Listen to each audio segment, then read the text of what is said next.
It's 6 o'clock on Tuesday, December 11th. I'd like to call this meeting of the Colerain Township Board of Trustees to order. Heather, would you please call the roll? Mr. Insco? Aye. Mr. Rajagopal? Aye. Mr. Unger? Here. Mr. Mills? I recommend that the board move to go into executive session in accordance with the Ohio Revised Code, Section 121.22G1, to discuss employment and compensation of public employees. Also in accordance with Ohio Revised Code, Section 121.22G3, to discuss pending or imminent litigation with the township attorney. Also in accordance with Ohio Revised Code, Section 121.22G8, to consider confidential information relating to specific business strategy and to discuss negotiations with other political subdivisions respecting requests for economic development assistance. I'll make the motion. A second. It's been motioned and seconded. Is there any discussion? Mr. Insco? Not for my. Hearing, was there Oh, any I'm sorry. discussion, Raj? No. And none from me either. Heather, please call for a vote. Mr. Insco? Aye. Mr. Rajagopal? Aye. Mr. Unger? Aye. The board will go into executive session and should be back in time to start the meeting at 7 o'clock. It's 7 o'clock on Tuesday, December 11th. I'd like to call this meeting back to order. Heather, would you please call the roll? Mr. Insco? Aye. Mr. Rajagopal? Aye. Mr. Unger? Here. I'd ask that you all join me in the Pledge of Allegiance. I'm sorry, was there anything to report from executive session? Was there anything to report from executive session? No, sir. Okay, thank you. I pledge allegiance to the flag of the United States of America and to the republic for which it stands, one nation, under God, indivisible, with liberty and justice for all. I'd ask that you remain standing for a moment. Here in Colerain Township, we're a small part of a much larger group, our great United States of America. Last week, the federal government recognized an official day of mourning for the late President Bush, our former commander-in-chief. I'd like to take a moment of silence tonight to acknowledge and commemorate his passing. So please join me in a moment of silence.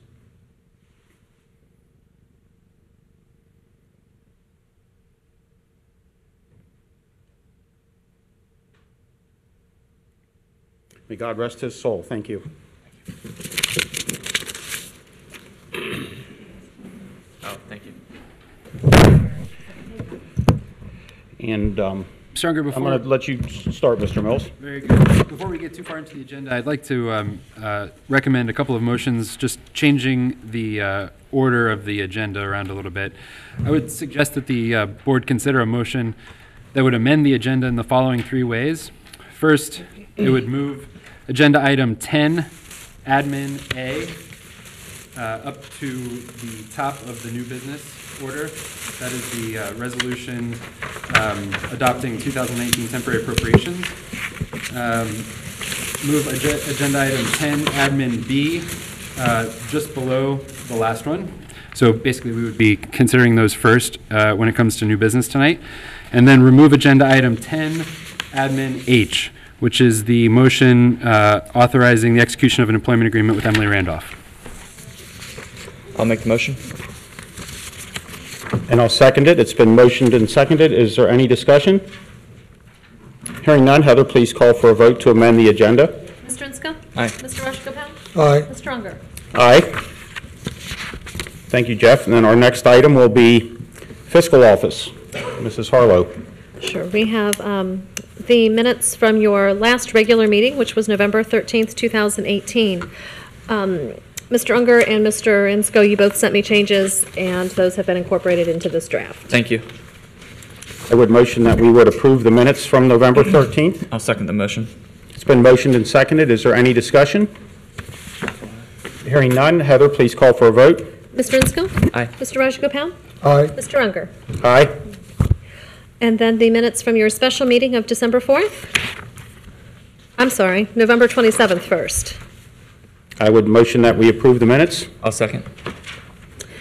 Is there any discussion? Hearing none, Heather, please call for a vote on approving the November 27th, 2018 minutes.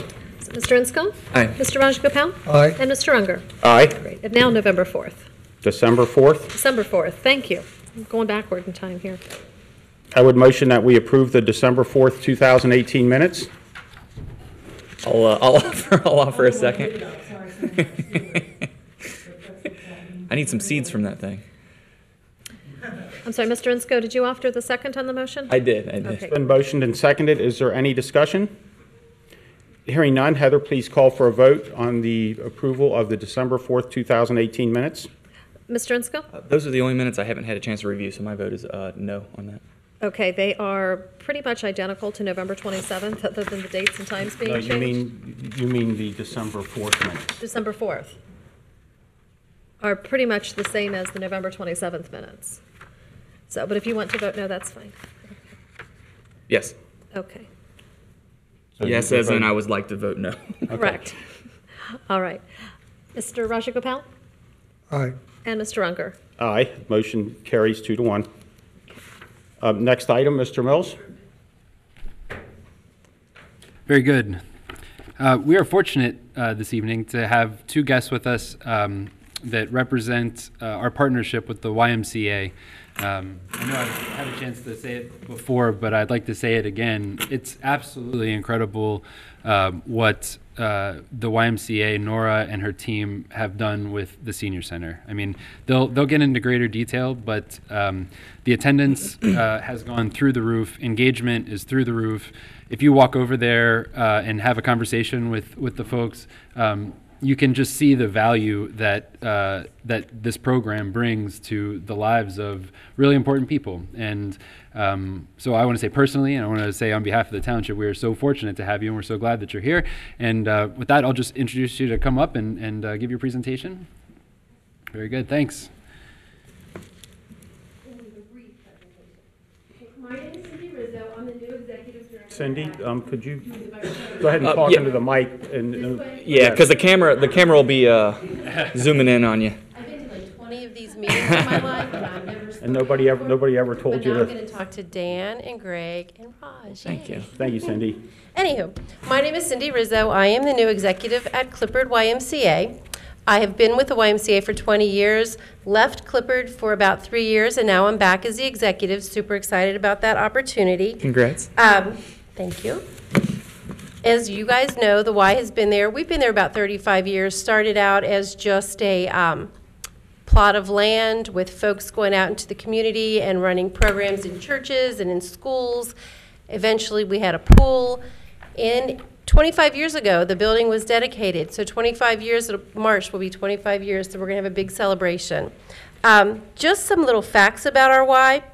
We employ about 250 people. We keep 250 people on our payroll, so we're one of the larger employees in the Colerain Township.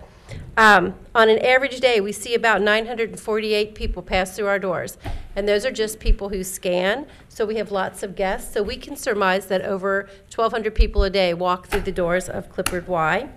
Today alone, we hosted 600 members from 5 a.m. to 5 p.m.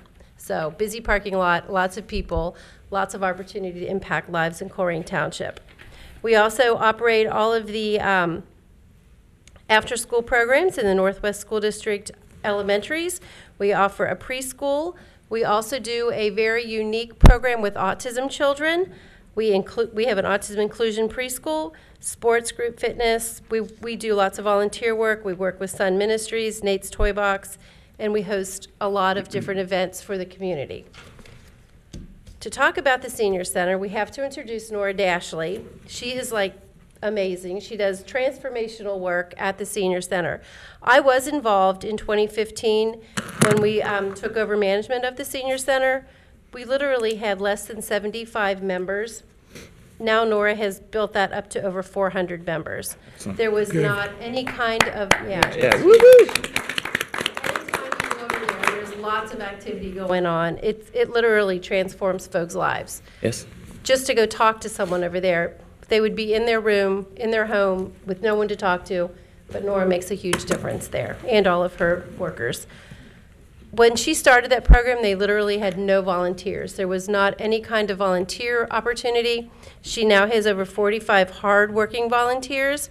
They operate 40 programs. They offer volunteer opportunities to work with nonprofits, so they're giving back to people every day. They have worked with Ronald McDonald House, and in the last 3 years, they've made over 3,000 quilts for kids who have to stay at the Ronald McDonald House. They also work with Matthew 25 Ministries.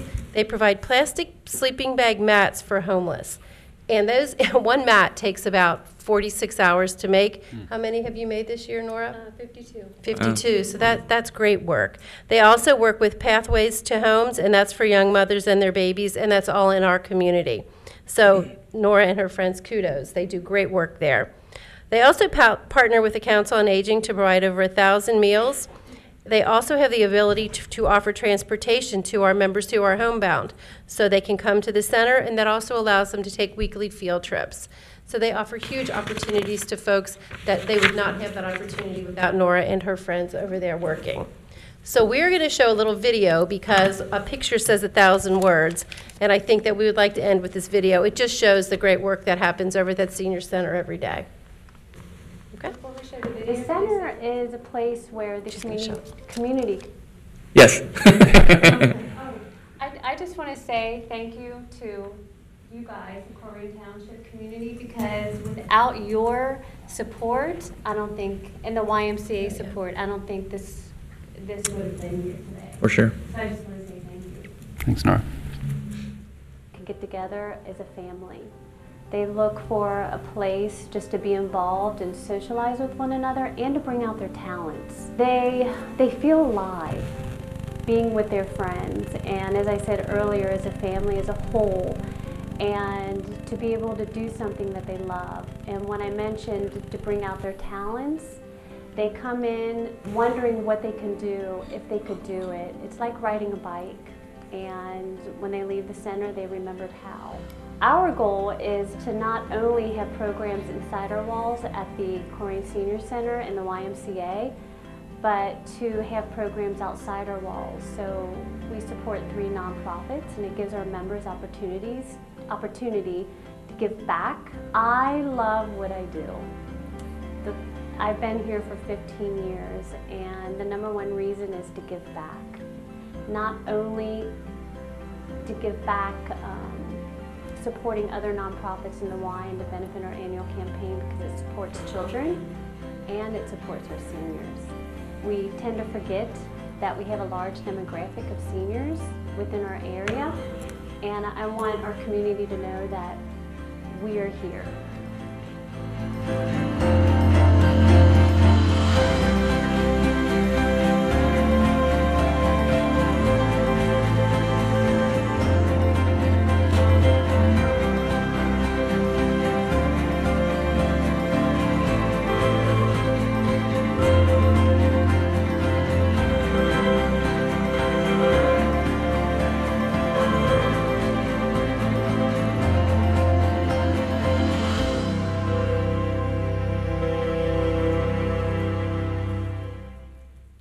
Awesome. Great. Thank you so much. You're both wonderful diplomats for the organization, and that's a nice video, so thank you. I've certainly got to make a few comments here because the Y absolutely changed my life. I walked across the country to honor a friend of mine, hurt my knee in the process, and the Y gave me a scholarship. And from that scholarship, I stumbled into a Zumba class, and the rest is history as far as that goes. But, you know, as far as keeping, like you had mentioned, the parking lot, I mean, the maintenance there is phenomenal. I mean, they do such a great job. It's always clean. It's always friendly. You can't go there and have a bad time. And yeah, my godson's involved in the autism program there. I want to take a second to thank Raj and Dan, because it was not that long ago that we were this close to not having any quality of life programs for our residents, our kids, and this is certainly one of them, and they've always supported things like this, which means a lot because quality of life is everything. It really is, and this for sure goes along those lines. The one thing I'll recommend, if I could, is we have a lot of condo associations that are primarily seniors, and I would highly recommend reaching out to each of those associations, because the annual newsletter usually just has recipes on there. There's not a lot to talk about in most of those condo associations. So I know the one that I live in, which happens to be right next to the YMCA, would be, I'm more than happy to put something in there to let people know that, hey, we're here and we would love to have you, and you know, it's free advertising, so why not? So thank you very much. Yeah, I like this Greg's comment. It's a great place, and people should know. There's a lot of people asking me. I refer to them about our senior citizen place. Once they go there, I even went a couple of times. The best thing I saw is the people are very happy there. That's a good indicator Yeah. of your successful program. Everyone happy and they're excited to be there. Thank you for providing such a great program. Amen. Thank you very much. Our next item on the agenda is citizens' address. I have 10 of these requests, and while we don't put a time limit on things, we do, it is, if everybody could keep it around 5 minutes, that way everybody gets a chance to speak, and the last couple people aren't waiting an hour and a half to speak. So, Tom O'Brien, please come up, and if you could just keep it under 5 minutes or so, that would be great. Thanks, Tom. How you doing, Tom? Hey, how you doing?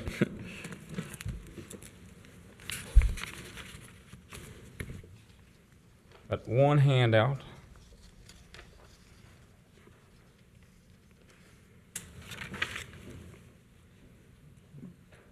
All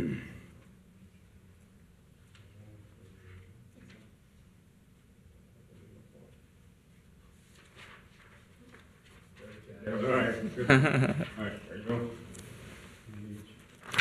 Here, familiar subject. I'm sure you're all.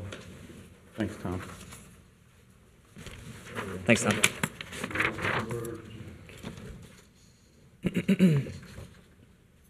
Okay. I'm here tonight to talk about CSR HR 18008481. Situation at 944071 Laura Linda. There are two cars parked there with flat tires, under tarps. They've been there forever, and I'm trying to get them to be removed. The whole house is a mess, but the only thing that I could originally see was the cars with flat tires and the house numbers. The house has no numbers, so if it catches on fire or whatever, nobody can even locate the house. I've been trying since April to get some action on this CSR. I've never been able to get anything done yet. I keep hearing that it's going to go to court one of these days, but every time I call, it's in the future somewhere. So I don't know how long it's going to take, but it just seems like somehow there needs to be some way to shortcut this process. While I was looking through on another situation, I found a reg that's about motor vehicles, and no inoperable or unlicensed motor vehicles shall be parked, kept, or stored on any premises. Now this certainly fits those trucks that are under the tarps, and I'm saying, when the inspectors went there, did they add this to the situation, or add it right to the write-up that we're taking to the court, or just do I have to put another CSR in to cover that? I'll follow up with Jenna on that. Yeah, but it would seem to me when the inspector goes out there, he should know the regs, and if he sees extra things, just clump them all together and try to get it all done at once, instead of having to hit 4 or 5 things on one property. So I guess I'm asking to amend the situation there to cover the clause 302.8 motor vehicles. I mean, the whole property needs to be cleaned up, but I guess we can only take the situation that's covered in the regulations one step at a time. The last CSR I was working on took over a year to close, and that was a big one that ended up getting the house tore down. This one seemed to be a lot less, but it seems to be taking just as long, if not longer, than that one. So I'm confused how a larger issue can actually be quicker than this smaller issue. So somehow this whole thing needs to be streamlined, in my opinion. The latest CSR that I'm working on is HR 18000565. It is about the removal of a mattress and 2 couches that have been placed outside the house on 9898 Laura Linda since on or before mid-October. I've been told that due to financial constraints, the township must refer this case to court. I got a quote to remove these items, and it was $300. If township employees were used, the staff might even be cheaper. This is a public health issue, as mice and rats love to abandon furniture to nest in. I will gladly offer my labor free of cost, or even front the township for $300 if its budget is so tight to prevent even the smallest expenditures. For a mere $300, we could have this issue done. Does the township have any authority, any autonomy? Are we totally reliant on the decision of Hamilton County judge before we take any action to be taken? I will ask Jenna if we can send employees over there to get rid of them. I recall you came in here and talked about it before, and I did go over and look at that address. So I know it's probably somewhere in the housing court. That's not, hasn't reached there That yet. one's not. They keep saying 3 more weeks.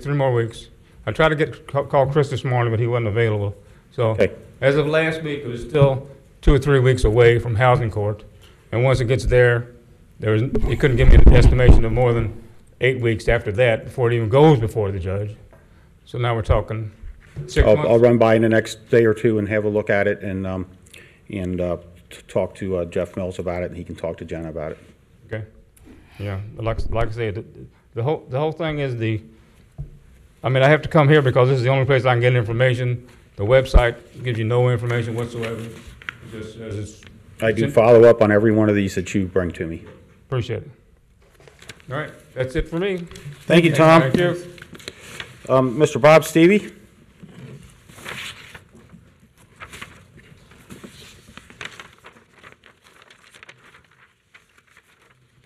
Good evening, How you doing, Bob?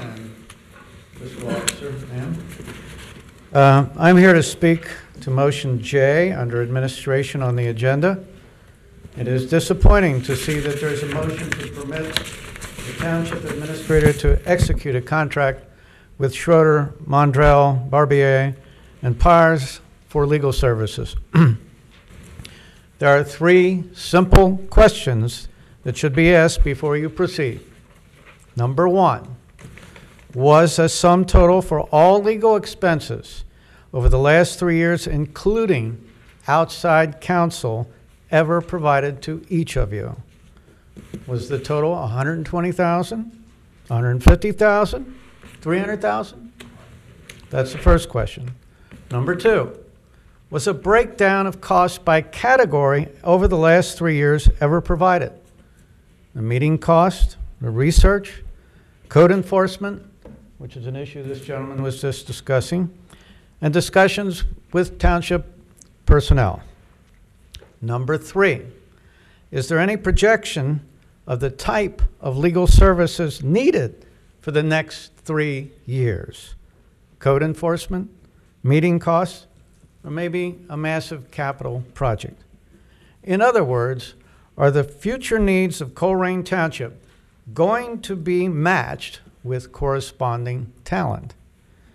If the answer to any of the 3 questions is no, in other words, you've not been provided with this information, then that is sufficient reason to delay a vote.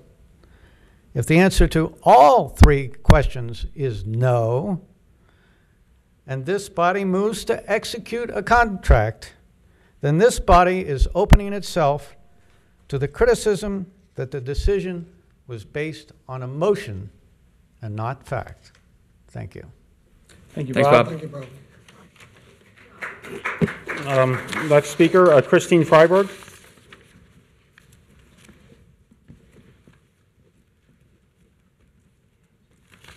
How you doing, Christine? Hello. I'm fine. And Greg, I wanted to answer your question. Sent it My in. maiden name is Bakos. and it- Bakos. Yes. B-A-K-O-S. Yes, it's Bakos. Hungarian. And the last name's Freiberg, which is German. Thank you, because I didn't want to mispronounce that again. Exactly. The reason for me to come up here tonight was also to discuss and ditto Mr. Seavey's comments regarding motion J under administration. And I just want to say that Mr. Seavey has come throughout this year asking 3 simple questions.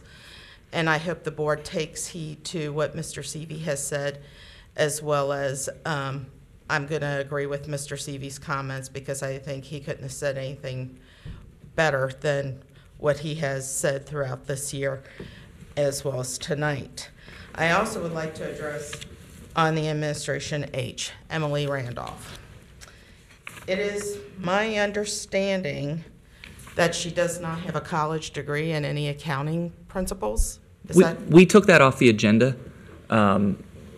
Would you let her go ahead and speak? Yeah, But just, I like to mention this because it's, I think the residents should know, that this was being considered, the contract was, because in my opinion, and from my research and working in private industry and in the government, I used to work for the IRS.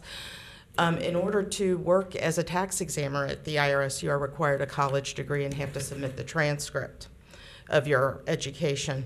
Also, a CFO in a major corporation requires at least a bachelor's degree, minimum, and a CPA license. So I know it was taken off the agenda, but I did want to address that because that's something that has to be considered. We want the best and the brightest for our township. And given Emily's performance this past year, I question her honesty and integrity as we are now currently paying penalties with the IRS due to she was overseeing her operation, and also allowing $2,600 incentive that the board approved a couple of meetings ago that was never approved by the previous board, but it was just caught by the state of Ohio in an audit. So this is something I like for the board to consider if they are going to extend a contract to Ms. Randolph. And that is pretty much what I have to say. Thank you for your time. Thank you very much, Christine. Sharon Sligar. Hi, Sharon.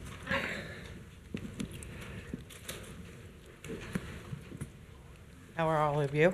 good. I like your hat. Thank you. First, Chief Denny, you might as well turn on your mic because I'm coming at you. Friday night, it was about 9:45, 10 o'clock at night. I was pulling off of Joseph onto Colerain. I had to wait for two cars to come by. One was a white pickup truck with no lights on at all. Right behind him was a Colerain Township cop. I pulled out behind the Colerain Township cop and followed him.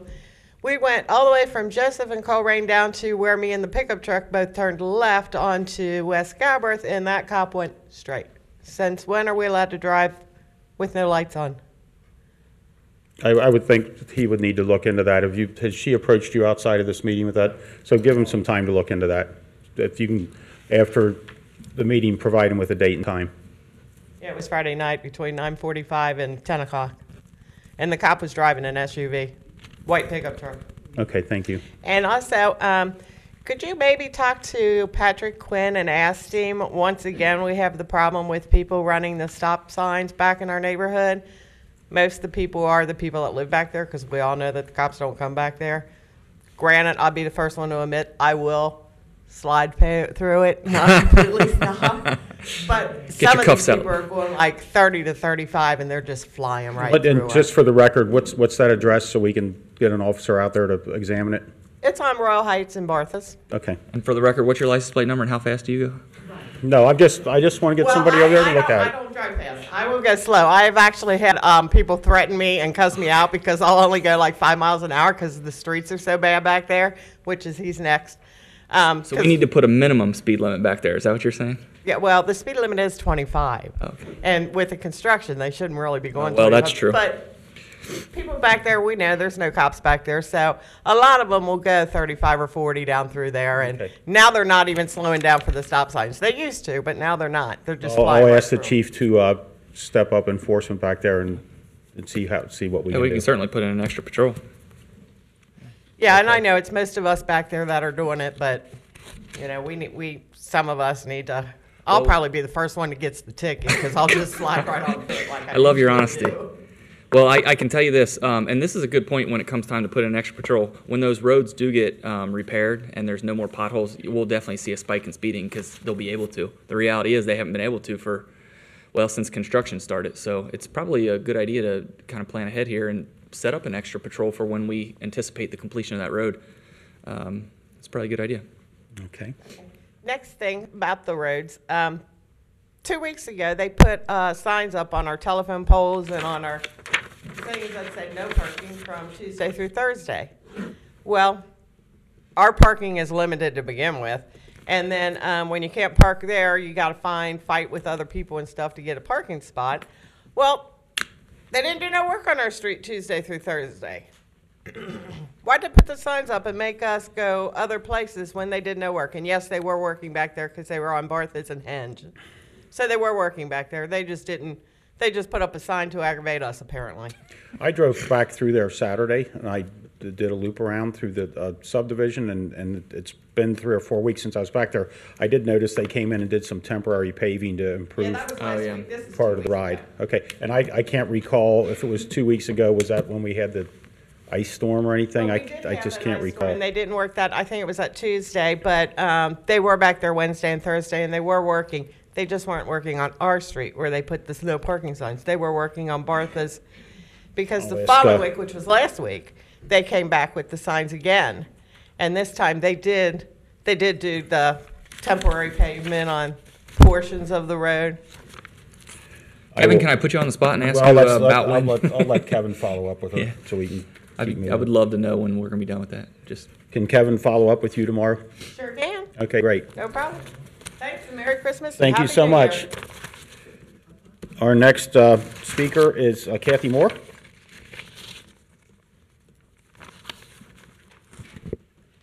Hello, Kathy. how you doing, Kathy? Okay, I have several agenda items here. First, it says that we are going to have 3 part-time school safety officers. And then it says Herb Dorfline and Andy Demaropoulos, but it doesn't give a third one. Do we? I- Do we already have one? Chief, can you identify that? I think Chief is going to take care of that in the in that agenda item, so you'll definitely get an answer. Do you have a third one to name in that agenda item, please? We do not. Is there a third one on the? The contract says up to 3. Oh, okay. So there's 2. And it says for Herb that he is part-time, only 1475 hours a year, but it doesn't say that for Andy. So, is Andy full-time or part-time, or? I'd have to give him a minute to look. Are you referring to the Current position he's the in? officers that are going to be paid for by the Northwest School District? Well, I know Andy was the impound lot, Yeah, and he's right. up for a change in classification. But I'm asking, as a part-time school safety officer, is he still full-time? Yeah, and I think that'll be discussed in Right. full when that agenda item. Okay. Yeah. And I, for everybody who's speaking tonight, I am taking a lot of notes, and I will make sure all this stuff gets answered. So your question is, how many hours is Andy going to have? Okay, for the Waycross deal, the current contract we have doesn't expire until March, or beginning, February 28th. And in the agenda packet, it says that the board desires to use the services of Waycross Community Media. And I'd like to know, what, does each one of you desire to have Waycross? That'll come up when we vote on it. You come up to the voting and discussions. Okay, and there will be discussion. Yes. Yes. Also, James Love is getting an increase. And is there some kind of log that he fills out when he does things for the township? I'll find out. Chief keeps. If you know off the top of your head, feel free to chime in. No, there's not. There's not? Okay. So we're just giving him an increase, and we really have no tracking of what he does or how many hours.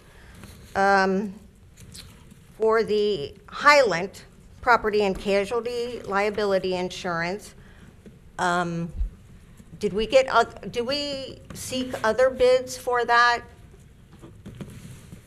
Or do we just automatically go with Highland? Should I ask you to provide the bids, or what? Or how do we do that? So the way that it works is Highland is a broker of insurance. They go out into the market and find the best deal for us, and they presented us with a contract that reduced our rates with Ohio Plan, which was the carrier that we were with last year, and that was a good deal, and so we went with them. We just switched from Otarma 2 years ago. Yeah. So And we were with Otarma for 17, 18 years, something like that. So, so to answer your question, the broker goes out into the market, finds the best deal, and brings us the best deal. And that was the Ohio plan. And we went with that broker when Jim Rowan was here because he also worked for Highland. And is Jim Rowan involved in any way with our insurance?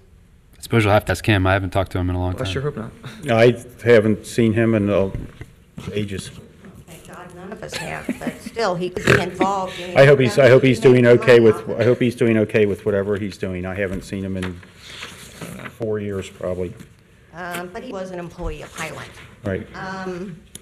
Also, for your next year's meeting schedule, you've scheduled one regular meeting and then the special. And I'd just like you to consider that you do have enough going on to have 2 meetings a month. And I'd like you to consider having 2 regular meetings a month. Because a lot of times you did call for a special meeting for other items. And at the abatement meetings, you do conduct other business. Which item is that, Kathy? I'm going to make a note on that right now. It was just your meeting Right, schedule. Administration for next year. G. Okay.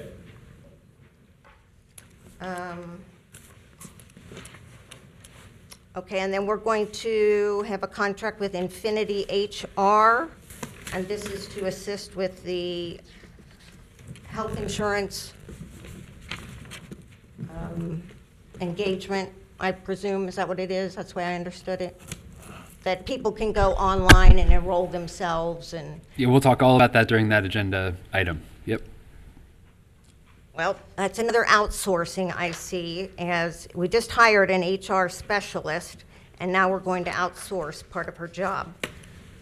The merit pool, I don't like the idea of the merit pool. That also started with Jim Rowan, and the board doesn't really even know how much of an increase a person is getting because that's all up to Mr. Mills, and the board just approves it. I think those might come before the board for approval at some point. Good. As far as the contract with Mr. Barbier, we do engage Kleinger's, Todd Frost and Brown, Dinsmore and Scholl in addition to him. So is it really cost effective if we could get all of those services from one firm? Is it a cost effective to hire Mr. Barbier? And if Mr. Barbier gets this contract, which it looks like he does because it says, after hours of conversation and intense review on all 4 firms, a majority of the board has directed the staff to forward a contract with Mr. Barbier's firm. And that, to me, sounds like a violation of the Ohio Sunshine Law, that your decision has already been made, and you are to do your deliberations here in public and make your decision. I would disagree with that. You There's been do? no discussion outside of published meetings. Well, you must be discussing it. You had 2 special meetings, And I've talked to Mr. Mills about it. I can't speak for the other 2 trustees. but somebody directed them to have a contract with Mr. Barbier. So it sounds like the choice has been made. Maybe 2 of us have, or maybe 3 of us have. I've kept all my conversations with Mr. Mills, so I completely disagree with your assertion. When they've been directed to put a contract together for 1 out of the 4, it sounds like a decision's been made. Also, I had requested from Heather the payout for Kevin when he retired in 2013. He retired in 2015 also. And she said that in 2013, he didn't get a payout because he remained an employee. And then I asked you, why was it different for Nancy? She remained an employee, however, she got a large payout and then another 4 weeks of vacation on top of it.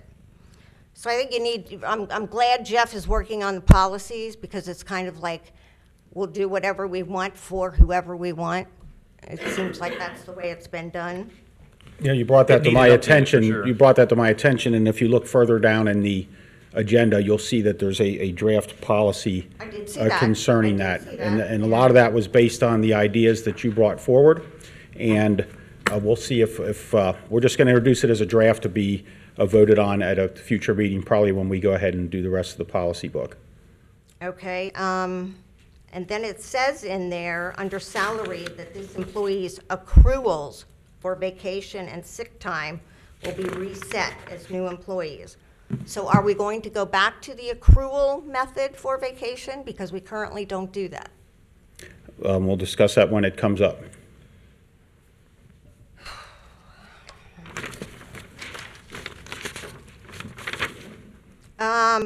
This year, we have done a study for the training center and a study with strategic solutions on communications. And I'd like to know if there's been a report or any outcome on those two studies. A study on the, I'm in the middle of writing a note on the, could you repeat that, please? Which item? Training center, The training center. and then the one that was passed a couple of months ago for strategic solutions, CALFE, to, I still don't know what they're supposed to do, but do we have, are those studies completed yet? I'll find out. And I would like to know, when are our new fire recruits going to get an increase in salary? They're still making $43,000. Our new hire patrolmen are at $53,000, and I do not understand why our firefighters are at such a less pay. They're very important employees to us, and I think we need to bring them I will second up that. to where people would want to come here. If the work they do is worth it. I've made a note. I have brought that up Right, I before. see that a lot of part-time guys are leaving. They get the training, which I will talk later on. Did you have anything else? And one more thing, when you do post a notice for a special meeting, isn't this, it's supposed to have the purpose of that meeting on there? I recall that it said executive session, didn't it?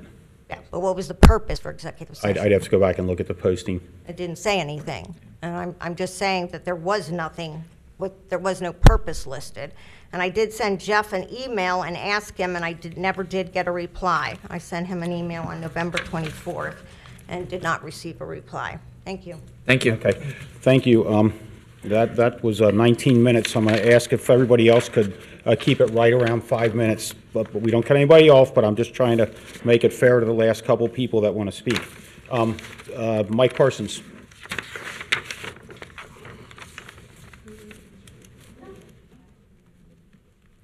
How you doing, Mike? Hello, Mike. Happy holidays and all the hoopla. Oh, I don't know, keep it light tonight, and a quick start here. What's the progress on the theft of that motel? We securely got that in hand yet, or is that still in progress? It's not being thieved. I believe that there is some sort of close to agreement between the parties involved. Well, I was reassured here that everyone was well represented.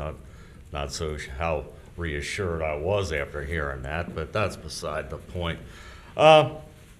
As far as the topic matter here, the agenda, the notion of retaining the current firm that we have to represent us is ludicrous. And the fact that it even makes it to the agenda, I mean, where's the order? You talked about we had all these hours of discussion. Well, let's get back around to the sunshine laws. There ain't been no public discussion here other than the direct opposition all year long to the services that have been provided, the lack of clarity and transparency, the lack of verbiage to any kind of answer, no intelligent answer to a constituent's question. And just out of the blue, this is the best we've got. And then you have the audacity to sit there and tell everybody that everything is done in the sunshine. We're allowed to have executive sessions to discuss certain issues, Mike. Well, did you take any of the public input? I mean, This 2018 board has taken unlimited input from everybody who's chosen to speak Well, how do you get all to this year. decision? You All can't, year. You Well, can't seriously tell me you're going to sit here and vote for this firm tonight. So you agree that we've taken the input, though? Well, I'm not sure you're in executive session. There's no sunshine I mean, on that. every meeting- Nobody's done an executive session. How do I know? Every meeting we've had this year, Mike, we've taken input from people on everything we've done. Like it's fallen. It seems like it's fallen on deaf ears. I mean, at best postpone it and let, put it out there so people can come in and discuss it. I've heard plenty of discussion all year long about how dissatisfied people have been. I'm personally dissatisfied. I still got a burr about the way the whole Rumpke case was handled. And we just roll that under. And then you're going to come back around. We're going to get back on this same old pony and ride off into the future. Give me a break, will you? Come on, at best postpone it. Mike, I think if you read the... come in and talk about it. You're going to give this guy carte blanche to come back in here. You know what? We voted for change. Everybody in this township voted for change, and there was optimism coming in here. But when you listen to the constituents get up here a month after month and bemoan the fact that there's virtually no change here at all, and it's obvious. There's nothing rolled out here for the public input. It's all taken some hidden agenda. So you're taking the directive from somewhere else, not from the public input, and it's obvious. I mean, you can sit up there and tell me that, you can tell me it's the opposite all you want. But you know what? There's people out here whose eyes are open and can see the contrary. And there's been virtually no change. We voted for change, we've got no change, and we're just going to gallop right on down the road with what we've had. And to say, well, we leave all that alone. Just postpone it, give the public some input, open it up, or else just admit to everybody that the unseen hand is telling you what to do, and everybody's effort coming up here is worthless because the guy's going to be sitting here 2 years from now mumbling his words and not giving anybody a direct answer, and you're all going to be sitting up there telling us how much sun shines in the room. Thank you, Mike. Thank you. Thanks, Mike. When that does come up tonight, we will discuss it. Steve Rader. He asked me to put that in. He didn't know he was going to make it. Okay, we'll pass, and then we'll go to Stephanie Wright.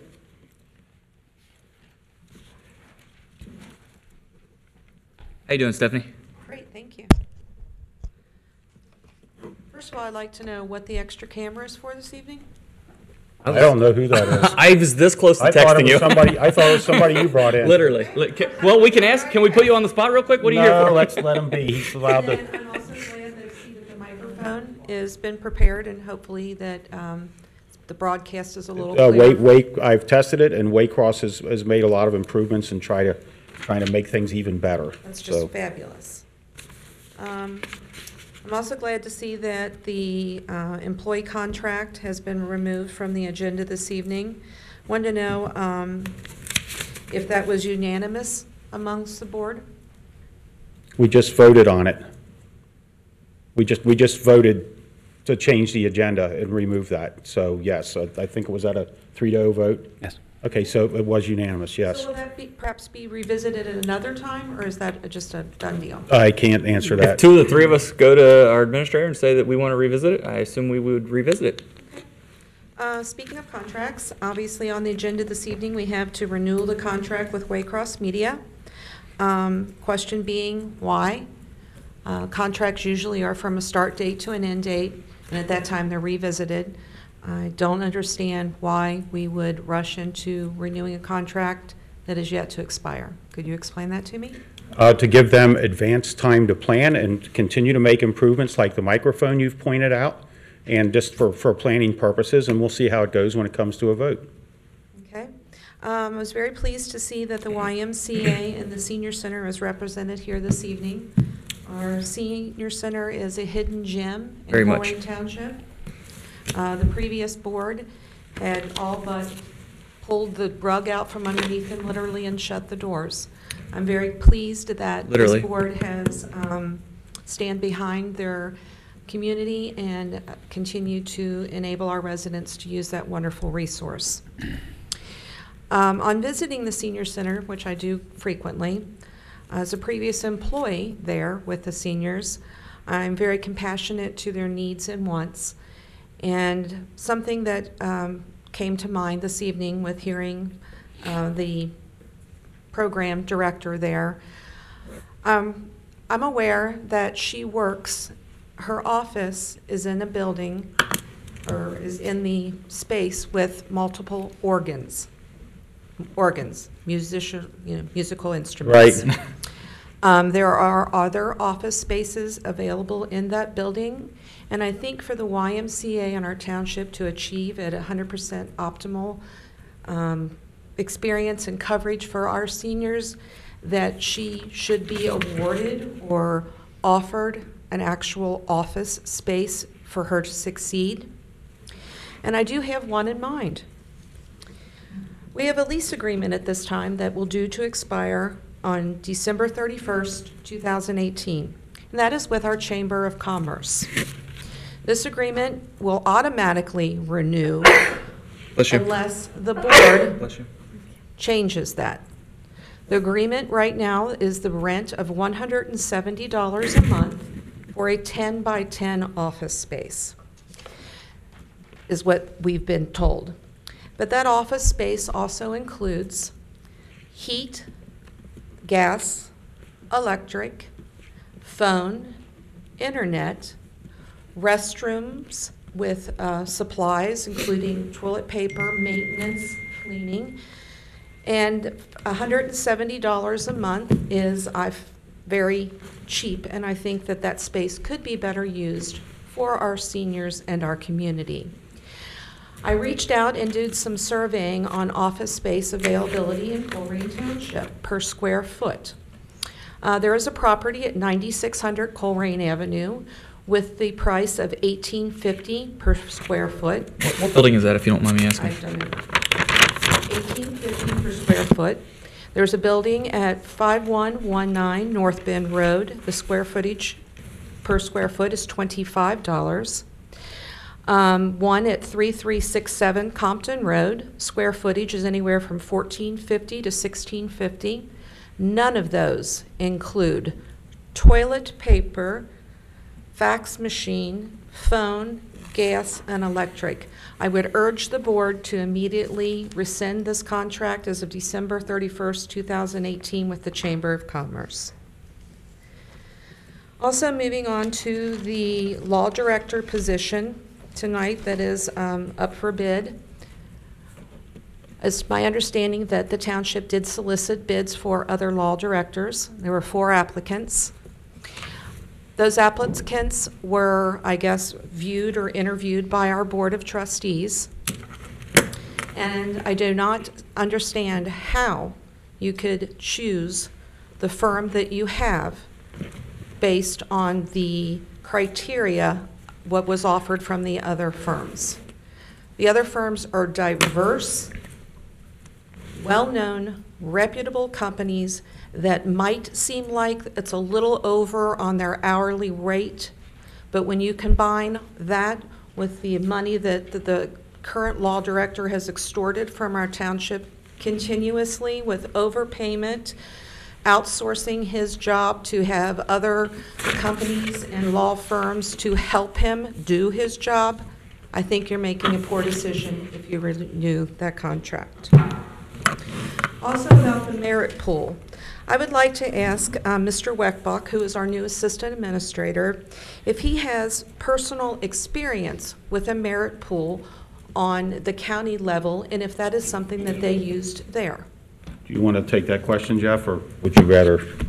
I believe the way that it was done in the past, if it was done, was they allocated a total dollar amount, and then the administrator with HR worked on a merit basis to award different employees with their raises. They did not go before the Board of Commissioners directly.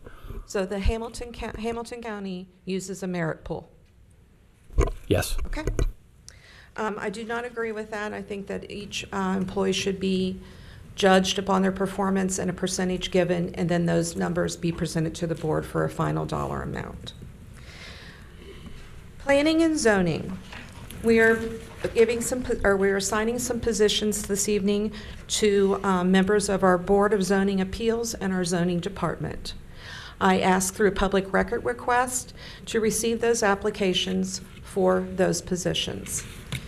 3 of the zoning board members are, one is being renewed, and there are 2 new additions to that department, which I'm very pleased to see that we have spread out and looking for different people to help volunteer and bring knowledge to our community. On the Board of Zoning Appeals, we have 2 new people. One of them, we have 3 new people, and one of them did not submit an application. So I'd like to know how someone got onto the Board of Zoning Appeals without submitting an application. Do you know who that person is? I do. Okay, I'll find that out. Stephanie, this is a discussion I'll be making when the topic comes on the agenda. Okay, thank you. And then in a recent meeting, Mr. Insko, you'd asked me to notify you of anything charge-wise that I found. I just got your text. Thank you. Okay, so I just wanted to let you know and let everyone else know that the township does continue, the CIC, which is the Colerain Improvement Corporation, does continue to incur water bill expenses for a piece of property, 9186, I believe, Pippin Road.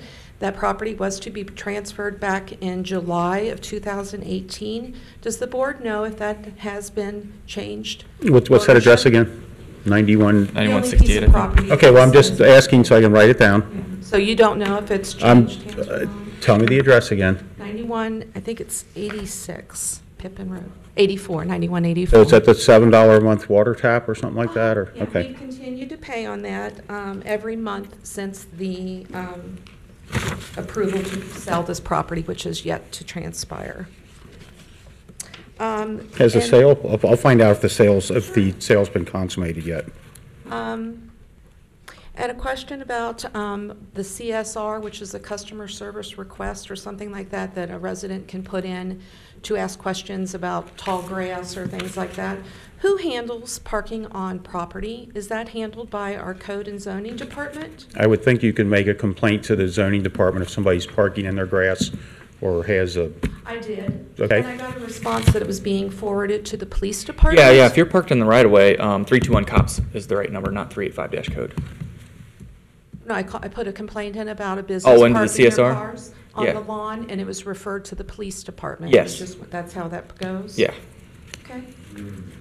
And then, if the board does approve the hiring of our current law director, would this board be willing to put the stipulation in there that his invoices are public record? I believe that as a board, we can release anything we want to, with the concurrence of 2 of the 3 of us, we can release any billing records that we would choose to. And at any request of a resident asking you to release those, have you done so yet? Not yet, and I think the big topic that you're talking about from last year was, I don't know if I can even say what it was, but if you, I don't know if I'm allowed to say Brem Road or not. Too late. Well, thank But I mean, you for there's your time, some Board. stuff, Stephanie, Merry that Christmas. Thank you. that people need to be protected on. Thank you, Thank you, Stephanie. Stephanie. Mr. Keith Miller?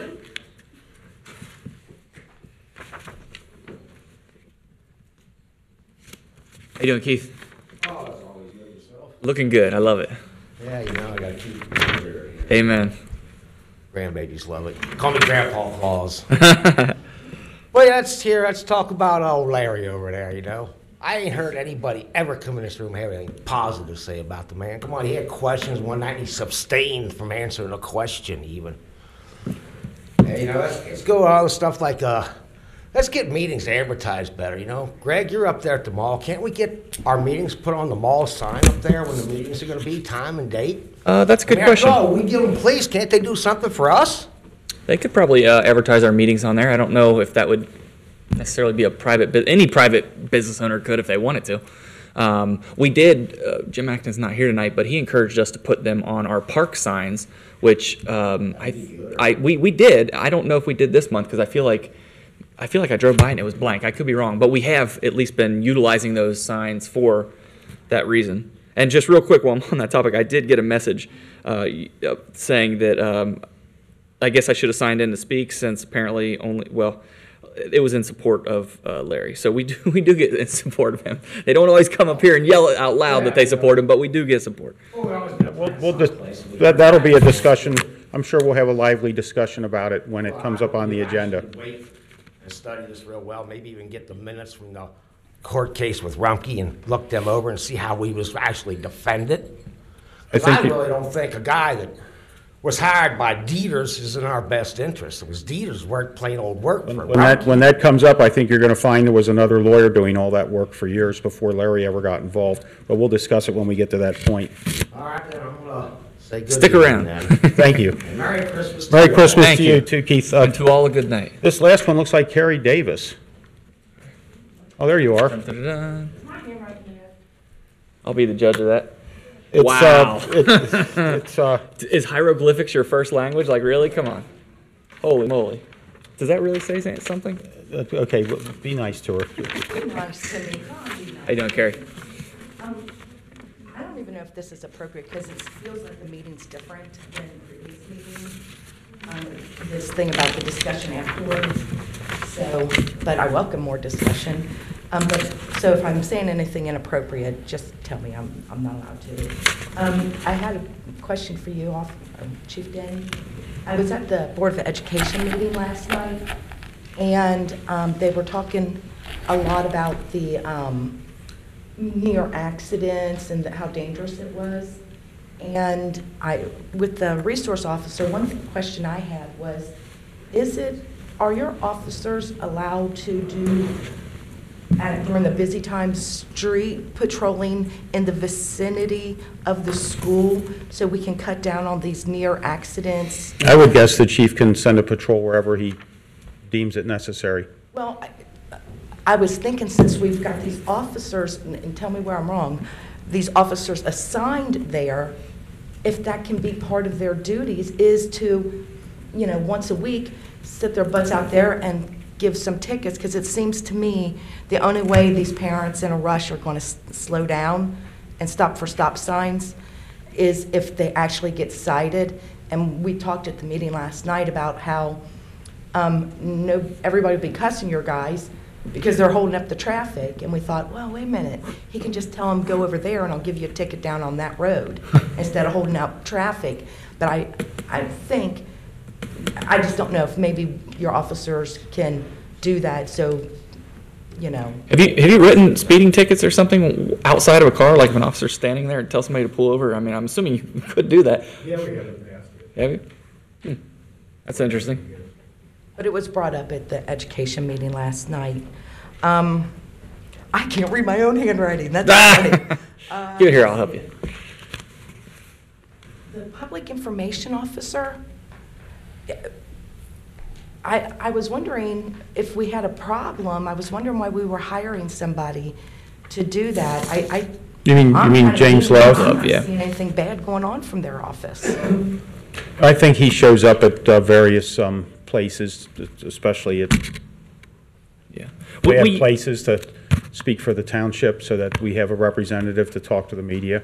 That was one of the things Kathy had asked about too. We use James Love on an as-needed basis, and he's a great representative and really takes the pressure off of any department heads and trustees to have to make some of those tough decisions with the media. If you've got a homicide or something like that, or you have to notify a family member of someone deceased in the family. That's something that technically we could do ourselves, but I don't want that job. That's the hardest thing you could ever have to do. And even the chief, and even our, that is such a tough thing. Chief, can you tell me, outside of James Love notifying the family of someone that's passed away, He's done all kinds of yeah, stuff, what right? do we? Yeah. Do we? So it's a grieving thing. Well, it's anything. I mean, it could really be anything. He's incredibly active with our community. He helps out all things Greater Northbrook. He's involved. He's got his hands in anything he's asked for. He's a great guy. Well, thank you. We Real quick, appreciate though, if that. I could ask Mark this, because I am a little bit curious. When was the last time we had an officer that had to notify a family member of something like that, someone passing or something like that. It happens quite often. It still happens quite often, even with using him? Okay. Okay. Well, That was, no, the uses for him occur quite often where we would need him for that. but I mean, like, because I would much rather have, in a perfect world, him do it than our officers, just because that's just less stress on them and all that. Right. Personal- He's someone that's very good at handling that sort of thing, and that's, I Personal just, experience I had on a person who passed away, that Jim came and actually took care of the family while we did the investigative part of that. Investigation, It was tremendous help. Okay. yeah. Thank you for your kind words about him. I didn't realize, yeah, he's great. I've, Yeah, at great. the Greater Northbrook, and I've met him several times. He's Kind of surprised he's not here, actually. awesome. But I had no idea from what I read, that's what this was. It was a grievance counselor almost to deliver this kind of You name it, I think he would do it. He's pretty good. $1,000 a month still seems pretty gosh darn high. Well, you know what you're paying us, right? No. Okay, go on, Kerry. Not much more. Okay. Also, and maybe this is something that you're going to be addressing later, the records clerk, we're hiring a couple more records clerks, and I was wondering what the purpose in them. There was a lot of reading, and I didn't get to read that. It's a, We'll it's cover a that records when it, clerk yeah. for the police department, and Chief Denny, I'm writing a note to make sure to ask you that question during the, Okay, I just didn't know if we finally got a public records. I was hoping one of these positions was to help with the public records request. Are you volunteering? no, I think that she's talking about a police clerk. Okay, Something we'll discuss.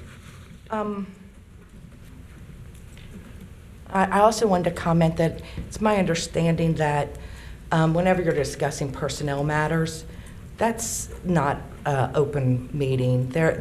My understanding is that is executive well, session. it can be, or it can be discussed in open meetings. It typically, I value it on the basis of what the topic is. If it's a disciplinary issue or something like that, I Yeah.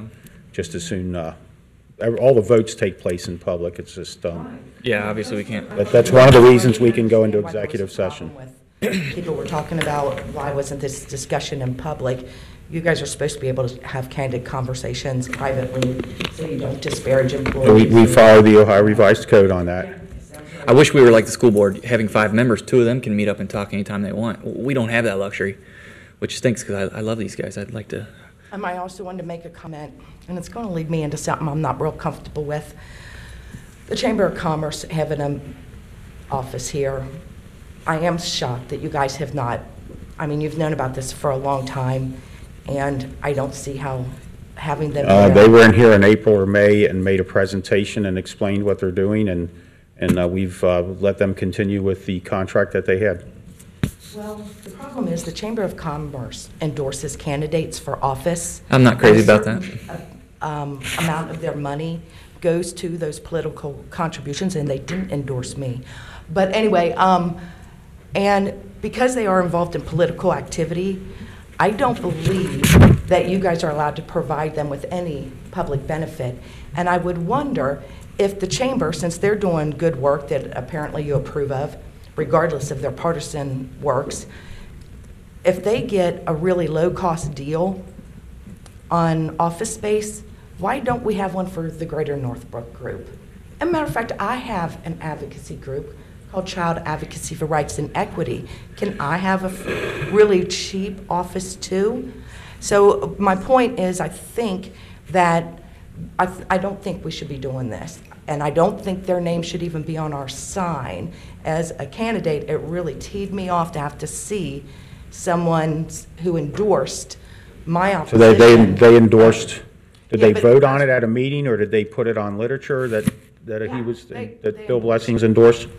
I Okay. believe so. They endorsed many, they sent me letters asking me to fill them out. I didn't see that. Not That's the interesting. local one, the state one, but they are a part of the state one. They are a chapter of the state. Well, just to be clear, employees, although I would highly frown upon it, are allowed to make donations to us if they wish. I certainly don't support that. I wouldn't want a campaign donation from an employee because I don't think that's right, but they're certainly allowed to. They're well within their right. We did remove, this year actually, political meetings from like our police substation and stuff like that, and I think that's the right thing to do. All of our employees, their jobs are tough enough. The last thing they should have to do is play politics. Well, the thing is, either you open it to all or nobody is the easiest way Right. to do it. Yeah, I've I written it personally down. like the nobody thing because golly geez, we don't want the KKK meeting here. Oh, God. The Political Action Committee, so it's safer. But the Chamber of Commerce is paying dues to the state office, and they are doing endorsements of candidates nationally and locally. And that's the Colerain Chamber of Commerce that's doing that. They don't make the endorsements. The state makes the endorsements, but they are paying dues. They are an affiliate of the state office. I had a conversation. Not of the state. No. They're not an affiliate of the state. Well, that's not what they told me when I called them. They said Okay, that's well, what you are. I'm writing a note and I'll investigate that, Carrie. And it kind of brings me into another issue, and that is so many of these issues get brought up repeatedly and repeatedly and repeatedly, and we have people who will say, well, this isn't legal and that isn't legal, and I'm not privy to what goes on in your private meetings with your council, but I find it amazing that the issue of the chamber hasn't been discussed with you guys, and it's been going on for over a year. I mean, the chamber's wonderful. Well, that's when it was discussed. We had them in here and they did a presentation at a meeting and we had I'm it. talking about the legal issues. Okay, well, I'll look into, I've written that down, I'll You know look what I into that. mean? That if your legal counsel has talked to you all about, well, they're involved in endorsing candidates on the state level, answering the questions that you're going to ask, because these things have been brought up. And what about the fact that other organizations are denied, access to a reduced price? And what is our responsibility in regards to assisting a private entity, giving the chamber a benefit we don't give another group, or giving them all a benefit we don't give another group? And so on that note, it makes me concerned that I don't feel like our current legal counsel is being responsive enough and proactive enough to keep us out of trouble, because I keep hearing the same things come up time and time and time again. And it doesn't sound like you were ever briefed after anybody talked about this. And so for that reason, I would prefer that we find fresh, new counsel that doesn't take up so much time us talking and sitting here in meetings. It's that, offensive to so many people. A lot of people spend a lot of time up here talking, and you guys listening to hear complaints about legal counsel. I think in that interest alone, it might be worth it to find better counsel. And one more thing, because I'm sure I'm going long. I applied for a job as a state hearing officer with the Department of Job and Family Services. Part of my application process was I had to write a legal brief, findings of fact and conclusions of law on a scenario. And that was part of the measure of whether or not I had the skill to represent in that area. And I just think that would have been an interesting component of your interview process, is to present some of these issues that people are crabbing at you about and get a second opinion via the application process and see what other law firms have to say about certain contentious issues in the community. Thank you. That's all. Thanks, Gary. Thank you, and did you want to comment to Carrie? Okay. I'm making one comment to all the citizens addressed earlier. On the contract about the law director, it says majority. Actually, it was 2 trustees. They voted for that, and I just want to make this I don't think clear. I don't think 2 trustees voted. I think Jeff Mills talked to all 3 of us. Pretty much, but I just want the majority says like this. I just want to clarify that. That's fine, and that'll come up when we discuss that issue. Our next item is administrative reports. Very good. Thank you, Mr. Unger. Board, we'll begin our administrative reports with Police Chief Mark Denny. Good evening, Board. I have November's police activity report. Police officers responded to 2,577 calls for service, handled 237 vehicle crashes. 31 of those were hit-skip crashes, 176 traffic stops, 15 DUI arrests, and responded to 155 false alarm calls. Is that November? That's November. And how many total? 2,700? 2577. Huh. That's 80 a day? 80? Well, that's roughly about 80 to 100 a day is what they usually get. Huh. It's quite busy. November 28th, the police department received their 5th gold award from AAA for our traffic safety efforts. Pat Quinn was largely responsible for all that, and he was there to receive the award for us. As of today, we've received nearly 100 packages for our package delivery program. Wow. How Great program. many did we have all of last year? Probably the whole season, we may have had 75, 80. Wow, so we've already clearly exceeded that. Wow. Usually we get a lot more in this last 2-week period of time. So, Interesting. And I don't know of any theft from porches reports that we've taken. I know Green Township's had some, Cincinnati's had some, but I don't believe we have that I'm aware of. So, Awesome. that's great. Encouraging. This week we're starting our canned food pursuit. You'll have a cruiser parked out front. We're going to collect canned food items, and there's a Colerain charity that will accept those for us and make sure those get into the right hands. That's till December 31st, and you can drop those off here at the police department. Real quick, I wanted to thank our civilian staff for their efforts during our records management system outage. As soon as that happened, they very quickly formulated a plan to track all of our incidents, put them in an organized fashion so we could find them and get those to prosecutors or wherever they needed to be. And they're now working to enter them all into a temporary database, so they've really taken to the challenge and really helped us out on that. There's a question I wanted to answer on Jim Love's hours. We don't track his hours because he's not required to put in any minimum amount of hours. I see him daily at the police department, and my guess is he does 10 to 20 hours a week easily. He's on call 24 hours, 7 days a week, including Sundays when his normal job is to deliver ministry services, but he responds out every time we need him. The media calls him anytime they decide they want to talk to him and get a quote from us. And again, that's something that we would have to handle if it weren't for him. So he's invaluable to us. Right, and he has actually gone out and resolved a issue in the community that I was called on about, and I referred it to him, and I think he stops a lot of problems before they ever happen, and that's something that isn't really recognized. Thank you. Thank you. Thank you, Chief Denny. Next, we have Fire Chief Cook. Good evening, Board. The emergency incident activity for the month of November totaled 876 requests for emergency service. Of that 876, 705 were related to emergency medical incidents, 149 were related to some form of fire-related, and 22 responses into the Springfield Township contract area. There was one significant incident during the month that occurred on November the 19th in the 3700 block of Susanna Drive, which was a building fire. Total estimated fire loss during the month was $46,000. Our average response time for the first arriving unit during the month was 5 minutes and 4 seconds. Units arriving on the scene in less than 6 minutes, we did that 72.7% of the time during the month. That concludes my report. Frank, there was one question about, I guess the fire recruits, early fire class getting an increase. I guess that's contractual item. Well, that's first year full-time firefighter, I believe Kathy Moore was referring to. That's all contractual. That's what I thought. I told her I'd ask you at the right point, so I guess that's the right point. Contract is due to expire next year. That's right. We'll begin negotiation on that contract early next year. Okay, great. Thank you, Frank. Very good. Thank you, Chief. Next is our Planning and Zoning Director, Mrs. LeCount. Thank you, Mr. Mills.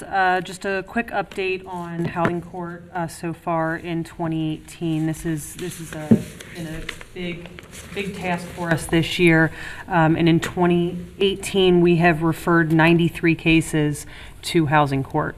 So we're starting to see progress on the code enforcement end of things, particularly with those properties that have been longstanding issues. We still have some out there that we're working towards, but we do have 93 that have been referred to Housing Court.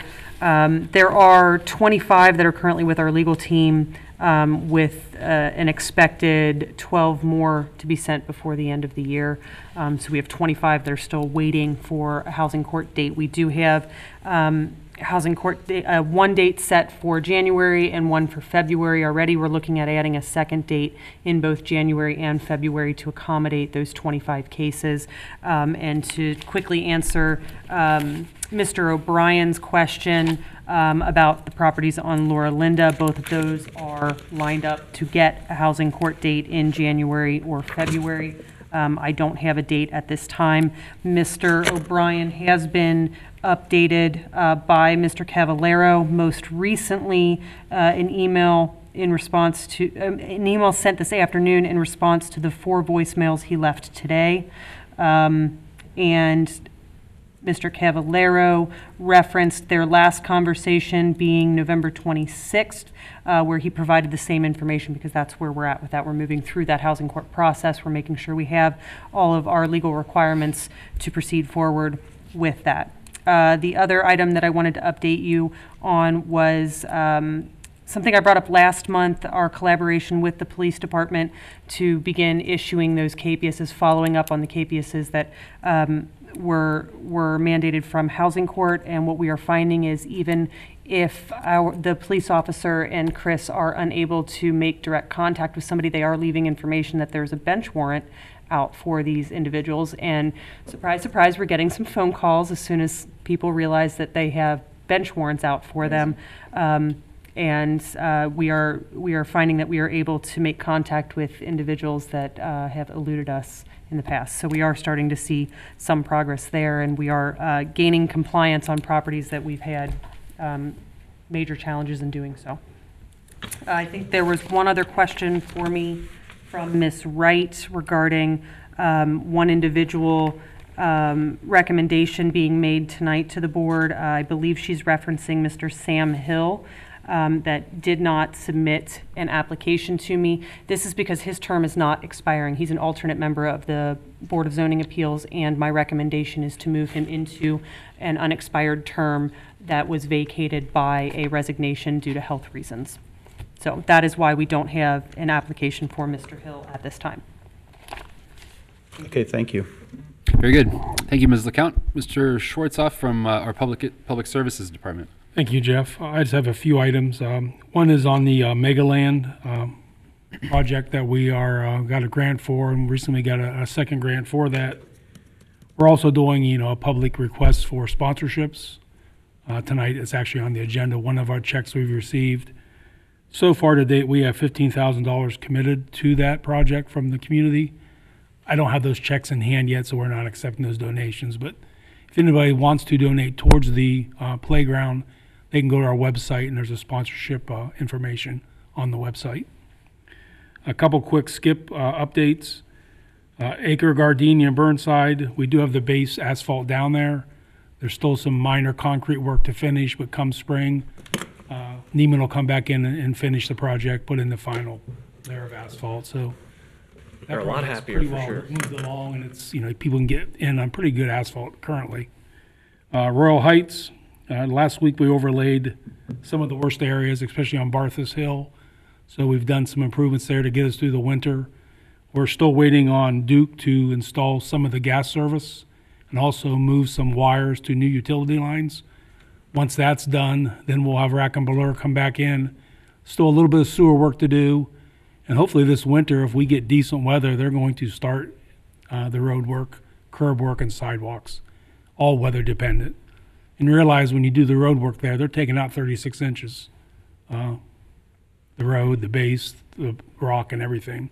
So it's a really major accomplishment to get those roads redone. So they're going to try to do it over the winter if weather allows that. But that contract's still going to go into next summer.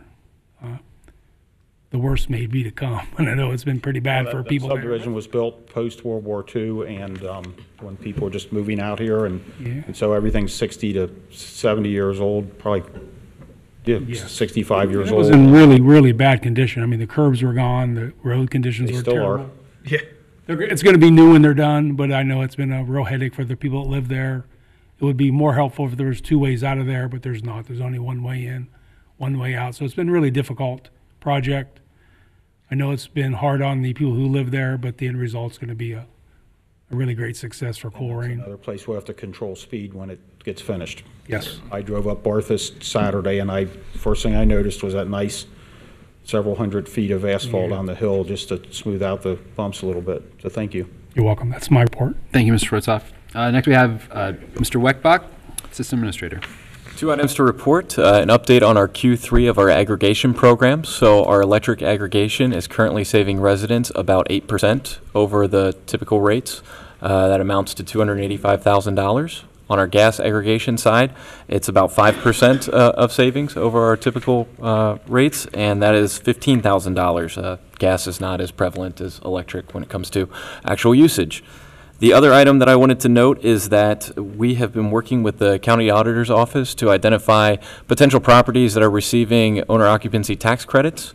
We identified 391 different properties, doing a data mine, looking at voter registration records, as well as addresses for mailing address versus actual address of the property.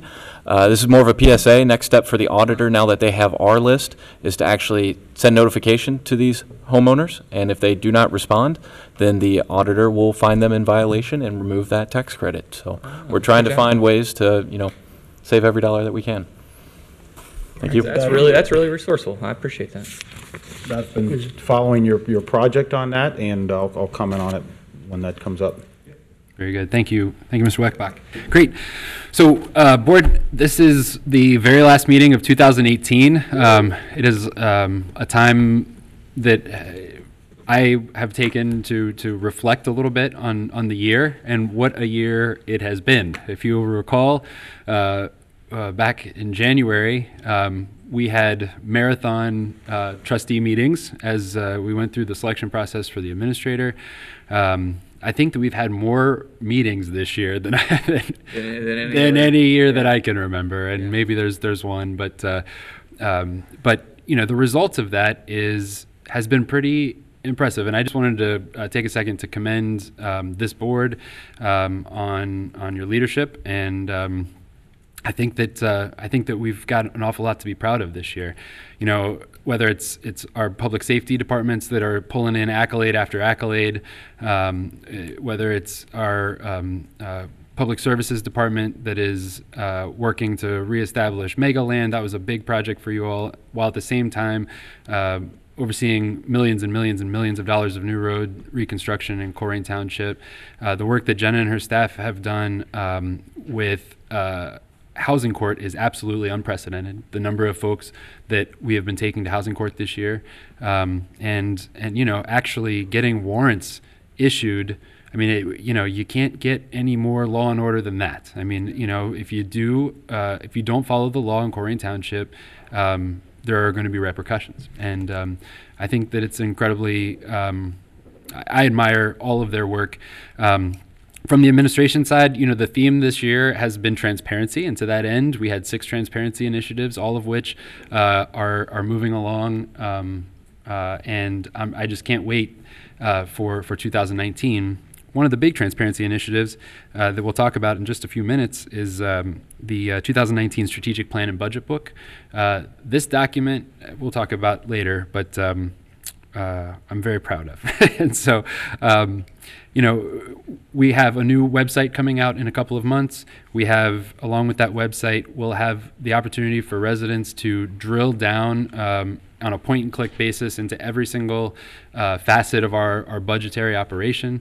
We have a new agenda and minutes reporting, software that we have been using and will be turned public-facing with the new website. We have a new assistant administrator, which is who has been doing an incredible job. In fact, he came into my office the other day and said it's been 6 months, and I cannot believe that it's been 6 months. Time has absolutely flown by. Jeff has been a stellar addition to our team, and as I look around the room, I am so pleased with the folks that I've had the opportunity to work with and the work that they've done. And getting to see your smiling faces in the gallery so often this year has been great. I cannot wait to talk about what's to come in 2019. I think that we're rolling on all cylinders, and we've got some great things ahead of us. So, in our quasi-Quibi centennial year next year, which is our 225th anniversary, which is 2019. We have a lot in store and a lot to be proud of. So with that, I think I'll conclude my report. Thank you, Jeff. Thank you, Jeff. Our next item is trustees report. Which one of you two would like to go first? Doesn't make any difference. Let Roger go first. I'll go first. I got some great news for the Colerain Township. One of my promises for my campaign was running, improve the road system in Colerain Township. Kevin and Jeff has been very helpful on this. Kevin is really talking to, pretty much with Kevin about how I can improve. I got good news that last week, I think last week, we got an email from the county, Hamilton County Engineer's Office, that East Miami River Road, the work will be done, put a new road will be done. The grant is approved. Mr. Rajagopal, it was not approved. Yeah. The first district, the first thing is approved, the local district. Now, it's automatically what they will do. They will, I got the email from Fred Slim. Oh, okay. I Not the skip. I thought you were talking about the skip. I'm sorry. Oh, no. This is Okay. East Miami Road from Harrison Avenue to all the way to like a Thompson Road. The district approved. It's the collaboration that we formed with the township and Kevin and pretty much instrumental to writing this. And that's a good news. The district level, the grant is approved. Now the formality, the state automatically will approve this. So I don't know, one day the paperwork will be done. Probably 19, they may start the project. You probably noticed that there's already a project started already from Butler County line to the Heritage Park. They're working on this East Miami River Road. And also I see in this agenda, the Kevin's got the bunch of roads to be done in 2019. So these are the great news. I'll keep working with the ODOT and the Colerain Avenue, the problems and how we can improve the Colerain Avenue. That's all I got. Thank you, Raj. Greg, go ahead. Oh, cool. Let me go through citizens. Raj was 3 minutes. I can't top that. Tom O'Brien, I deferred to Jennifer, and it sounded like, or Jenna, and it sounded like she got all those questions. If she didn't, see us again offline, I suppose. Bob, my answer is 3 yeses. I don't see Bob here. Christine, I don't see Christine here either. But the penalties that we were paying were not from the employee she mentioned. They were actually from a former employee. Just want to clarify that. Sharon is gone too. Yeah, we'll put in an extra patrol. Let's see here. Yeah, Kathy, I guess I'll say this. I'll say I'll consider going back to 2 meetings every month if the residents consider 1 citizen's address. What do you think? Is that a fair trade-off? Stop clapping. You're not allowed to clap it. Anyway, new fire recruits, when do they get a raise? That's a great question. We'll look into that more because we do need to.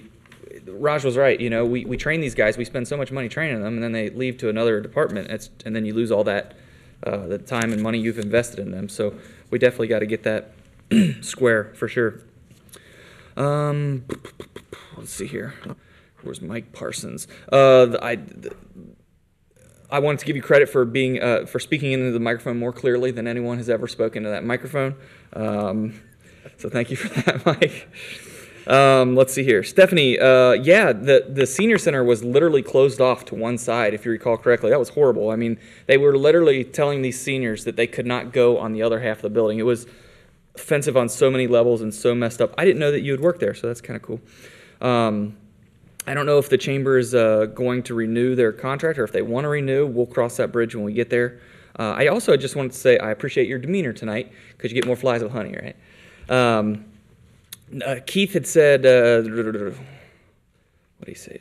Oh, I got a text that after you got done speaking from somebody watching live at home, and they said that our meetings were posted on the Groesbeck Fire Station too. So that's nice. They're utilizing those signs if they don't have anything else going on.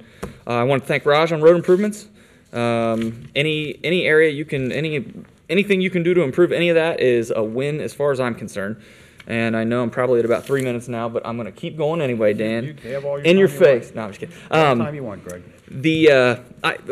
Let me get to my actual agenda now. I hope everyone had a happy Thanksgiving. I really want to, I kind of just thanked one of our residents, but I really want to thank all of our residents during their citizens address tonight, because the decorum was the way it should be. It was wonderful. It was respectful. It's the way it should be. So thank you all for having wonderful decorum. It felt like a Christmas gift. I don't know what happened, but thank you all for being respectful. It's the best way to communicate.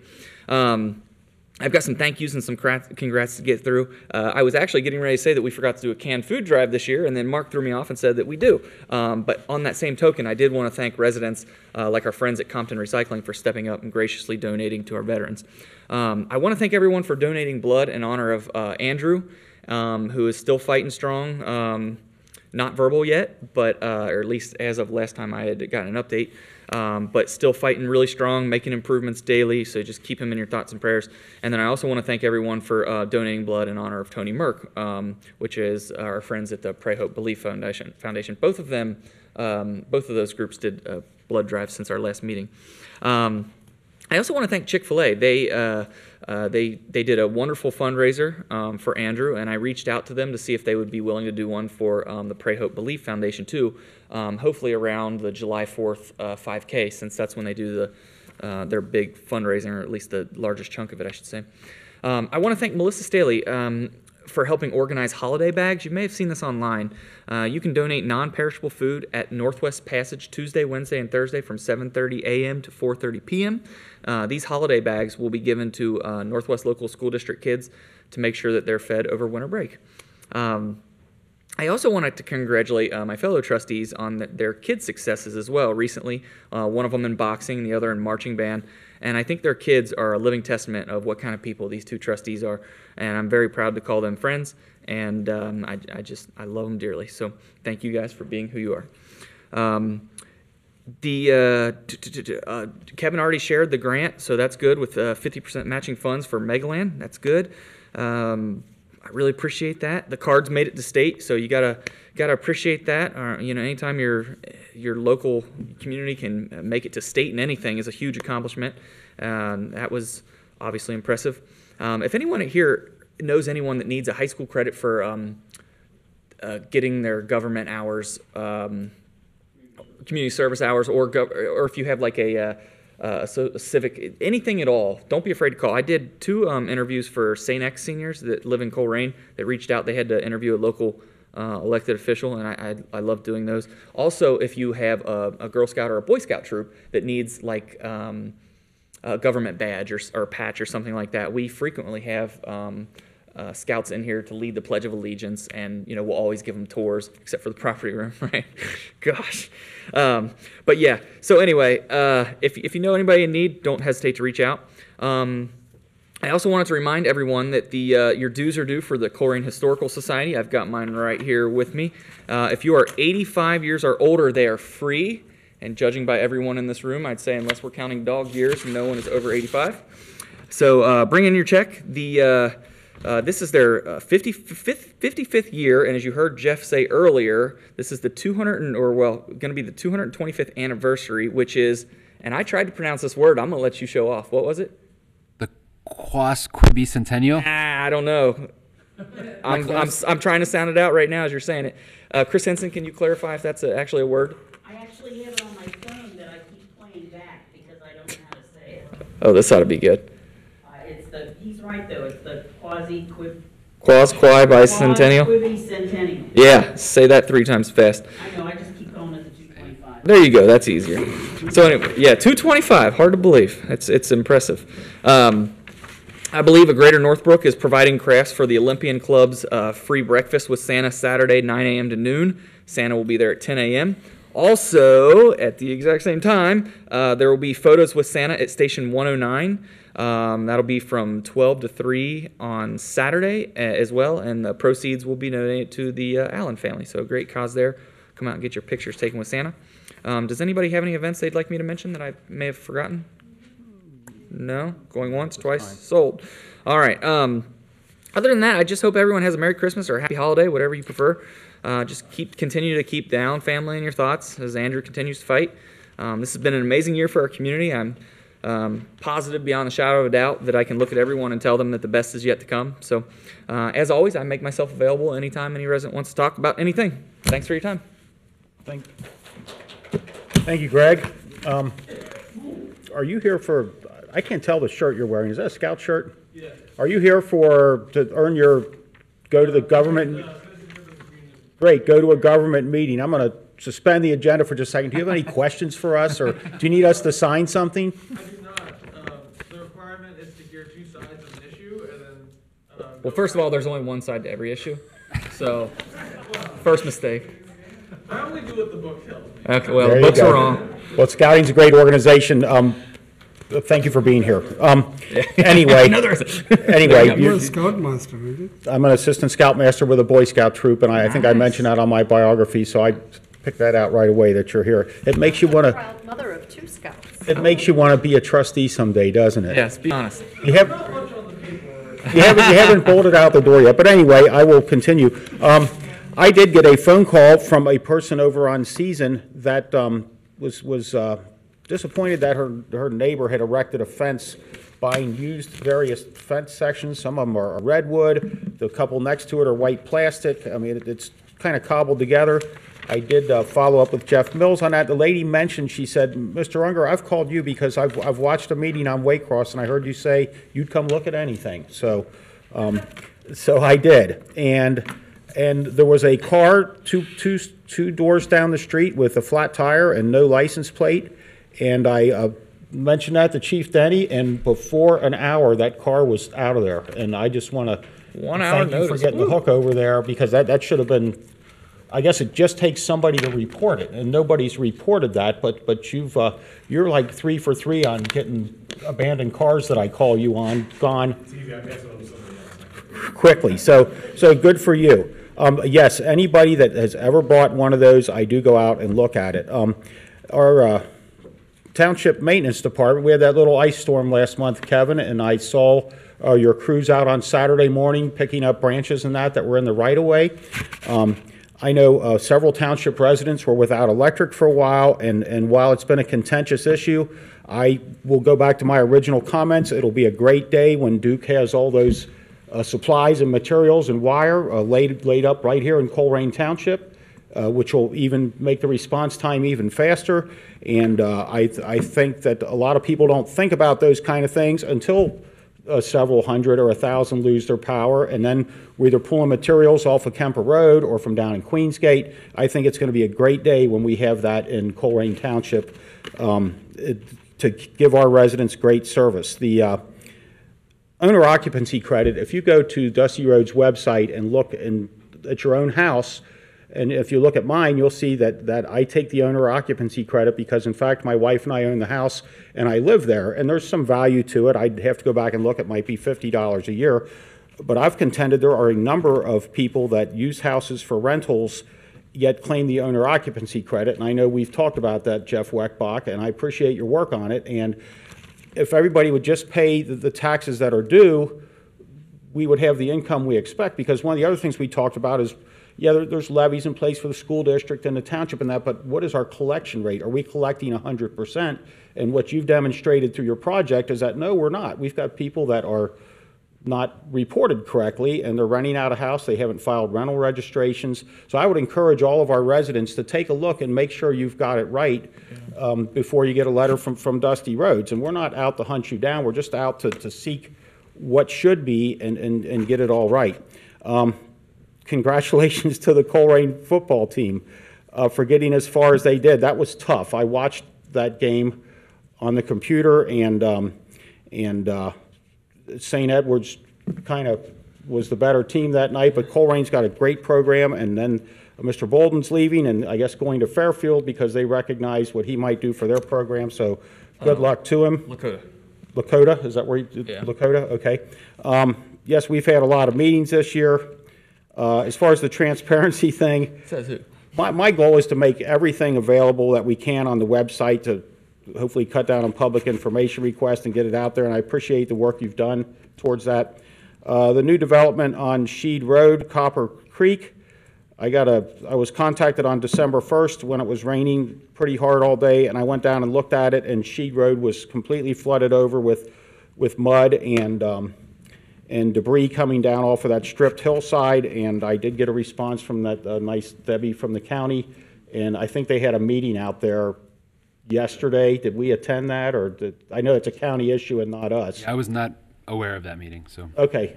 And apparently she was going to work with the developer, and my recommendation was put a few more silt fences going up that hill, but there was quite a bit of mud running out on the Sheed Road. And my last comment would be, this is our last meeting of the year. I really appreciate the confidence you've had in allowing me to run these meetings. Everybody who's wanted to speak has been allowed to speak. We haven't run the clock. We've had nobody dragged out of here by the police like was in previous years. I know people speak, and I love the passion. And so I want to thank you guys for having me as your president Done a great this job. year. Thank you. So with that, we will move on to the new business, Mr. Mills. Yes, sir. So at the beginning of this meeting, the agenda was amended to move 2 items up to the top of new business, and those 2 items were consideration of the acceptance of the 2019 strategic plan and budget book, and also the consideration of a resolution adopting the 2019 temporary appropriations. You know, look, this is a big deal. I believe that it may be unprecedented in Colerain Township, the level of detail and transparency with which we are conveying one of the most important things that happens every year, which is the adoption of the temporary appropriations, which sets our budget for the entire coming year, right? So one goal of this administration, excuse me, was to align our financial resources with the work that we want to accomplish. And what this means is that we have to understand the priorities of our trustees, of our residents, and we need to articulate those priorities clearly so that you all know what we're going to be working on in the coming year. What are our top priorities for the coming year by department? Then we want to align those priorities and the work that we want to accomplish with the resources that we have available to us. And that comes in the form of a budget. The document that is the strategic plan and budget book articulates our strategic initiatives, and it summarizes our budget for 2019. This level of detail in a budget presentation, I don't recall, and I'm really proud of the work that that all of our department heads put into creating this document, but particularly Emily Randolph and Jeff Weckbach. This was a major undertaking for us, and I think that it turned out pretty well. For the first time, residents can take a look at what our top priorities are for the coming year. They can see how our organization is structured. There's a very clear and detailed organizational chart for the whole township, but also for each department. There is a description of the financial structure of a township. Townships are accounted for in rather complex ways. Some departments pull from multiple funds, and the way that you manage a budget with multiple funds like this is a complex undertaking. And you don't learn about it in civics class in high school. You don't learn about it in college. It's not on television. And so, you know, for the first time, you know, we kind of want to take a second to describe the financial structure of the township so that everybody understands it.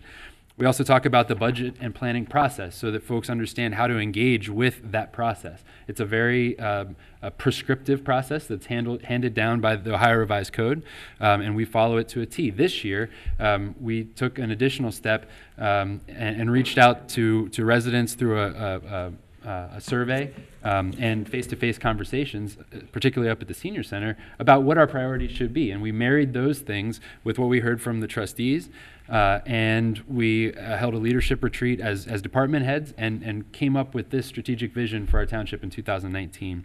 After figuring out what we wanted to do, we sat down for months and crunched through $41 million worth of budget. And we brought in the trustees. Each one of them came down and shared with us their hopes, aspirations, concerns, worries. We made adjustments based on that.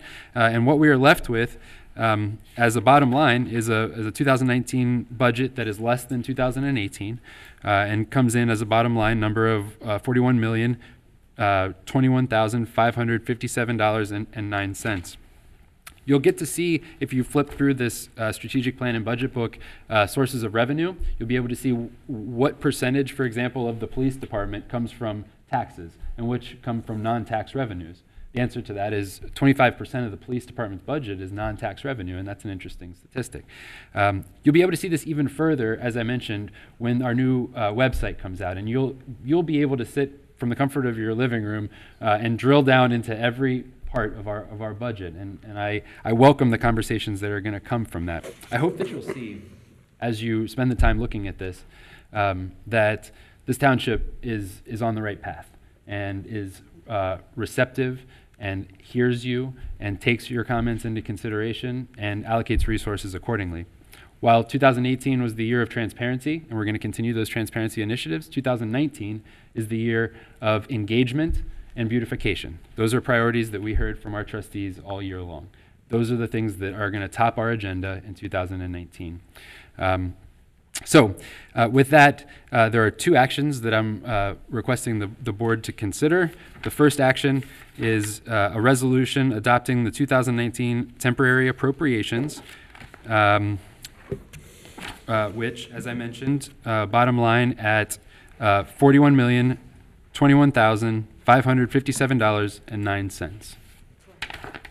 I would motion that we do such a thing. I'll second it. It's been motioned and seconded. Is there any discussion? Yes, I'll go.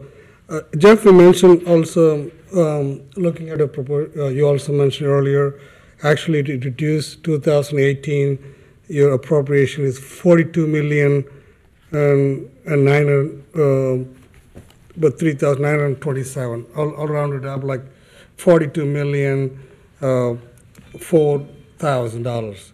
You know, I mean 400,000.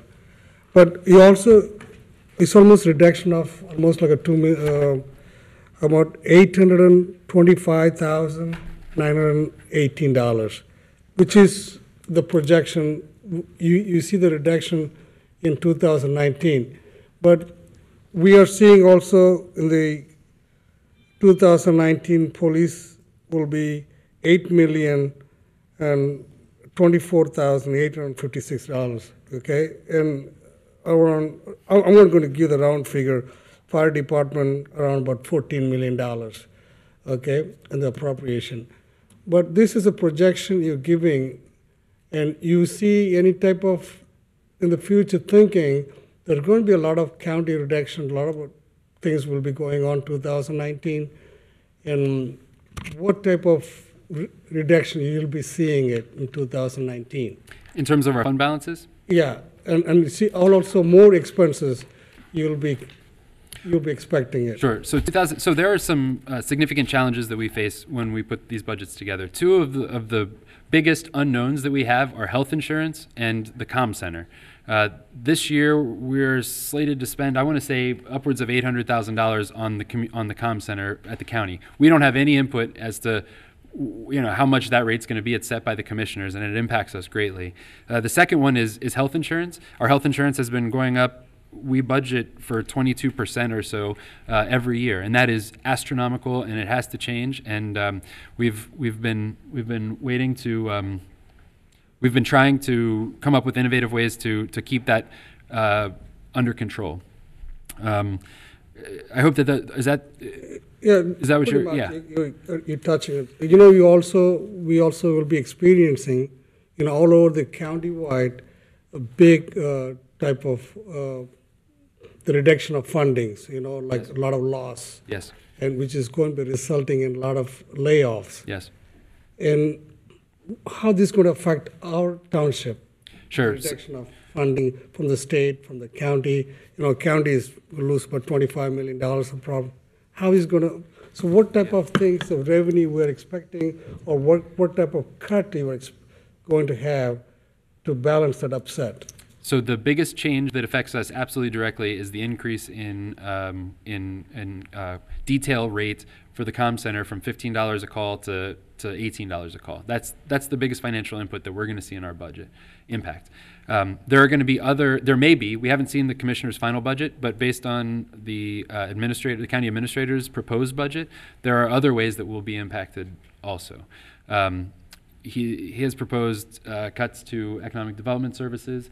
He's proposed cuts really across the board, jail, sheriff. I mean, so decreased services is an indirect indirect way to is the an indirect township. way. But the thing that's going to hurt us in our pocketbook this year, that results from county action, is the detail rate increase from what is right now proposed a $3 a call increase, but we're hoping that they hold the line there and don't increase it further.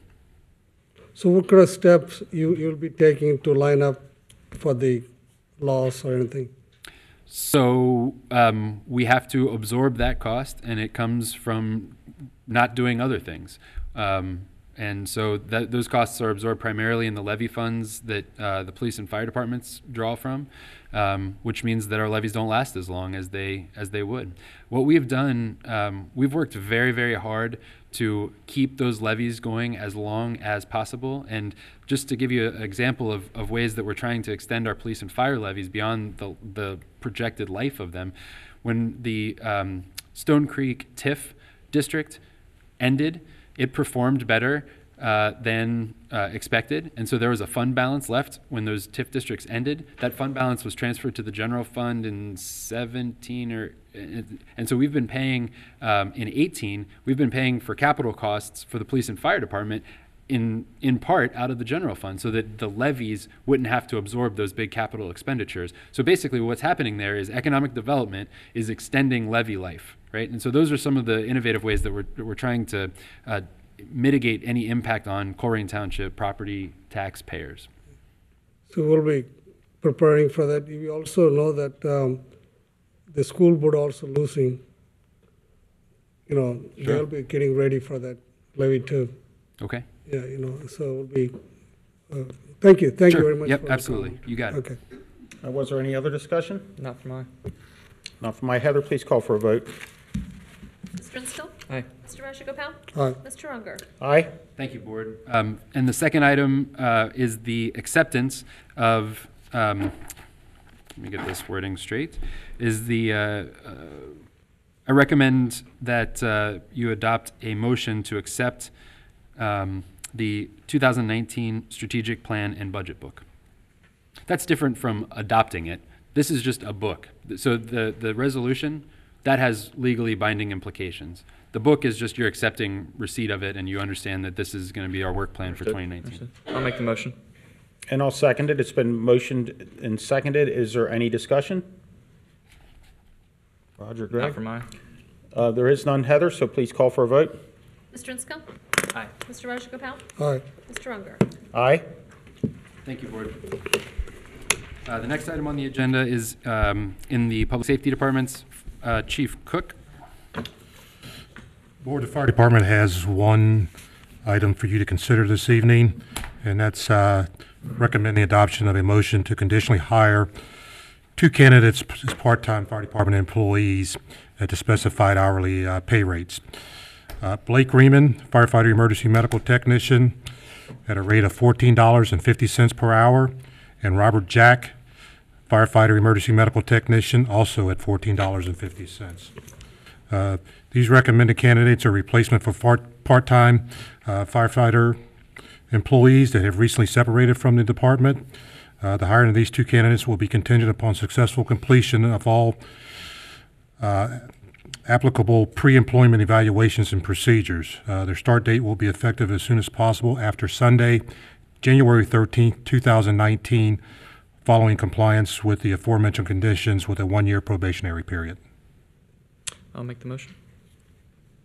Second. It's been motioned and seconded. Is there any discussion? Yes, Dan. Chief, we talked about when Kathy brought this pay scale difference. I know pretty much every meeting we're hiring part-time firefighters, EMT. When you hire part-time people, do they they're getting the best training from here in the country. Excellent program you have. Do they make any commitment letters? Okay, once we hire the part-time, you gotta work. I know you give the probationary period, but they had to work year or 2 years time limit, anything that make them at least stay here? No. After finish the academy or training, they can look for a different job? Yeah, there's no employment contract per se with the part-time people. Now, what we do have in place is when we subsidize or pay for their training, there is a commitment there, if you will. So, we require when they separate outside of that, then, we receive compensation back for the training that we've outlaid funding for. So far to date, we've had 23 people to date separate from the department, and we have successfully recovered funding, I think, from 2 of those employees. But a lot of them leave for full-time positions at other departments, the city of Cincinnati principally. Some of them leave for personal reasons. We did have 1 death in the employment structure this year. So, we do try to recover cost. And matter of fact, we do recover cost, where we can. What can we do? What type of things we can do to hire just a full-time employee? Is that, like Kathy mentioned earlier, maybe when the contract comes, give the pay raise up for the officer? They may attract. Yeah, like we stated before, the contract is due to expire next year. We're under negotiations next year, and we'll start discussing methods to try to retain employees. But also to attract for the full-time employee and eliminating the part-time workers. Yeah, and we've made a significant impact on increasing full-time staffing, but obviously, it's all budgetary driven costs. But it's been my desire to increase the full-time ranks, and we've had a lot of success with that over the past couple of years. Right now, we're at out of the 33 authorized positions daily, we're at 25 full-time and 8 part-time, which is drastically different than what it was years ago. These part-time employees, they get all the benefits, right? The benefits of the full-time guys? No, they don't have the They benefits. don't have any benefits. Okay. Thank you, Chief. You're welcome. Was there any other discussion? Hearing none, Heather, please call for a vote. Mr. Inscoe? Aye. Mr. Rajagopal? Aye. Mr. Unger? Aye. Thank you, Chief Cook. Next items are in the Police Department and Chief Mark Denny. Thank you, Jeff. Quite a few items. The first is a recommend adoption of a motion to accept a $100 donation to the Police Department from Michelle Neiman. This was given to us in appreciation for vacation checks. Make the motion. A second. It's been motioned and seconded. Is there any discussion? Hearing none, Heather, please call for a vote. Mr. Inscoe? Aye. Mr. Rajagopal? Aye. Mr. Unger? Aye. Next item, recommend adoption of a motion creating the position of school safety officer within the police department. If approved, this position will be part-time and will not be other than payment in kind, Medicaid, and workers' compensation. If approved, the position would not exceed 1,475 hours per year, and the salary would be $33 per hour. All costs associated with this position are paid for by the district in a contract that I will present to you in a couple items further. Perfect. These are not police officers. These are retired officers who retain the ability to carry firearms under House Bill 218, the Law Officer Safety Act. So they are permitted to be armed in a school setting. They bring with us 30 to 35 years of experience, both of the people I'll present to you. So these are well-qualified people for these positions. It doesn't increase our sworn rank at all. Chief, I see that 2 different things. What's the difference? School safety officer, school security officer. Is that 2 different categories? Did I have security somewhere? I'm sorry. Yeah, It should be school safety officer. Oh, I saw somewhere many about three school security officers, it says, School but they're all safety. same. The board passed the board. Yes, it is the same. To answer your question, their board passed the contract last night, authorizing up to 3. So we have one position that we could still fill under that contract with the board's approval, obviously. They're also different resource officers, they're all the same. They're not. We were pretty clear on that. I did not want them to be acting as a school resource officer. Their job is to be there for emergency situations only. For an inevitable, the terrible event where somebody would walk in with a firearm or cause an issue, I want them ready to go and in front of the school. That was the district's wish as well. This officer you're hiring, paid by the school board. Yes, it is. Thank you, Chief. Is there any other discussion? Hearing none, Heather, please call for a vote. I'm sorry, I didn't have, I missed who made the motion and seconded on that one. Greg, did they? I seconded. I think that's right. So why don't we go ahead and do that again? I'll remake the motion if we didn't already. And Raj? I seconded. Okay, just so you have that. Okay. And Mr. with no other discussion, please call for a vote. Mr. Inscoe? Aye. Mr. Rajagopal? Aye. Mr. Unger? Aye.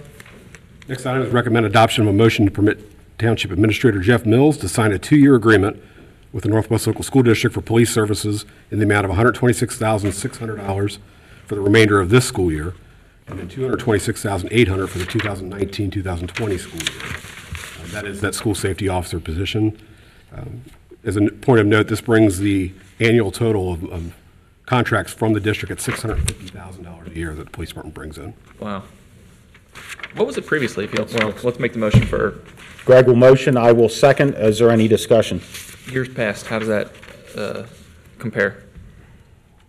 It obviously increases. We do it with the officer's pay, but it is substantially higher than it ever was.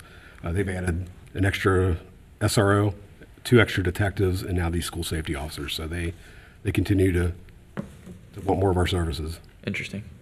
Yeah, we kind of knew that was coming.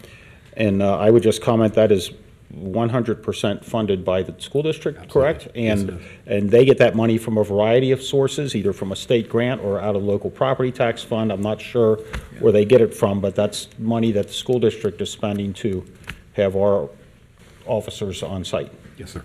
Is there any other discussion? Hearing none, Heather, please call for a vote. Mr. Inscoe? Aye. Mr. Rajagopal? Aye. Mr. Unger? Aye. Next item is recommend adoption of a motion to hire Herb Dorfine as a school safety officer. If approved, Mr. Dorfine's salary would be $33 per hour, and it would not exceed 1,475 hours. He would receive no benefits other than payment into PERS, workers' compensation, and Medicare. Mr. Dorfine's hiring would be contingent upon successful completion of a medical and psychological background evaluation. And this hiring would be effective on January 1st, 2019, and he would serve a 1-year probationary period. Mr. Dorfine is the son of one of our officers, Dean Dorfine, one of our detectives. He's the son or the father? The father, I'm sorry. Okay. Thank you for disclosing that. Herb was a retired sheriff's deputy who spent a lot of time in Green Township in Colerain while he patrolled for over 30 years, so he's very familiar. He's from with Hamilton County? Yes. Okay, well, I'll go ahead and motion that we do such a thing. I'll offer a second. It's been motioned and seconded. So that position, is there a discussion? Yes, that position is the one that's funded by the school district. That's the first of the positions, yes. Okay. Is there other discussion? Is there one he used to work on the impound? No, he didn't work on the impound. No, that's Andy Demarapoulos. He's our next, he'll be the next item. Oh, okay, all right, good. Is there any other discussion? No. Heather, please call for a vote. Mr. Inscoe? Aye. Mr. Rajagopal? Aye. Mr. Unger? Aye. Next is a motion to reclassify an employee and recommend adoption of a motion to reclassify Andrew Demarapoulos from records clerk who works in the impound lot to our school safety officer. If approved, his salary would be $33 per hour. He would not exceed 1,475 hours as the other position, and his hiring would be effective on January 1st, 2019. He's a long-term township resident and police officer. He's got 41 years' experience as a police officer. So again, we're putting very experienced people in these positions and fully funded by the district. Well, I'll make the motion. A second. It's been motioned and seconded. Is there any discussion? I believe he was the school resource officer back years ago when I was over there. He was at Northwest, yes. Right. Yep. And I thought that was a great thing when we first brought those in. I know that the district had interviewed with Greene and Hamilton County and Colerain, and so Andrew's got a ton of experience over there and knows his way around the building, and So I think that'll be a good thing. Is there any other discussion? Not for mine. This is a job that you did 30 hours part-time, correct? I'm sorry? This is a job you did 30 hours part-time. The previous job? Previous job Yes, you he did was 30 in our hours. impound lot. Are you going to replace with 40 hours somebody? Yes, that's later in the agenda. I'm asking to increase 10 hours in that position. Then we'll discuss when that comes. Okay. Is there any? No, Go ahead. Go ahead, Raj. Go ahead. Is there any other discussion? No. Hearing none, Heather, please call for a vote. Mr. Insco? Aye. Mr. Rajagopal? Aye. Mr. Unger? Aye. Next item is recommend adoption of a motion to authorize Township Administrator Jeff Mills to sign an agreement with Axon Enterprises for the purchase of body cameras. This agreement's for $211,726.50, paid over 5 years. Approval of this agreement in December of this year saves us $29,000. They were willing to give us a significant discount if we were able to get that passed in December. You're familiar, we did have body cameras previously. We got those in 2014, and they did not prove to be resilient enough to withstand the rigors of what they need to be. These are pretty much the standard camera throughout the nation. It comes with the storage and it comes with the redaction software. It's the state of the art, and it gives us what we need. So the other cameras, they agreed to buy them from us. Axon did, so they'll buy our existing cameras so we don't lose all the money that we did spend on that. Did we seek a bid on that, though? I mean, Go ahead. sorry, well, continue. Well, No, if you want to discuss it, let's motion first. I'll make the motion, sorry. And I'll second it. It's been motioned and seconded. Go ahead, Greg. Forgive me, where were we? Trading in the old cameras. Yeah, did we get it, did we seek out, like, that's terrible, but did we look on eBay? Did we see if there's another department that would buy them to get the maximum amount out of those? Or did we just trust that they were giving us the most in return for them? I would feel bad selling them to another department. They would That turn bad? on their own. They would turn off on their own. They put a lot of our cases in jeopardy. They just did not withstand what we needed them to do. So to get anything for them, I think, is a significant fair enough. achievement. Okay. Do you have any discussions? I will, but you can go ahead. Go ahead, you go ahead. I read, that's quite a long thing in the agenda. I read what, just so people understand what you mean by redaction, that's if you enter a premises and there's somebody there that's partially or not clothed. It's if there's children in it or just other legal purposes for redaction. Otherwise, it's a very limited scope of what would be redacted on a camera. Right. This is stuff you see on camera with the blurred face, and the audio can be bleeped out, but most of it's required by either the township policy or by law. Right. That was my question, was about the redaction component. Go ahead, Raj. Yeah, all right. Chief, that's a great idea, do this. Then again, they're using body camera now, okay, right? We are not. We've not been with body cameras for about 3 to 4 months now. The other ones weren't able to maintain it. You're not using any body camera at all? Wow, I didn't realize that either. We've been without for about 4 months. Jeez, well, Pete. Again, What happened, all the body camera? we had cases that were, we told the prosecutor we had body camera video only to find out the camera had turned itself off. Oh, man. Or it just turned itself on at random times. There's a myriad of electronic problems with those. They wouldn't download the kiosks that we would download the information to would break and go down, and the hard drive would break on that. It was one thing after another from the minute we bought them. Chief, I personally, I would, instead of spending money for the Waycross, $55,000, I'd rather spend the money. That's a project different, like this. that's a different fund, You know, Raj. But what I'm saying, we're going to, we in the trend of spending, maybe we can address this next year, 2019, about the spending. You're committed to 211, almost $212,000 in this, but body cameras needed, maybe we'll address it next year. That's my discussion. Is there any other discussion? Yeah, I don't want to put this off. No way. If you want to live in a safe community, you got to spend money. And this is not something astronomical that no other community, and we're at the forefront. This is kind of the standard. I can't imagine having a police department where we don't have, it would blow my mind not to have something like this in our police department. I'm a little disappointed because I don't think I realized, unless someone told me and I forgot, that we haven't had these for 3 or 4 months now. That's kind of alarming to me. That worries me. This is this is just, I had two goals when I got elected, and that was to make sure our residents were heard and to make sure our employees had all the tools they needed to do their job. And this is a tool they need to do their job. So I'm positively in favor of this. I agree, Greg, it needs to be a camera, but we got to shuffle the money around because we're going to have a problem spending a lot of money, and this is very essential, I know that. But next year, maybe in January, we'll look around and see what other money we cut down, spend that money for this purpose. We spent a lot of money in buying a new car, new police cars this year. A lot of equipments we bought. I authorized for the brand new vest with safety for the officers. We bought, all these safety things we bought. I'm not saying we not to buy this, we'll buy it, but next year we maybe talk to administrator how we can shuffle the money to buy these things. We gotta. That's my argument. Can I add one thing that might alleviate some of your concern? Yes, sir. They allow you to cancel this agreement if you run into financial issues. So you could go to 3 years, and if you ran into financial issues, you could go back to them and say, "We're done. Here's your property back." So they do allow for that. There's a grants available also from the Attorney General's office. There will be money coming with this grants. From the Department of Justice, law enforcement grant. Is there any way we can look into the grants? But these are grants available. I apply for every grant I can find. That's. But Chief, I'm not trying to stop this, but I'll to definitely help you. But we'll find a way to shuffle and probably see if we can get some grants. We got a new governor who is pro law enforcement guy. We got a new attorney general, very pro law enforcement guy. There is a grants there. I would, if I'm looking at the right page here, it looks like in 19 it is 57,375.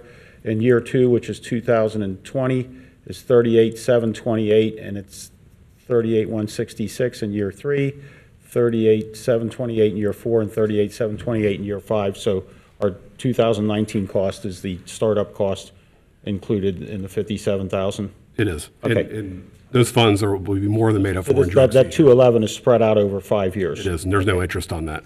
Right. Okay. Is there any other discussion? I just quickly say, the second that you put your residents' safety in jeopardy or even your employees, you either have to spend money to fix it or you have to give your residents the right to vote on if we're going to, like levies and such, to pay for something like that. So I don't know. I don't feel comfortable putting anybody's safety in jeopardy any longer than we have to. I mean, I respect wanting to find grants and all that, and if we find them, we'll still use them.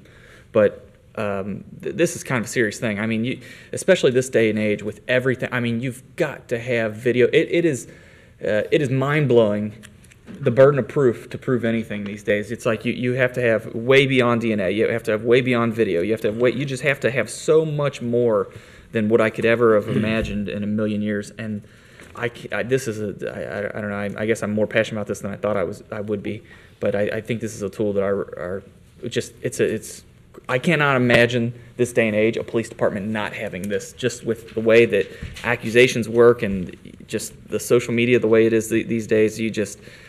Holy moly. I mean, just recently, the Northwest Passage incident, if we didn't have body cams for that, I mean, holy moly. But anyway, that's my 2 cents. I'm ready to vote. Is there any unless other you guys discussion? have other discussion. Hearing none, Heather, please call for a vote. Mr. Inscoe? Aye, respectfully. Mr. Rajagopal? No. Mr. Unger? Aye. Motion carries 2-1. Next item, recommend adoption of a motion authorizing Township Administrator Jeff Mills to sign a renewal of personal services contract with James Love as the Police Department's Public Information Officer. If approved, the contract would be effective January 1st, 2019 through December 31st, 2019. And the compensation would be $12,156, broken down monthly at $1,013. This is the first increase there's been in the contract, and this is the 4th renewal of that contract. And as we stated earlier, he is indispensable to my department, and he's worth 3 times this amount, honestly. Well, don't tell him that because he might want it. I'll motion for such a thing to start the discussion. I'll make a second. It's been motioned and seconded. Do you have any comments, Raj? I think I've seen him in the Northbrook community, and also he helps the Northbrook community to have the meetings, and anytime they want, he gives his church. apart from what he does as public information officer, and his involvement with the community is very good. And I would say I think he's doing a good job. Just to rent that room, you could justify that as, Yeah, I mean, it's it's really an expense in itself. helping the community. And one of the questions that came up during the public comment period was a log for James Love, and you said he doesn't log his activities. I've not asked him to do that, but I certainly could if the board wishes me to do that. That comes down to trust, in my opinion. And I mean, the reality is, I know he's working because I see him on news every night. You know what I mean? You can't miss somebody when they're on TV. Whatever we've got going on. Never been a doubt in my mind that he's.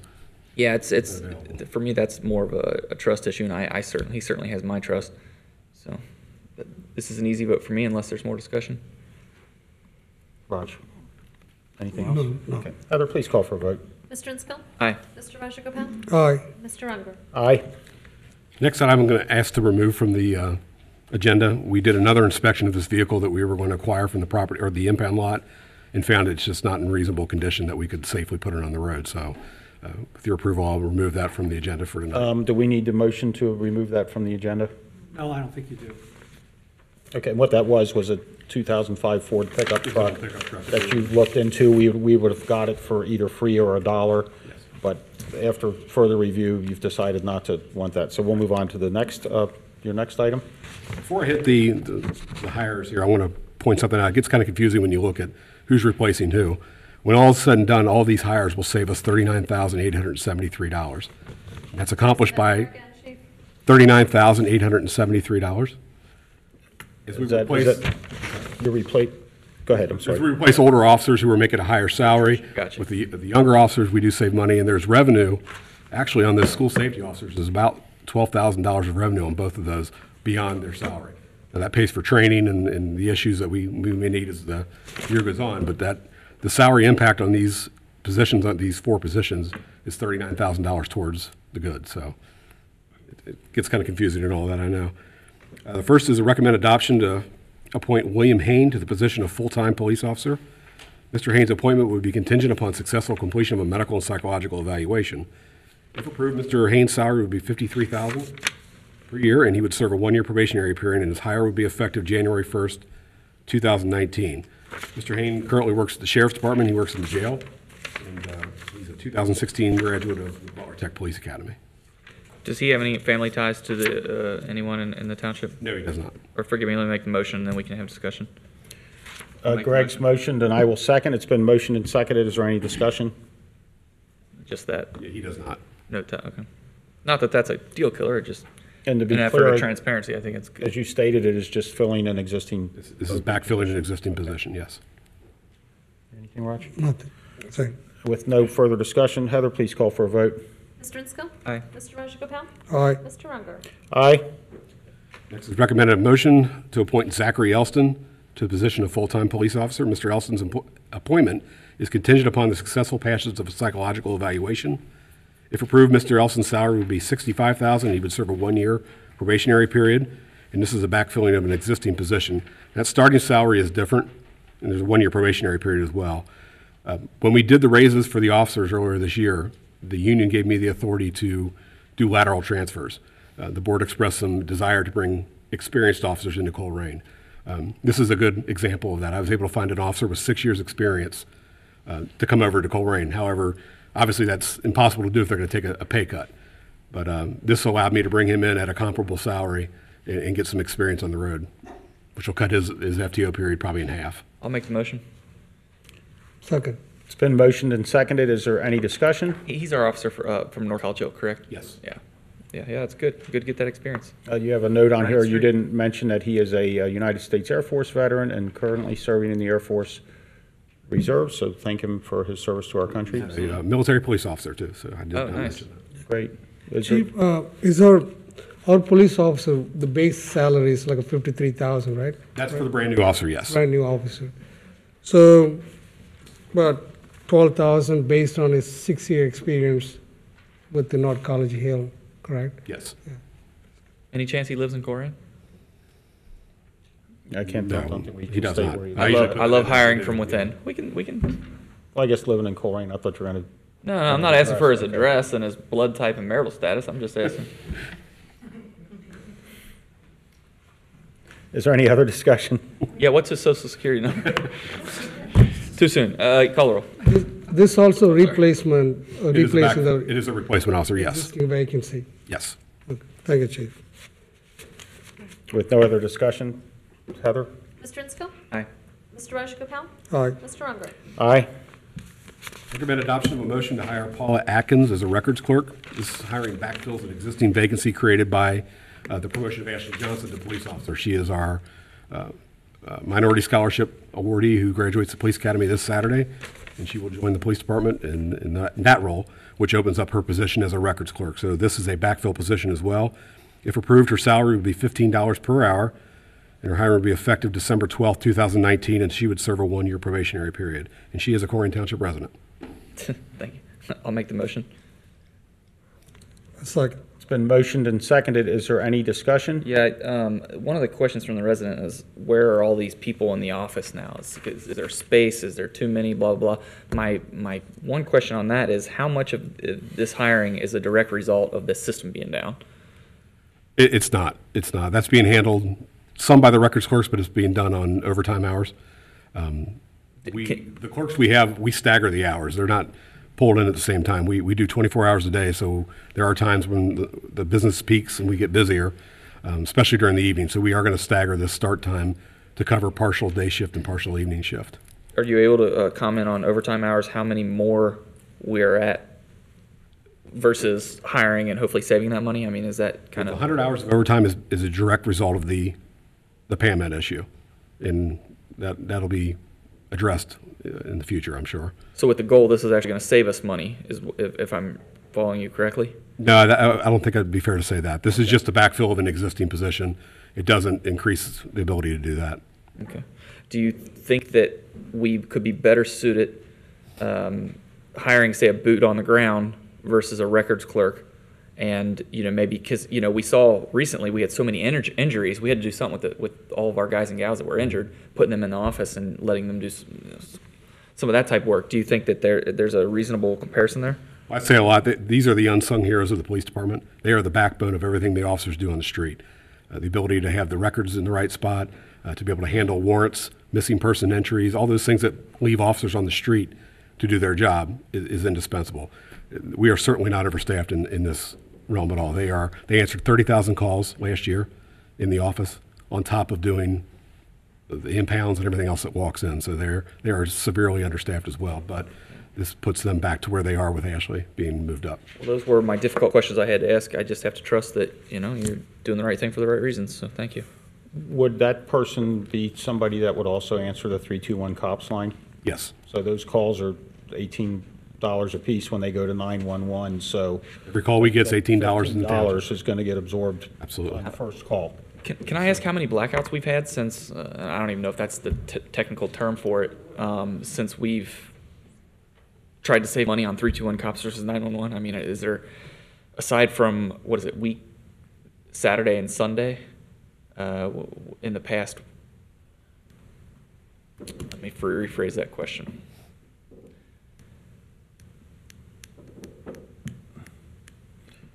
Is there a break? Is there a jam up on the 321 COPS line? Is that what you're thinking, or? When was the last time we had a blackout, I guess, for understaffing? We've never had that. No, we will fill with overtime, or we'll have an officer actually fill sometimes if necessary.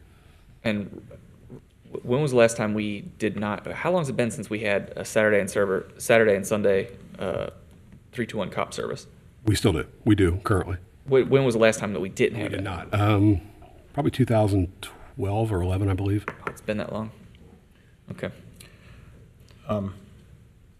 Following up on my previous comment, in your earlier report, statistical report, you mentioned the number of calls we had in November. When you take that number of calls times the additional $3, that's an extra $7,698 in 1 month that we're going to be spending with the comp center. And please, if it's an emergency, please call 911. But anything that the citizens can call 321 COPS on, it saves us $18 a call. If we could divert 10% of those calls, that's $800 a month.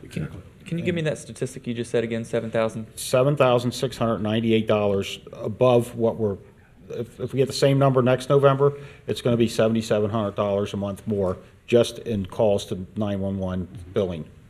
Okay. And the county's killing us on this, and if it's an emergency, obviously call 911. If it's something else, please call 321 cops. It gets answered right back there, and Yes. If it doesn't get answered, it goes straight over either way, so you're Yeah. gonna get in touch with somebody regardless. Sorry. Is this something we can put on the township website, where people are aware of this? 321 cops?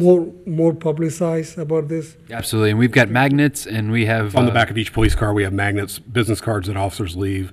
So we did a very big promotional campaign on that. Let's do another promotional campaign on that, because I mean, like the circle, it doesn't cost us anything to send out an email. That's In right. fact, I was impressed earlier when I was reading through this. We had, if somebody can recall off the top of their head, how many circle emails went out last year? It was like 10 a month or something like that. Yeah, it was It buckets. was pretty good. Yes. So we're going to do better next year. yeah, but I mean that's an email that saves us money essentially. So I don't mind putting that one out twice a month. You know, if that's what it takes. Yeah, we can certainly push that again. Yeah, and just for everybody watching at home and here, you know, we're always thinking of trying to think outside the box. You know, one of the things we've discussed, and maybe it'll be feasible someday, maybe it won't, is our own call center. So we're always thinking. We just, you know, sometimes it just comes down to money, and that's obviously something that's very expensive. And I guess we can continue to evaluate that as costs change and whatnot. But Any other discussion? Hearing none, Heather, please call for a vote. Mr. Insco? Aye. Mr. Rajagopal? Aye. Mr. Unger? Aye. Next item is recommend adoption of a motion to hire Amy Pining as a records clerk. If approved, Ms. Pining's salary would be $15 per hour, and she would serve a one-year probationary period. Her hiring would be effective on December 12, 2018. This position fills a vacancy created by moving Andy Demaropoulos to the school safety officer position. Andy was at 30 hours per week. I'm requesting the board increase that position to 40 hours per week. We currently use our full-time staff now to cover the times when Andy's not here. So we'll take our records clerks from here and send them up to the impound lot to cover the times when Andy's not able to work, which causes an efficiency issue for us as well. The impound lot brings in about $300,000 a year in revenue, so we do have a significant income stream from that will help support this as well. I would motion we do such a thing. I'll second it to open the discussion, and I'll just start off. Is there like a grace period where he's going to shadow and train her or something like that? Yes. Yeah. In between. Yeah, he's very involved in it, and he wants to make sure it's turned over to good hands. So Perfect. I know that was kind of his baby, I guess you could say, because it was kind of a new thing for us to do that. Just also for sake of transparency, she is the mom of a former employee. Is there any other connections outside of that you know? Brett had a personal services contract as part of our care program. He no longer has that. Yeah, I saw that. But yeah, she's He's at Brett's Kroger mom. now, doing well, she said. So that's good. That's good. Brett is, if you ever meet Brett, he's a bundle of joy. You can't talk to that guy and not smile. He's just one of those people. So that's all. Is there any other discussion? Yeah, Chief, I asked you earlier, I think this job is going to be a full-time job? Yes, sir. Correct. Let me ask you, because you mentioned earlier increased volume of work, or why not necessarily become, then she'll be eligible for all the benefits, correct? Yes, All the she would. full-time benefits. She would be eligible for those. Okay. We have 10 hours at From part-time to full-time? We have 10 hours where the impound lot has no coverage, so we're required to take our full-time record staff who are answering the 321 COPS number and doing all the things for the officers and pull them out of the police department to send up to the The impound police lot. officer doing that? No, we send records clerks up to do that for us. Okay. And it takes them away from the tasks we have for them here. So it's an addition of 10 hours to allow us to cover it for the hours that the impound lot is open. This could be, I don't know, can the impound lot, police department runs it, is it cost effective if you privatize, to let them? You're saying other outsource company, it? you know? Are you saying outsourcing? Yeah, like give it to other impound lot and. Well, we'd have to pay for that. I mean, we're making a The significant, people want the car, impounded, they will pay to get the car out, and plus whatever the ticket you write, the ticket will goes to the police department, One significant source of non-tax revenue for our police department is the Is it producing revenue? huge amounts, yes. Yeah, we're bringing about 300,000 a year in. Okay. Yes. So we would not want to give that away. We would want Right, to right, keep I it. understand that. Yeah, I mean, the reality is if we didn't have that and we were going to rent that building out, I mean, we're not going to rent it for $30,000 a month, you know, if we didn't have it per se. And then we would still have a need for somewhere to store things. Yeah. Just from my understanding. Is there any other discussion? Hearing none, Heather, please call for a vote. Mr. Insco? Aye. Mr. Rajagopal? Aye. Mr. Unger? Aye. Thank you, Board. Thank you, Chief. All right, the next item on the agenda is Mr. Schwartzoff. Thanks, Jeff. Actually, Jeff Weckbach's going to discuss this matter, but I just want to thank Todd Bandy, Craig Ryman, and Dan Schulte, my department. The specs that we use for our own individual road program are developed in-house. They come up with the PCI scores. They go out and look at the streets. This would be something we'd have to hire an engineer to do normally, but we are able to do that in-house. And then Jeff's helped a lot this year in kind of putting the program together, which is in the agenda, but I think we came up with a really good road program. Even though we spend over $1 million, as you can see, you don't get a whole lot done for $1 million, but we would be spending a lot more just in engineering costs if we had to send this out to an engineer to do this for us. I'll make the motion. And I'll second it. It's been motioned and seconded. Is there discussion? Yeah, I think it's worth mentioning, regardless your thoughts on Rumpke, after that case was settled, they agreed to give us a significant amount of money, which is essentially funding our road program. So say what you want. That we're paving roads as a direct result of essentially losing before all of our times a case. So thank you for that. Is there any other discussion?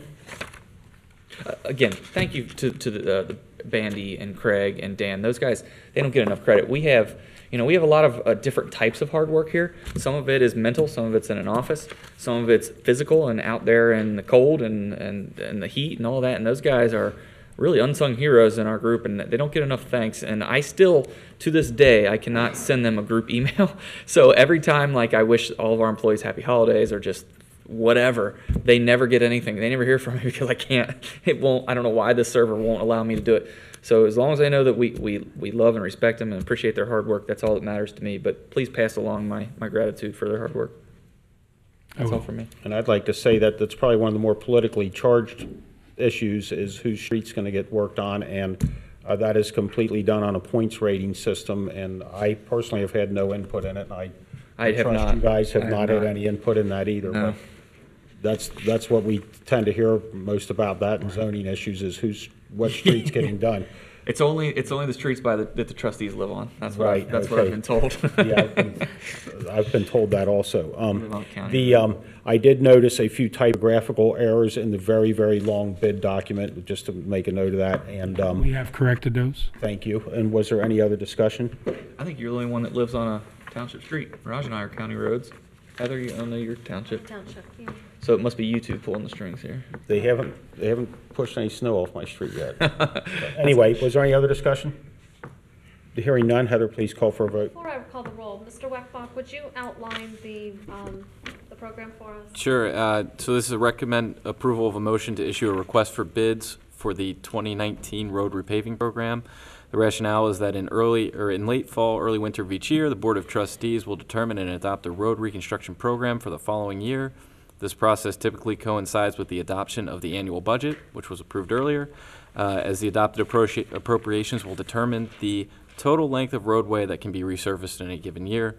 For 2019, the Township is proposing that all streets on the 2019 road program receive a minimum of a 2-inch mill of the current surface and a 2-inch fill with new liquid asphalt. This is consistent with past practice, and the total depth of the mill and fill will vary slightly in different areas of each street. These streets will also receive new curbs and needed repairs to storm basins as part of the program. Following roads are recommended for repair in 2019: Overdale Drive, Sage Meadow Drive, Twin Willow Lane, Regal Lane, Current Lane. The only change from the 2018 road program is the expansion of the curb width from 25 inches to 28 inches. Thank you. Was there any other discussion? Hearing none. Heather, please call for a vote. Mr. Insco? Aye. Mr. Mr. Rajagopal? Aye. Mr. Unger? Aye.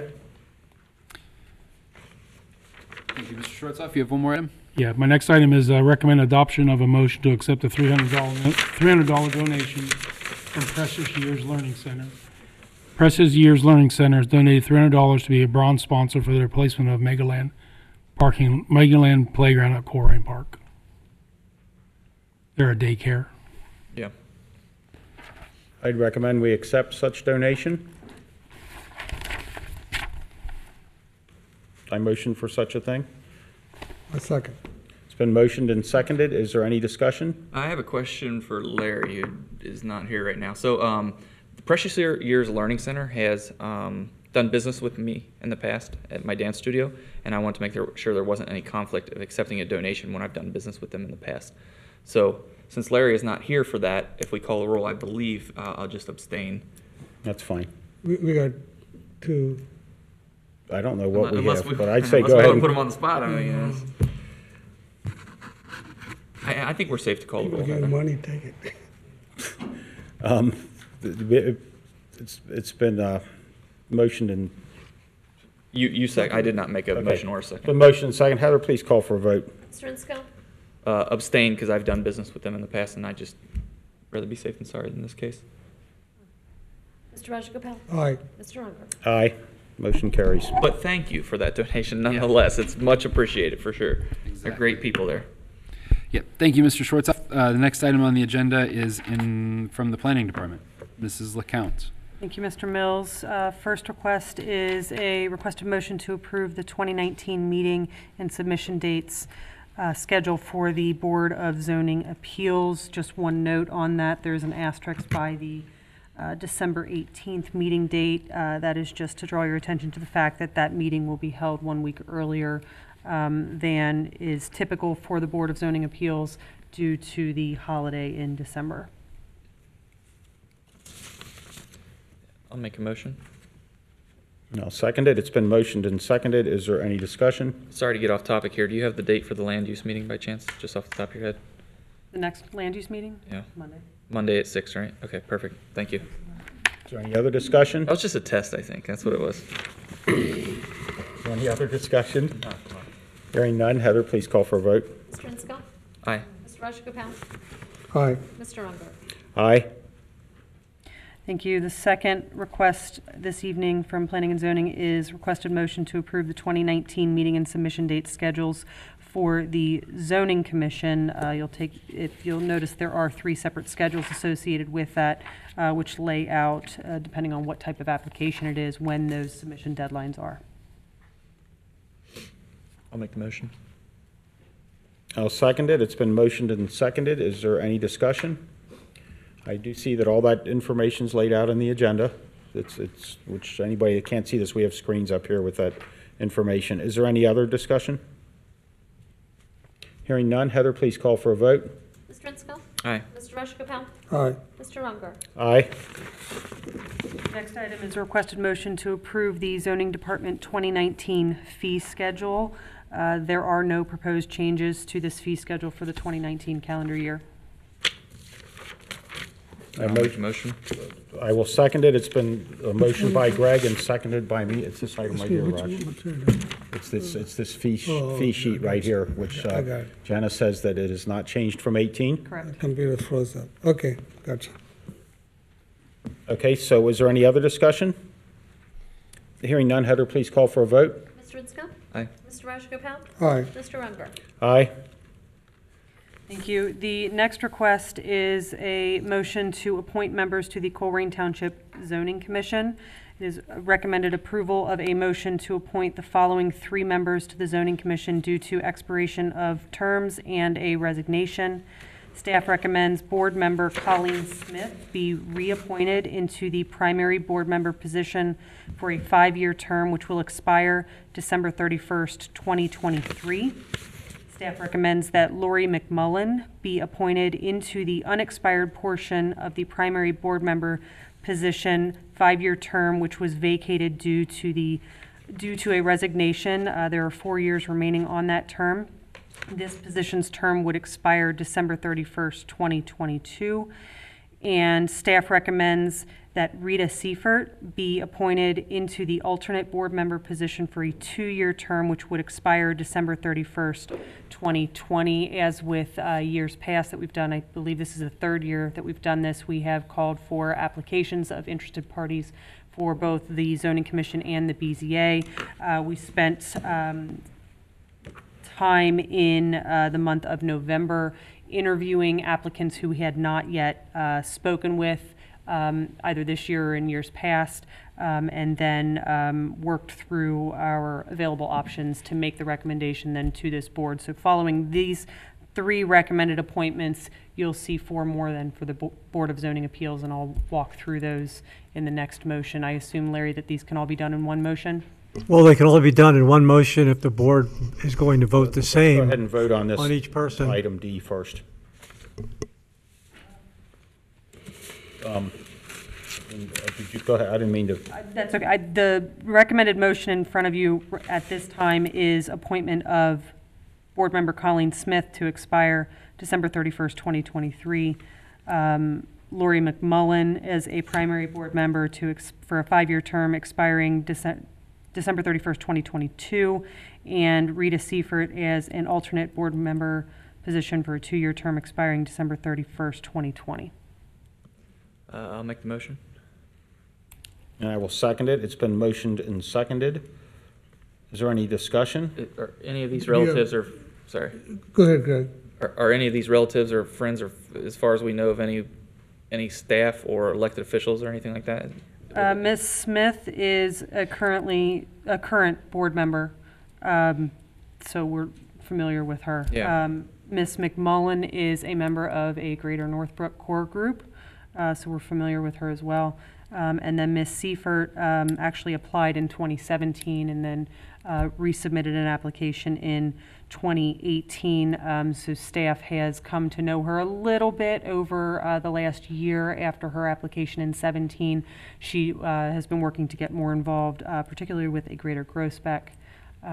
So we've seen her a little bit more, but as far as personal relationship, I'm not aware of any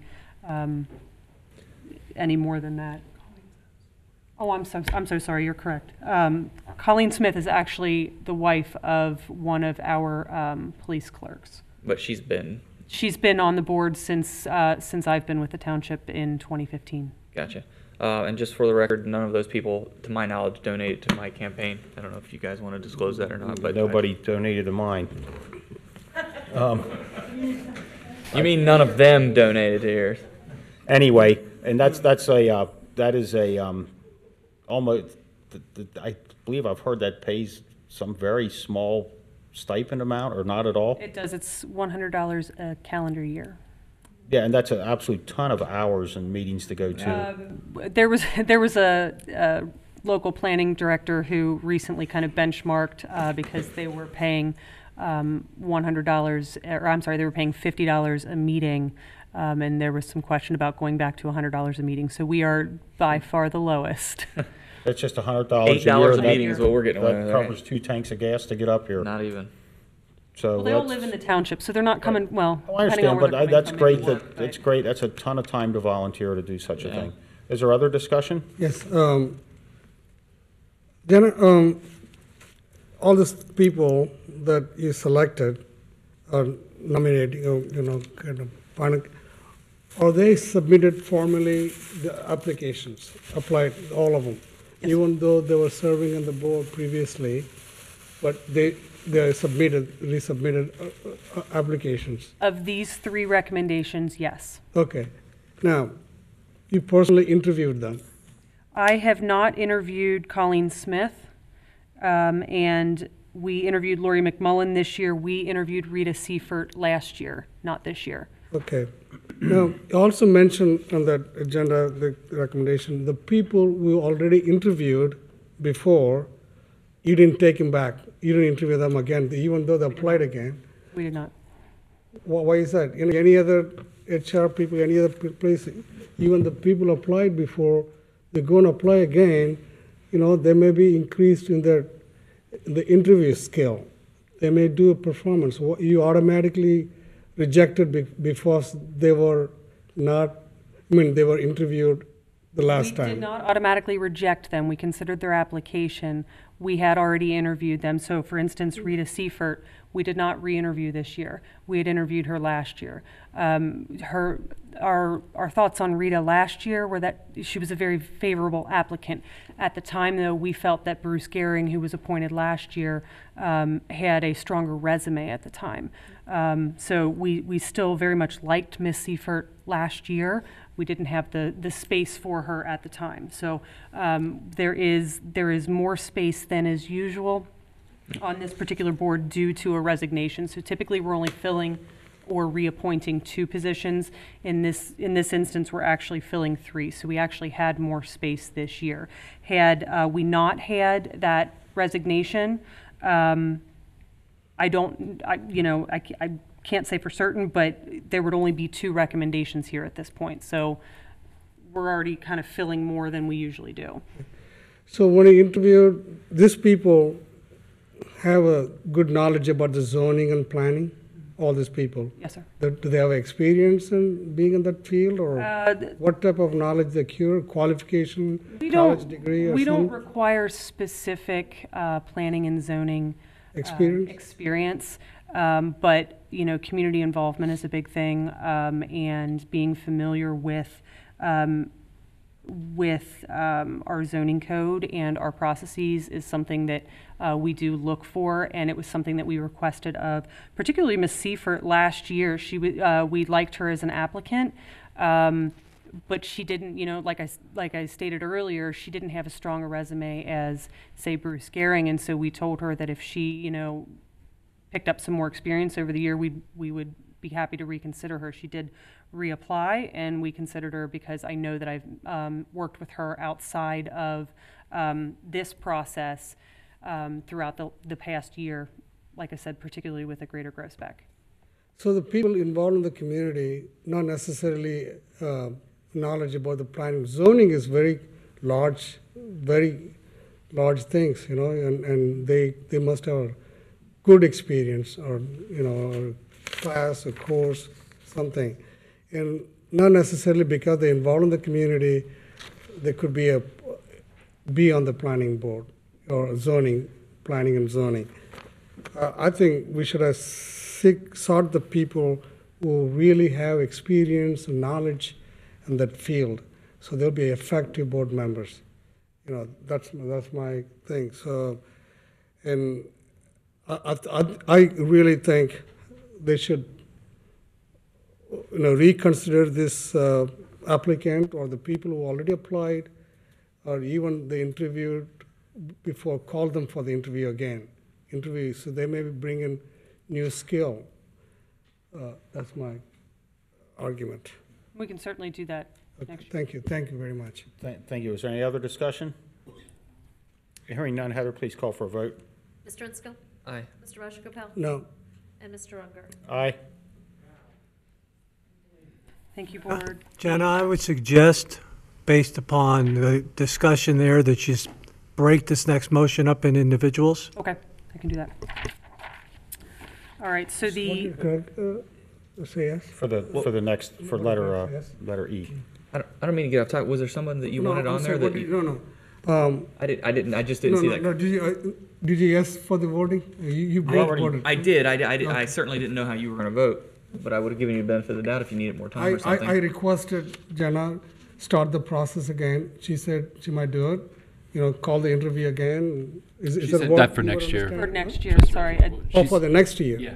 But not this one? Correct. Redo that again? Okay.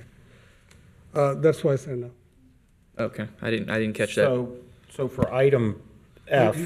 You want to? Well, I can't rescind my vote even if I wanted to. We can't rescind that. Can we? I'm going to ask the same question, Larry. Earlier, one of the motions, I voted yes, and then I was reading my notes and everything. Then more I was thinking. I'd like to resend. Once you vote, you cannot resend it? No, I think once you vote, you have voted, and you're not supposed to change your vote unless you did it in error. At the end, you say, "Oh my, I didn't mean to say yes. I meant to say no."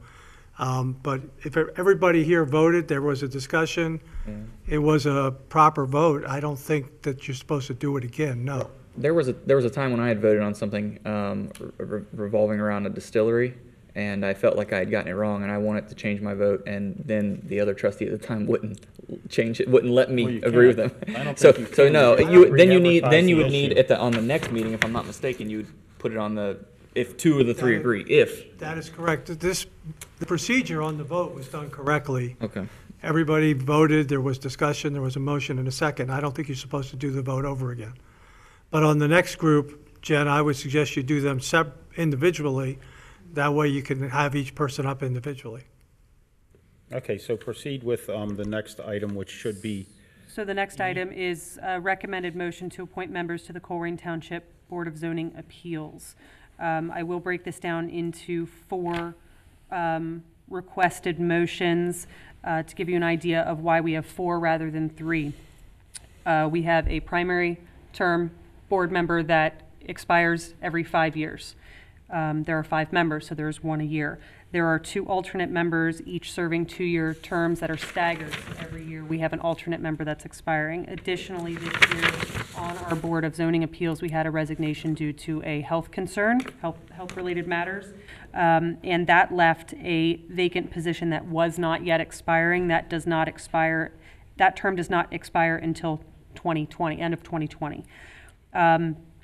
Staff is essentially going to be recommending that we move an alternate board member into that unexpired term. So that is actually opening up the second alternate member term. So we're looking to fill 2 alternate positions, one that will expire at the end of 19 and one that will expire at the end of 2020, and then filling the resigned position expiring 2020, and then renewing a position for 5 years, which would expire end of 2023. Clear as mud? yes, Okay. So the first recommended do motion, them one at a time. Okay. first recommended motion. I guess I was just going to clarify, if we had someone that we wanted to recommend to you, is there any type of conflict of interest in that? I'm not sure I understand. Then apparently not. You know, this is my recommendation to you based on the work that we did. You know, we received the applications, we talked through those applications, we interviewed those who we were not familiar with, at least from this application level, and we've made our recommendation based on who we feel are the best qualified Fair enough. applicants. That's all I Go needed. ahead and bring Okay, the so first one The forward. first requested motion is staff recommends board member Robert Bartold be reappointed to the primary board member position for a 5-year term, which will expire December 31st, 2023. You want us to vote on these individually now? Is that what we're doing? I think so. Okay, I'll make the motion. And I'll second it, and that opens it for discussion. Do you have any questions, Raj? Same discussion I made for the last motion, still the same. As Mr. Bartels owns property in the township, I guess? He is a resident. Has he ever had anything come before the zoning board of his own?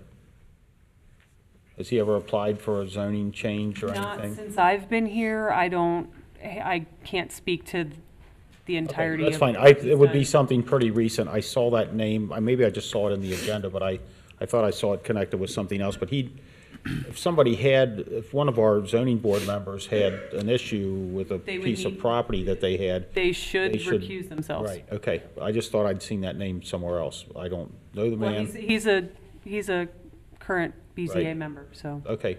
that may be where you've seen. And I tend to stay away from those meetings in case any of that would ever come here. Then I'm getting fresh information and hearing from both sides rather than, I sat through that meeting and I saw how that guy behaved or whatever. And so I wouldn't want that to influence my decision. Okay, so that's my part of the discussion. Does either one of you two have any questions about that candidate? Hearing none, Heather, please call for a vote. Mr. Enscombe? Aye. Mr. Rajagopal? No. Mr. Unger? Aye. Thank you. The second recommendation is staff recommends alternate board member Sam Hill be appointed into the unexpired portion of the primary board member position. It's a 5-year position, which was vacated due to a resignation with 2 years remaining on the term. This position's term will expire December 31st, 2020. I'll make the motion. And I'll second it. It's been motioned and seconded. Is there any discussion? Again, as far as you're aware, there's no other family members working for the township, hasn't donated to any of our campaigns. And these are all questions that are answered, I believe, on the application. Now, Mr. Hill did not submit an application to me again because he is moving from an unexpired term on the alternate position.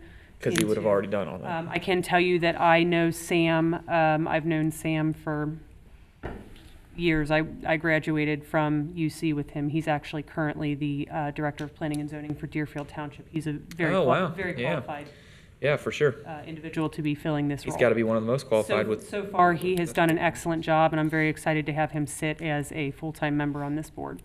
So as an alternate, that's why we have alternates, is to take over when somebody's...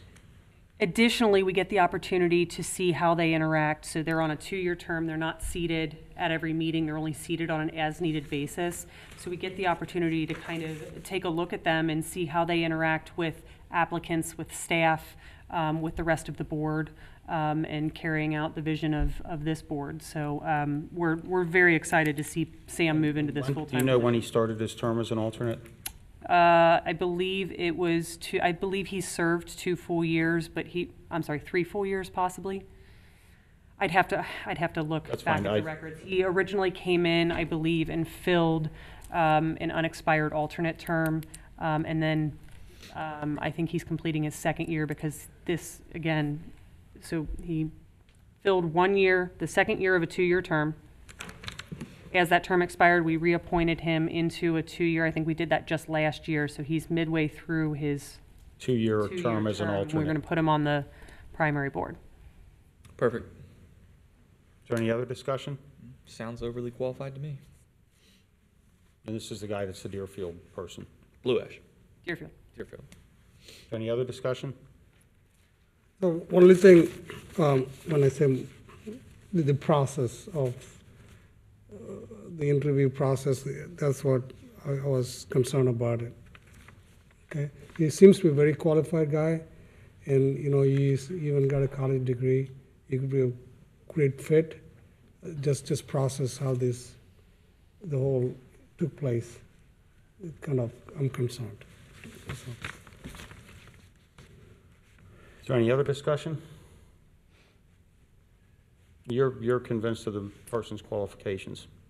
Sam Hill? Yes. Sam Hill is the most qualified person that may be in Colerain Township to serve on one of our boards. He is the Planning and Zoning Director for Deerfield Township, which is exploding with development right now. He has an undergraduate degree from the University of Cincinnati. His degree is a Bachelor's of Urban Planning. Yeah. He was identified through just a personal connection from a long time ago. He lives here, yeah. He lives in the township. I knew he lived in the township. I reached out to him 2 or 3 years ago, however long it was. Asked him to apply at that time, and he's been... I appreciate you disclosing that because some people he take that did ways. apply with whatever the Originally, mode of applying was when he the- started on this. We have his resume on file because that's kind of, 'Cause that I'm- was the application process. That was the application process, because that's my concern, is that he didn't fill out an application, but you're telling me you have a resume on file for him, and I do have a resume on file for him. that's how the application If it's the process desire of this was. board, I can certainly ask him to fill out the same application that we had everyone else. Oh, I'm fine if During this application, do you get to interview them again when this vacant come up? I did not re-interview anybody that we're recommending reappointment for. So the way that I've done the process, I would not typically interview Sam. I interviewed him. Because he's had a 3-year interview. As Right, an but- alternate. Literally, I mean. But when he started, whatever day he started, he followed the process that was in place at And we that interviewed time. him, and we interviewed him at that time. And he's been continuous without leaving, or he was an alternate or a board member? Been an alternate, Okay. yes. I think we're overthinking this. No, but I just want to make, because I'm concerned, there's Yeah, that's fair. no application, but if he did follow the process He that did, was in yes. place at that time, then my question is answered. So, is there any other discussion? Not for my. Hearing none, Heather, please call for a vote. Mr. Linscomb? Aye. Mr. Rajagopal? No, based on the lack of process of interviewing process and the application process, I would say no. And Mr. Unger? Aye. The third is staff recommends alternate board member Mark Shupp be reappointed into the alternate board member position for a 2-year term, which will expire December 31st, 2020. I'll make the motion. And I'll second it.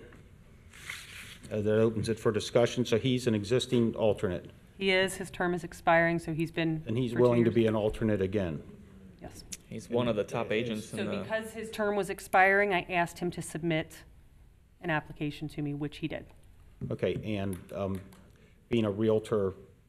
Certainly is a good field. That's a good thing. He certainly knows real estate, but does that, you're able to control any conflicts that would come up if he had a customer that was looking for something that was zoned a certain way? If I knew of any conflicts, I would certainly have that discussion with him about recusing. On a case-by-case basis. He is aware that, you know, it's his responsibility to make sure that he doesn't have a conflict of interest. Just like any of us.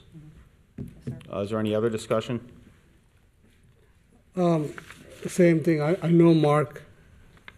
You know, I met him a couple of times. Very intelligent guy, successful real estate guy. It could be very good asset for the zoning.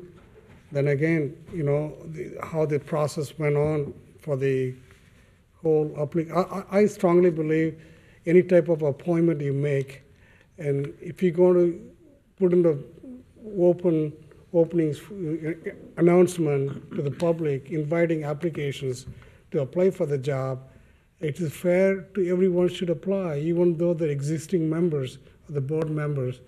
They should go through the process, apply for the job, have the interview, then make this recommendation. I think we should believe in the process, respect the process. That thing will last long forever. You know, that's my concern. But Mark is a great guy, you know, very intelligent real estate guy. He knows the job. Is there any other discussion? Hearing none, Heather, please call for a vote. Mr. Inscombe?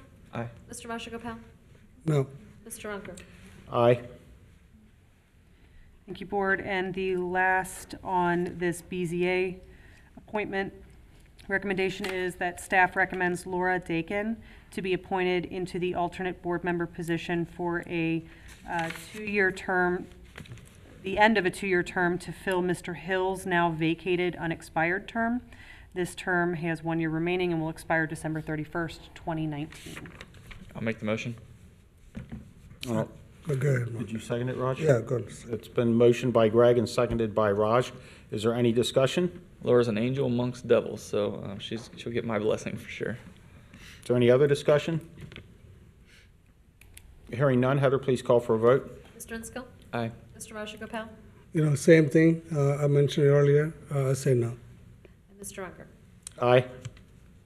Thank you, Board. One final item for you this evening from the Planning and Zoning agenda. It is recommended to approve a motion to set a public hearing for a major modification to a preliminary development plan for zoning case ZA 8-1988 Speedway and ZA 2016-09 Struble Road Development on January 8th, 2019 at 7 p.m. in the Colerain Township Trustee Chambers. The Colerain Township Zoning Commission is expected to make a recommendation on the major modification to a preliminary development plan for the redevelopment of the Speedway Fuel and Convenience Store facility at their December 19th, 2018 regular meeting. This major modification would require a public hearing to be held in front of this Board of Trustees within 30 days of that recommendation. The reason that you see 2 separate case numbers is that the Speedway property is actually currently split between 2 different planned districts, so this would be redefining the boundaries of both districts. It's really only 1 hearing. I'd motion that we would set that public hearing. I'll offer a second. It's been motioned and seconded. Is there any discussion? Hearing none, Heather, please call for a vote. Mr. Inscombe? Aye. Mr. Marshall-Gopal? Aye. And Mr. Unger? Aye. Mr. Mills, is that the Yeah. Are we done with the administration? Yes, sir. It's about 10 after 10, and you folks are welcome to stay, but you've got departments to run, and I need you in here extra early tomorrow, so if you choose to leave, please excuse yourself now. Very Welcome good. to stay. Say it one more time, Dan. Tell them they're welcome to stay. Well, I just want to be fair. I don't want to keep them here till midnight. Let them go. Oh, you guys can go too if you want. We got the. No, Jeff's up next. Oh, I was talking about you and Raj. We can't have you running things. Like that. Okay, we'll go ahead and proceed. Okay, very good. The first item on the administration's new business agenda is a motion to authorize the execution of a contract with Waycross Community Media for video production services. The recommendation is to adopt a motion authorizing such a contract.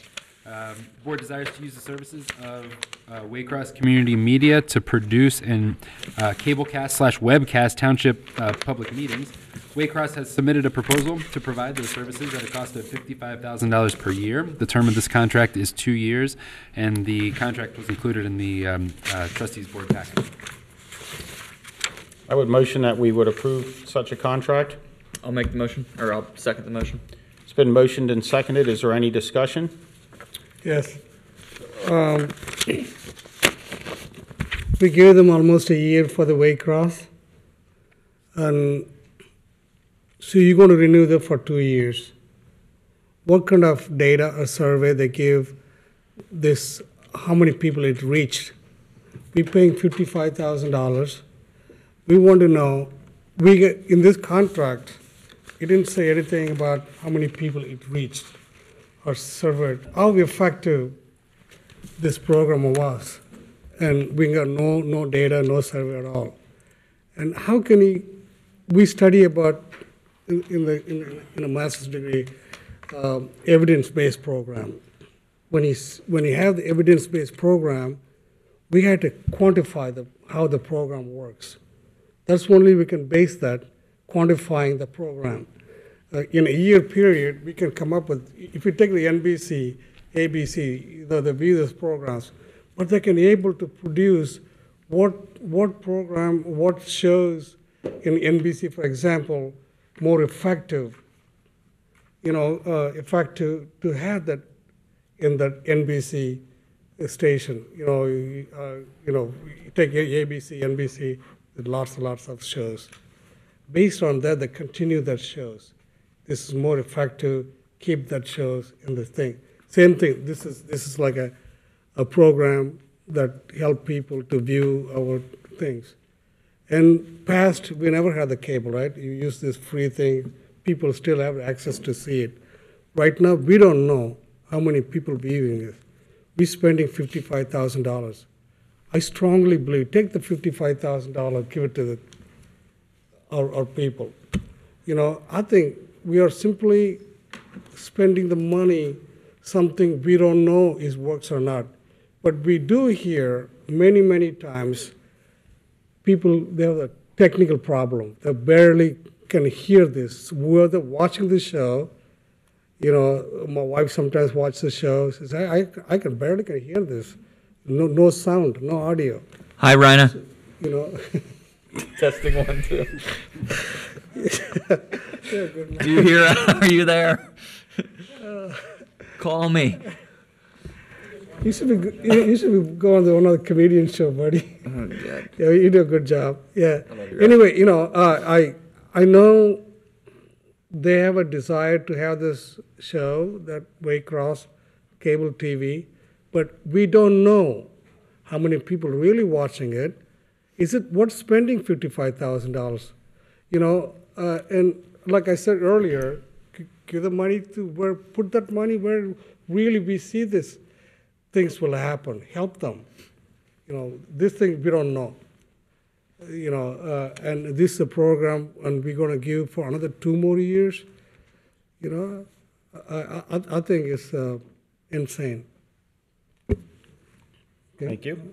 I think a little bit of the history with Waycross is the trustees, perhaps 5 or 6 years ago, to those of us that have cable television or pay a bill to Cincinnati Bell or Spectrum, which used to be Time Warner, there is a franchise fee on that bill. On my bill, it's about $1 a month. This is not funded with tax dollars. This is funded from collections of those of us that choose voluntarily to have cable or internet access to those vendors, and they collect that. I want to say the last time I looked, just that little fee has produced over $700,000 a year. And those people that don't have cable or internet service, they're not paying it. So it's not tax dollars. When that started, the township had that for several years, and then the previous Board of Trustees, when they brought it in, they raised that franchise fee up to the maximum amount as a part of I think it was Joe Walterman and maybe Jeff Ritter and whoever was on the board with them that year. And they raised it up to the maximum amount for the franchise fee and then provided the service, and then the trustee board changed and they cut the service, but they somehow forgot to lower that fee back down, so they're collecting the maximum, we're collecting the maximum franchise fee that we can. And those trustees that cut out Waycross back then forgot to lower the rates for those of us who pay them. When Colerain Township was wired for cable, part of the deal back in the 80s was we would have, I think, four channels on the cable spectrum that we would have access to. And correct me if I'm wrong. I don't recall. This is from the way back time, but right. I've been here my whole life, so I know. And those remained unused for a very long period of time. Waycross does these meetings professionally. They produce part of the contract that's in there is they produce a finished record of our meetings, which is a great thing to have, and they provide us with those discs. So if there's ever any question about anything that was said, you can go back and watch that. Yeah, and I realize the former Board of Trustees put that on YouTube. I think Waycross does a lot better job without using tax dollars, and I have no relation there. I have no relations or family ties or anything to them. I just think they do a fantastic job. And with respect to answering your questions about viewership and that, they can look at their server and see how many people are clicking on and watching our trustee meetings. They have an idea of who's watching them through the cable companies. We've all been invited out to tour the studios. I know I went out there 10 years ago, and I was out there about 3 years ago, and then in my previous life I was out there several times. I think they do a fantastic job. I would encourage you to go out there, Raj, and I don't know if you've taken advantage of that yet, but go out there and check it out, and I think you'll really like it. And my final comment is the only people that are paying for this are those of us that pay the franchise fee on our cable bills. So I intend to support it. So from my perspective, this whole thing came about because there was a belief that we had a lack of transparency. Well, this certainly goes hand in hand with any kind of transparency initiative you could ever have.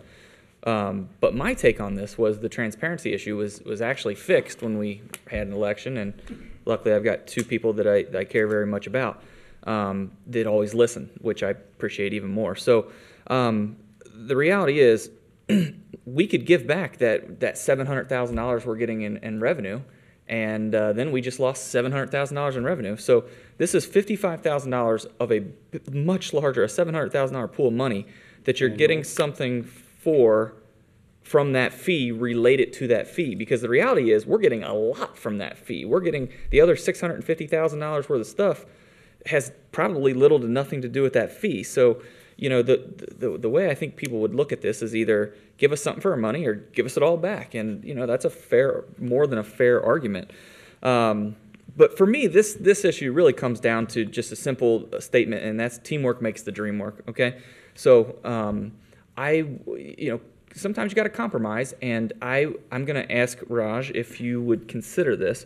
Would you consider voting in favor of this in support of Dan, because this is obviously something that's very important to him, if it was, say, a 1-year contract instead of a 2-year contract?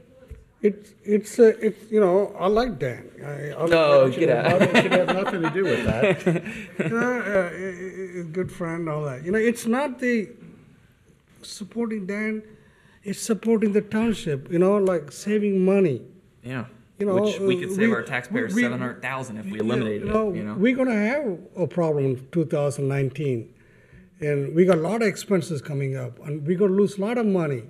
We had to look, you binding yourself something that luxury. I don't know is the transparency because we spend a lot of money in the website already in the transparency. The administration spending tons of money for that viewing website, updating website, everything is going on.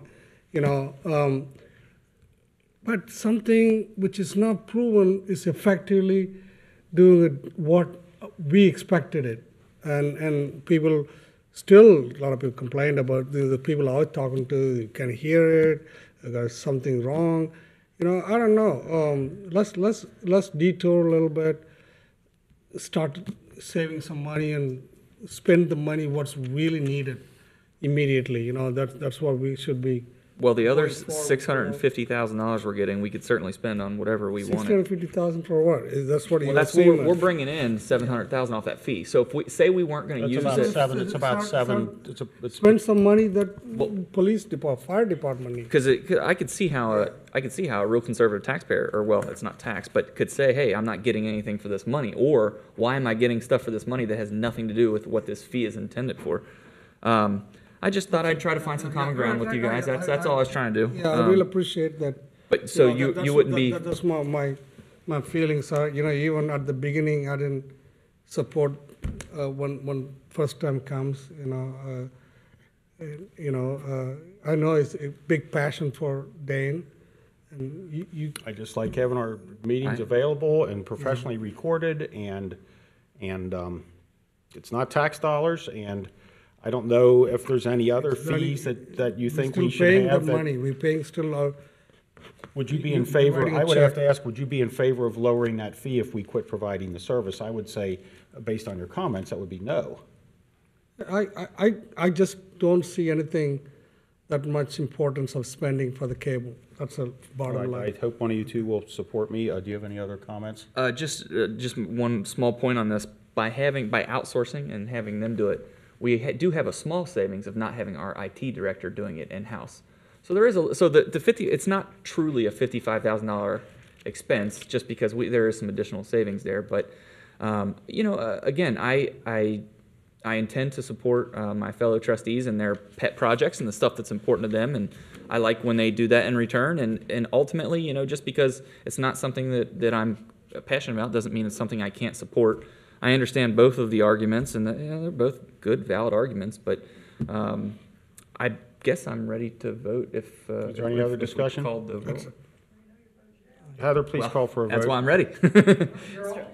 I'm ready. Woo. That's not true. Heather, please call for a vote. Mr. Inscombe? I have to address someone that's heckling me in the audience because it's totally inappropriate. Not why we're calling the roll. I always support Raj. I love Raj. I love Raj very much. I think that's an inappropriate comment. Thank you, Dave. Thank you. I love you guys. Thank you. My vote is to support Dan in this and in our community for a product that him and his constituents and probably many of our constituents would agree with as well. So my vote is aye. Mr. Rajagopal? No. And Mr. Unger? Aye. Motion carries. Very good. Thank you, Board. The next item on the agenda is a motion to accept the Ohio Plan's proposal for property and casualty liability insurance. Our property and casualty liability insurance broker, Hylant, brought us the proposal that was included in the trustees packet from the Ohio Plan for property and casualty liability insurance for the year 2019. The proposed rates for 2019 decreased over 2018's rates, but the coverages increased from our current policy to accommodate 13 new vehicles, a new fire engine, and increased value in township property. The result, on balance with decreasing rates and increased coverage, is a modest 1.2% or $2,700 increase in our premiums from $222,277 in 2018 to $224,975 in 2019. The recommendation is to adopt the motion. I'll make the motion. It's been motioned and seconded. Is there any discussion? Not for my. Hearing none, Heather, please call for a vote. Mr. Inscombe? Aye. Mr. Rajagopal? We don't know. Sorry, I was looking at this. Do we have discussions? Yeah, we just, You passed, I was looking at that. did you Yeah. need time to look at it? You know, I want to ask you a question. Sure, I'm That's happy to all, answer. before, okay? You also mentioned a little bit, one of the residents asked about this insurance thing. Yes. Okay, so this company is only it's a broker. Highland is a broker. Highland Broker, Ohio Plan is the insurance. Is insurance company. Yep. And you also did a lot of investigative work, which is cheaper. The broker did. The broker did. Yes. And did he give you any couple, 2 or 3 proposals? No, he did not. No, he brought the best proposal to us. You determined it, but you didn't get a chance to see the other proposals. I did not see any other proposals other than the one that decreases our rates. Yep. Okay. Thanks. Is there any other discussion? Heather, please call for a vote. Mr. Insco? Aye. Mr. Rajagopal? No. Mr. Unger? Aye. Thank you. The next item on the agenda is a motion authorizing the execution of a contract with Malwarebytes for cybersecurity software. This software proactively searches for malware, ransomware, and spyware throughout the township's information technology infrastructure. It allows our IT director to identify exactly which PCs are affected, and if malware is detected, it aids in the remediation of the affected PCs. This contract is a multi-year contract, 3 years, and is in the amount of $12,000. Recommendation is to adopt this motion. I'll get it on the floor. I'll motion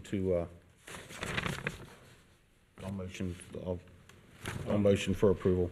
I will offer a second motion. Is there any discussion? Is this compatible with the new equipment and new programs Yes. and everything that you're? Yep. Yes, sir.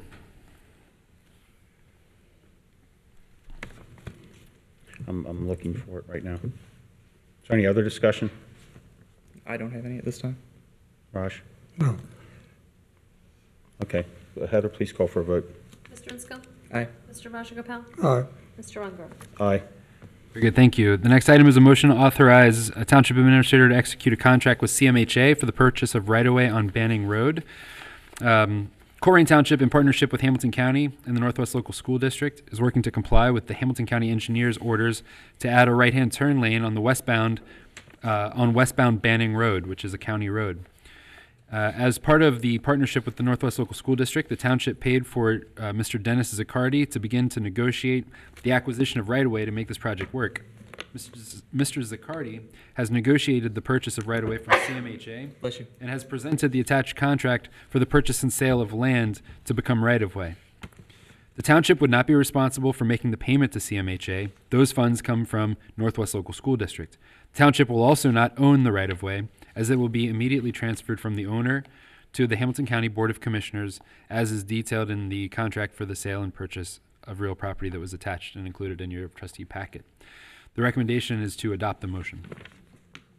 I'll make a motion to adopt the motion. I second. It's been motioned and seconded. Is there any discussion? I would say that this has been something we've talked about for months, and my concern was the fact of where the property is located, and it's former gas station property, which is, I see that you've got this set up so that we never own it. It's not ours, and therefore the environmentals on it are somebody else's responsibility, is my understanding. Yes, we will not be in the chain of title. That's been my hesitation for months, and I'm glad you were able to get that cleared up. Right. Is there any other discussion? It's pretty good for the Banning Road intersection too. Yes, sir. It's pretty good. For the Banning Road expansions Yes, sir, and that's what the project turnings, is for, yep. it's great. I see that it's like a pretty bad spot there. Okay. So it was a good project. Very good. Is there any other discussion? Hearing none, Heather, please call for a vote. Mr. Insco? Aye. Mr. Rajagopal? Aye. Mr. Unger? Aye. Thank you, Board. The next item is a motion to approve 2019 meeting dates for the Board of Township Trustees. The proposed schedule preserves the second Tuesday of each month as the regular trustee meeting day in 2019. It also preserves the recent practice of adding a second special trustee meeting due to peak nuisance abatement season on the fourth Tuesday of each month. from April to October. One notable change from 2018 to 2019, the special meeting is called just special meeting. It's not called a nuisance abatement meeting as it was called in 2018. Recommendation is to approve. I'll make the motion. Second. It's been motioned and seconded, so I'm looking at that, and I know Kathy had made a comment about that, and I thought it was a good idea that we could have anything on those agendas that we put forth as an agenda, so. Well, that's kind of what we did. We just had them titled. Right, but we, at one point, we changed the name of it, so hopefully, those were all, the second meeting of the month is all regular agenda meetings that we'll post an agenda for by Friday. You should just call them regular meetings. Special meetings, you're supposed to have a purpose for the meeting. Okay. So how do I go about modifying that? How about we table this to January's regular trustee meeting, which would be on January 8th, 2019, and we'll just make that change. We'll call it a regular trustee meeting and include those dates. And Larry, your rationale was a special meeting is? When you notice a special meeting, you're supposed to give the time, place, and purpose of the meeting. And if we call these special meetings, you're going to have to renotice it each time. So if we just call them a regular second meeting from April through October, then you can conduct whatever business you want without putting out a special notice. So we need a motion to table this Well, I issue think now. we already motioned to approve. So I think we need to vote as we would on that, and I will vote, my intention is to vote no on that. Okay. And then I'll make another motion just to schedule the first meeting. Yep. Because this needs to fail. Not that I don't believe Dan, but is that correct, Larry? You can do it that way as well, yes. Okay. So is there any Tomato, other tomato. discussion? Hearing none, Heather, please call for a vote. Mr. Insco? No. Mr. Rajagopal? Aye. And Mr. Unger? Did you say aye? Yeah. No. Okay, so, So you were going to have special meeting dates? Okay, well, that failed. So now I'm going to make a motion to amend the agenda so we can discuss just at least scheduling our first meeting. Yes. So I motion that we would amend the agenda so I can bring forward I another will second the motion. motion to amend the agenda to bring forward. Another motion. So it's been motioned and seconded to amend the agenda. Is there any discussion? Hearing none, Heather, please call for a vote. Mr. Insco? Aye. Mr. Rajagopal? Aye. Mr. Unger? Aye. And now I'll make a motion that we would have our first meeting, our first regular meeting in 2019 would be Tuesday, January 8th, with an executive session if needed at 6 o'clock. We've got a zoning meeting scheduled at 7, a zoning. Public hearing. Public hearing. Yep. So. You can do the public hearing as part of your regular meeting. Right. So we'll have but do we need to have the organizational meeting before that? So you'll walk in, and the first item of business will be to establish president, vice president, and trustee, and then from that point on, we'll just sort of roll. You guys will change seats or stay the same or whatever's going to happen, and then we'll roll to the next items. So what time would you want to schedule that at? Beginning with an executive session at 6 p.m. And because there's no change in the trustees, we don't need to have the organizational meeting first?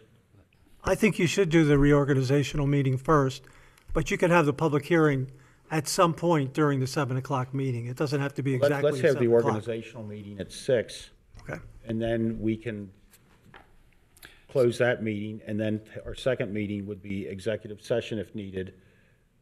So I think I see where you're going with this. I'm sorry, I missed it at first. So whenever we set a public hearing for zoning, we say it's going to be at 7 o'clock, and it's just concurrent with the start time of the regular public meeting. It never happens at 7 o'clock. It's usually more like 7:20 or 7:30 or something like that.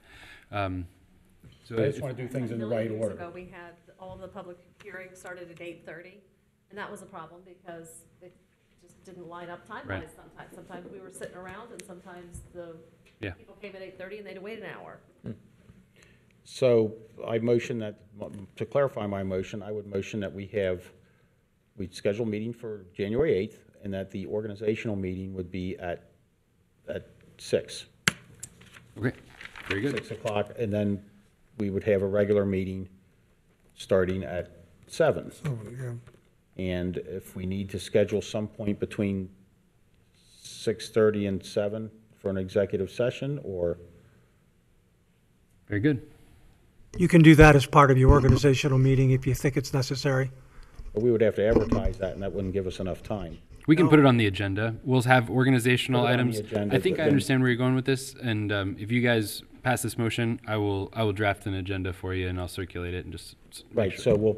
so to be advised, we're gonna have our organizational meeting at pending the outcome of this vote. Yeah. Have our organizational meeting at 6 o'clock on Tuesday, January 8th. Yes, sir. And have an executive session perhaps after the organizational meeting. So my motion would be organizational meeting at 6, executive session if necessary following that, and then the thing we've already approved, regular meeting starting at 7. Very good. I understand. Do I have a second for that? I'll offer a second. It's been motioned and seconded. Does that work with everybody's schedule? Raj? Yeah. Okay. Is there any other discussion? Hearing none, Heather, please call for a vote. Mr. Insco? Aye. Mr. Rajagopal? Aye. Mr. Unger? Aye. Thank you, Board. The next item is a motion to approve a merit pool for non-union employees. In Colerain Township, all employees can be divided into those who collectively bargain for their salary and benefits and those who do not. For employees who do not use union representation and do not collectively bargain, any increase in their compensation is based on 2 factors: their performance compared to others within the organization, and their salary compared to other salaries with the same job within our region. Each year, the Board of Trustees establishes a merit pool for non-contract raises to be distributed by the administrator based on the factors listed above. And I think you'll recall that earlier this year I gave a presentation on the performance evaluation process and how raises were distributed in 2018. There's no changes proposed to the annual evaluation process or the process by which performance-based raises are given. Process itself, there's no changes, but there We'll was a get it on change. the floor. Oh, forgive me. I'll make the motion to put it on the floor. And I'll second. It's been motioned and seconded. Go ahead, Greg. So there was no difference in that, but there was, at least in one thing, you said you were going to, I don't remember the terminology, you were going to disclose the names and the amounts, if I'm not mistaken. So if the trustees would like, at the end of that performance evaluation process and the process that we go through to establish what raise amounts are earned, if any, by the non-contract staff, I think that it makes a lot of sense to take, your job descriptions or the job title and 2018 salary, 2019 raise, 2019 salary. We could put that table in the consent agenda in the next trustee meeting, and you all would. Is there any harm to residents seeing that and just like if someone didn't get a favorable evaluation, I don't know, maybe they could be I think it's attacked or all something like public that? I mean, is information. that? Yeah, it would just be, it would I be just the thought of raise. that. What I was suggesting was to put the raise amount and the job title and put that on the agenda so that everybody can see what the raises are. And we've never done that years past. I don't know that we have. I mean, it's a public record that's been requested. It's the people do a good job. Yes. They deserve Yes, sir. some type of incentive. Yes. And the process, how you gonna do it, like the immediate supervisors evaluate annual basis, each employee, right? So what's the cutoff? Okay, the person get the merit, 70%, 80%, you use what type of scale you will use, that employee will get the merit. Some employee will get 70% of satisfactory, the whole, like a performance evaluations. Yes, sir. So you use satisfactory, good, excellent. Like county uses that, the evaluation. Our department used to use that, the evaluation form. So one category is, you mark attendance and job description, and the knowledge of the job and everything. Yep. You put itemize all the items. One column you put satisfactory. One is you start with unsatisfactory. Yep. The satisfactory, then good, and excellent. You got 4 column there. Yep. On each line, attendance. Sure. Performance, knowledge. How much cleanliness. Everything. Yep. You put that.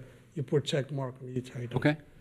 So when you give the merit poll. Yes. So who are the candidate will get that? That one performing good. You start with the good. Sure. Or satisfactory. How do you what type of method will you use? Sure, and maybe January would be a good time to go through that presentation on how performance evaluations are and raises are conducted, like we did this past January. But just in a nutshell, it's a little bit more involved than what you just described. So your performance is based, or your raise is based on two factors. One is your performance based on other people's performance within this organization. So what quartile or quintile do you fall into in terms of your performance in our organization? Okay, that's one factor. The second factor is, are you being paid above or below the median, right, for your job title in our region? Okay, so that creates, if you can imagine in your head, a matrix. And so you're in one of four quadrants. You're a high performer, but you're paid over the median. You're a high performer, but you're paid below. You're a low performer, but you're paid above. You're a low performer, but you're paid below. Okay, and so it actually works out to be 12 different combinations. And so you're then, all of the employees are ranked based on where they fall in that matrix, right? And then the raises are typically allocated lowest to highest based on the merit pool that is established. So if you establish a merit pool for $55,000, I understand that I have $55,000 to work with, and based on your performance compared to others within our organization and your salary compared to others in the region, you're assigned a raise percentage. And then like I said, it's hard for me to say this in words. I've got pretty pictures that I can You put use up on certain type of tools to use this. Yeah, in fact, so last year we put together a committee of about, I don't know, six folks from every department because we wanted a more data-driven process to establish, to evaluate performance and establish merit-based raises. And so, folks from every echelon of departments and every department got together and came up with this system, which I think is incredibly data-driven. It's hugely data-intensive. I spent, dozens and dozens of hours on this last year because we want it to be based on data and not based on. So finally, the department head that decides this. No. The supervisor starts the evaluation. Okay, because supervisors knows the person's performance. Yes. At the job, and the supervisor recommends I send it to the department head, and department head confirm or okay. Yep. So How's that is going to work like that? Yeah. So our performance evaluation process it begins quarterly. So quarter one, there's a quarterly performance evaluation that's very similar to the simple example that you gave earlier of satisfactory, unsatisfactory, good, better, best, whatever, for attendance, punctuality, cleanliness, all those things. Those are quarterly evaluations that occur. At the end of the year, beginning tomorrow, I'll send out an email that asks every employee to do every non-contract employee to do a self-evaluation where they reflect on the year and the work that they were asked to do, the work that they did, provide and what they would like to do in the future to grow and progress as a professional. That's a self-evaluation. That self-evaluation is given to their direct supervisor. The direct supervisor uses that self-evaluation to and takes that into consideration when they do their annual evaluation. The annual evaluation is taken from the direct, first line supervisor and passed up to the department heads. Department heads. I've never seen a department head change anything. They send it on to me, and then and that's when we start crunching those numbers. And this is just to establish a pool that you may or may not use all, little, or no of, or all of it. The motion that is being proposed is to establish a merit pool of $55,000 for non-union employees. Yes. And I would ask that at the end of your process, you bring those names individually to the board for approval on an agenda. Job titles or names? I would prefer job titles. Fair enough. You mean the open board bring job title? I don't know. I think it protects employees. You bring the job title. We don't know the person. We don't know. I think we judge the department head's recommendations, and if you say you judge the department head's recommendations, like I approve what they recommend. I see. The person's department head finally, and he said this person. I guess what we've been trying to get away from for the merit, What we've been trying to get away from is is a evaluation process that's based on something other than data. We want something that's based on performance and Performance, yeah, definitely, I agree. right. And so it's not based on emotion or based on preferential treatment for anybody. This is as That was my emotionless and based solely on performance as we could possibly get. Yeah. See, the government is mostly this. We all service we provide service to Yep. the people. That's number one. How well the person is providing the service to the community or the people. Yep. And That's the folks. indicator, Yep. you know. And that's what we look at. In the business world, they quantify by how much you sell, how much you do. Yep. Here, only we can quantify the numbers, how well they serve the community or the people. You know? And it's interesting. So, one of the things, and we're getting way into the weeds on this, but this evening you accepted a strategic plan. In that strategic plan, there are initiatives. Each one of those initiatives, there's like a whole, we can go way deep on this. Each one of those initiatives has an executive summary which assigns RACI roles. RACI roles are responsible, accountable, consulted, and informed. When a department has a strategic initiative that they're working on, they assign a project team, and those project team members have RACI roles. Are they the responsible one? Are they the doer? Are they the accountable one? Are they the buck stops here guy? Are they consulted, like they have some subject matter expertise that are consulted on the initiative? Are they informed? They're a decision maker or in some chain of command, right? When we do these evaluations, as you're assigned an initiative, you get you are evaluated based on how you did. If you're a responsible person, you had a lot more responsibility for that initiative, you get more points. So, this is one of those things that would be great to do a deep dive into, and we can do that offline or we can do that at a trustee meeting. But there's a huge, well thought out quantitative analysis that is in place now to determine the performance of service employees, and I think it's pretty innovative, and it seems to be pretty effective. So, good. Thank you. Yeah. My 2 cents. Just to clarify what Raj was saying, the county does do a merit pool. You said, correct, Jeff, or did I mix that up somehow? Well, to clarify, the county means a lot of things. Okay. So it depends on if it is an independent elected's office, they can independently decide to do what they decide. But if they fall under the Board of County Commissioners, they tend to opt for a merit pool, and that is then distributed based on supervisor recommendations that flow through the county administrator. And like I said earlier, I don't know that those ever go to the Board of Commissioners, but it's not to say that it can't happen here. In the county, the county administrator, it comes to his signature to approve what are the raise they're given. County administrator. The county, same thing. The administrator approves. Yep. The recommendation of the supervisors. It's a little bit different in this case. The supervisors pass up their evaluations, and I plug in all the final numbers, and that's where you get that distribution of high performers versus low performers. So you've got folks that are in the top quintile, they're the top 20% or whatever, and the lowest 20%. That all factors into, and again, it's hard to describe in words, but I hope that I've done a clear enough job of doing that. It would be much easier for me to go through that presentation that I gave you guys back in January and just run through it again just to refresh, because it's complex. When you use this tool, when you plan to use this tool, what are you going to do with the low performers? They get a lower raise or not a raise at all. No raise at all, or use it like a warning, man, you're not doing anything, you maybe. Raj, we fire those people. That's what we. Yeah, I don't know. So you had the policy. Yes, sir. For the low performers.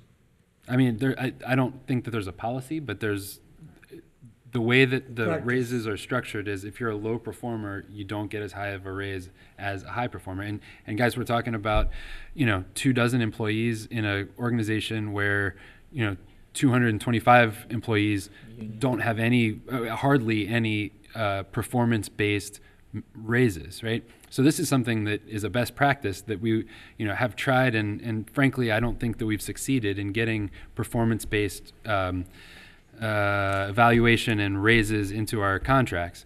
I appreciate your honesty on that. No, I mean, it's just real, and we're taking it out now because it doesn't work. I mean, it just doesn't work. And so what happens in the contracted employees world is every year you get your contracted increase. This is, we're also talking about, $55,000. If you look at that budget book, you'll see that from 2018 to 2019, our salaries and benefits line goes up by about $1 million, about $950,000. So we're talking about $55,000 of that $950,000. The rest of it is already out the door. It's been bargained away in our contracts. So we're only talking about 25 people or so that are not represented.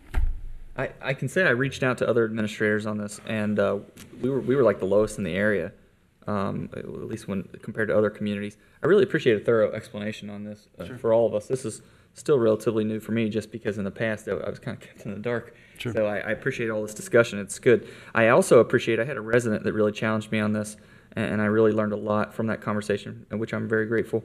Going into it, I kind of looked at it from what I think is now an incorrect standpoint. I was looking at it from, well, if 2.9% is the cost of living expense, then anything less than that is essentially a demotion. And I've changed my view on that. But I really appreciate it being challenged on that.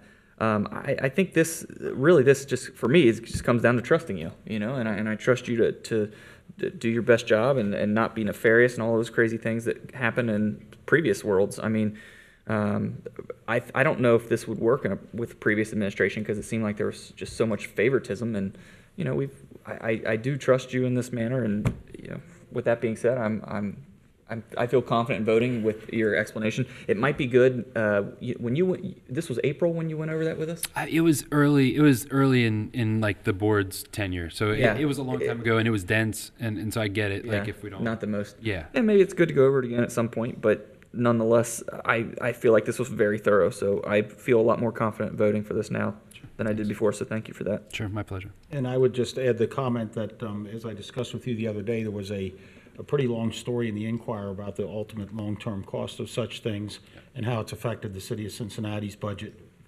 So I just ask you to keep that in mind as we move forward with this. Yes, sir. Is there any other discussion? Hearing none, Heather, please call for a vote. Mr. Inskill? Aye. Mr. Rajagopal? Aye. Mr. Unger? Aye. Thank you, board. That really means a lot to a lot of people in Colerain Township in the department. So thank you. Appreciate the hard work. Yep.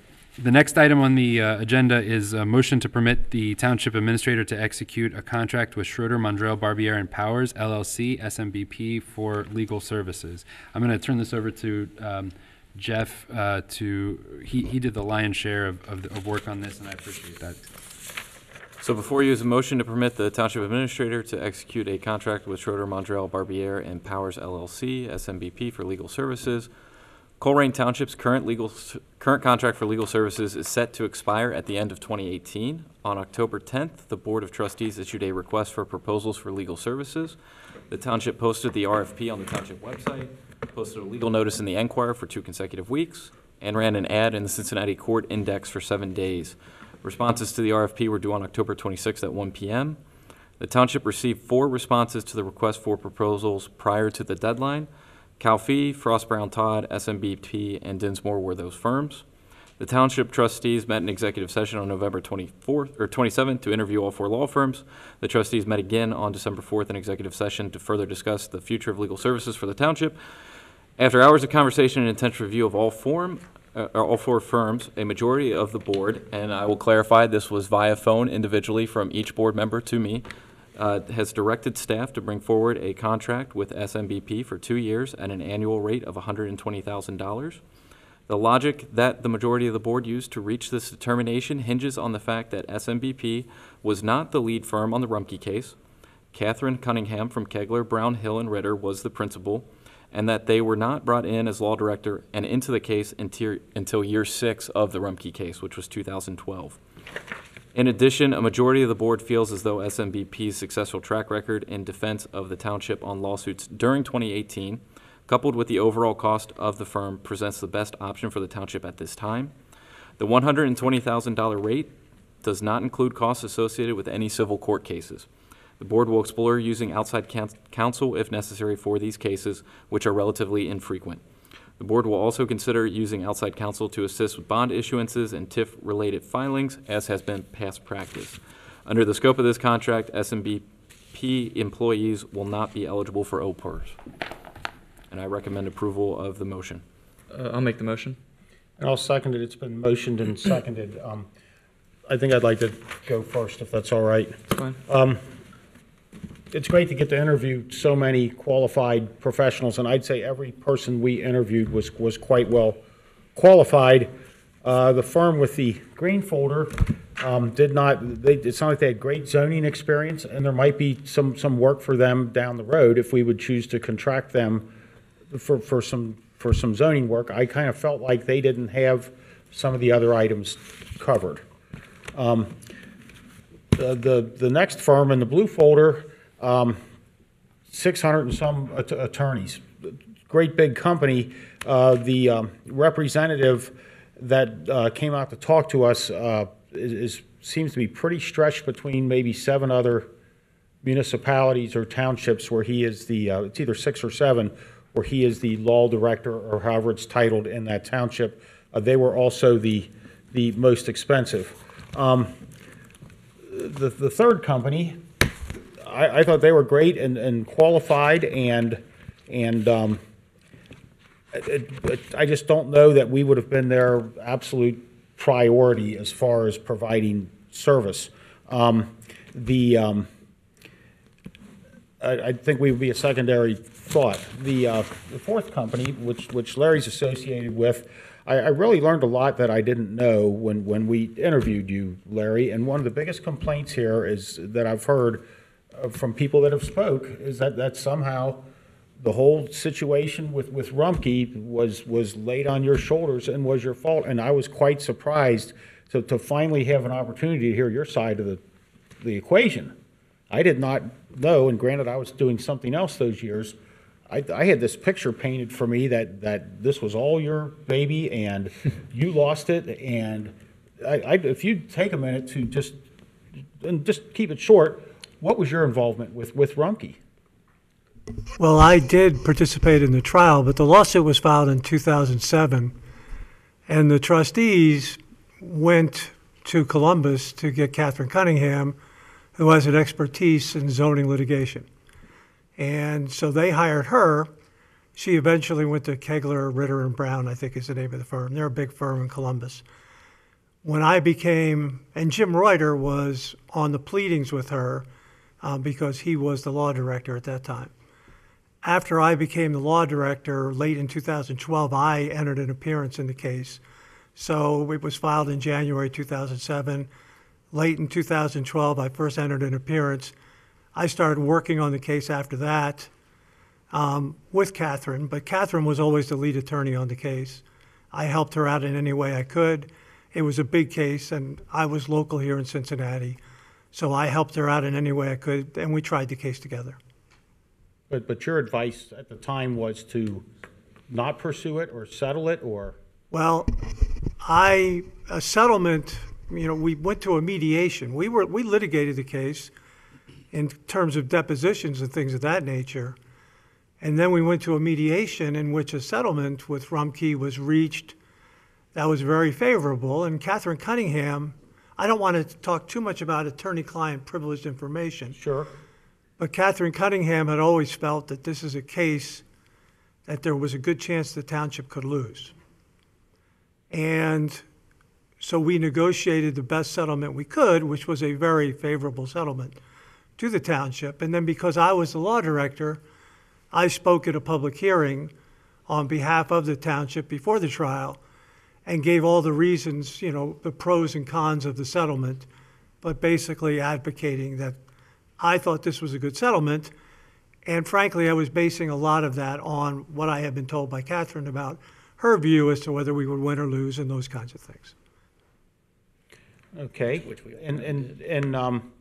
And ultimately, as Greg pointed out earlier, the settlement does fund a good part of our township operations with respect to the road program. I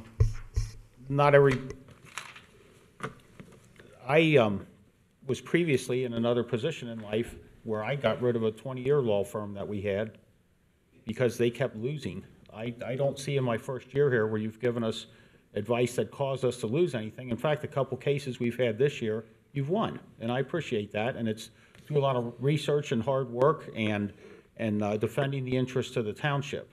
And I appreciate that. If anybody would have a reason to get rid of you, it would be me, because you donated to my opponent's campaigns.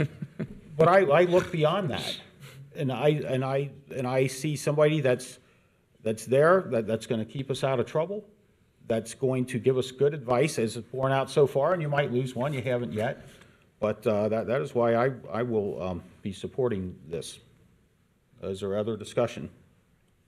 Ricky wants to go? Okay. Okay. So I was, to be frank, I was fairly lukewarm on this, to even go through this process to begin with, because I took the time to get to know Larry and got to work with him through the years, and I started seeing that, in my personal opinion, he was a little bit guilty by association. And what I mean by that is the whole Rumpke thing. I think that kind of, he got a lot of unfair criticism from that. And mainly just being hired by who he was hired by, that board and that particular administrator at the time. It was hard for me to trust that he could make any good decisions. And you know, that's just not that's just not fair, because the reality is, no matter how bad somebody is, not everything they do is wrong. And that particular administration did hire some great employees that still work here today, and I hope they continue to, as long as they see fit. But you know, I've only ever had a professional relationship with Larry. You know, I've never been to a bar with him. I've never accepted money from him to defeat Dan in an election or anything like that. But I honestly was, again, I was lukewarm on the whole idea to begin with. But because I support my fellow trustees, one of them came to me and said, Greg, will you please support me on this? And I said, you know, if this is something you're passionate about, then I guess it's the least I can do. So I did support that trustee, and we did start having these interviews. And this particular trustee told me, he said, Greg, if nothing else, this is a great learning experience for you.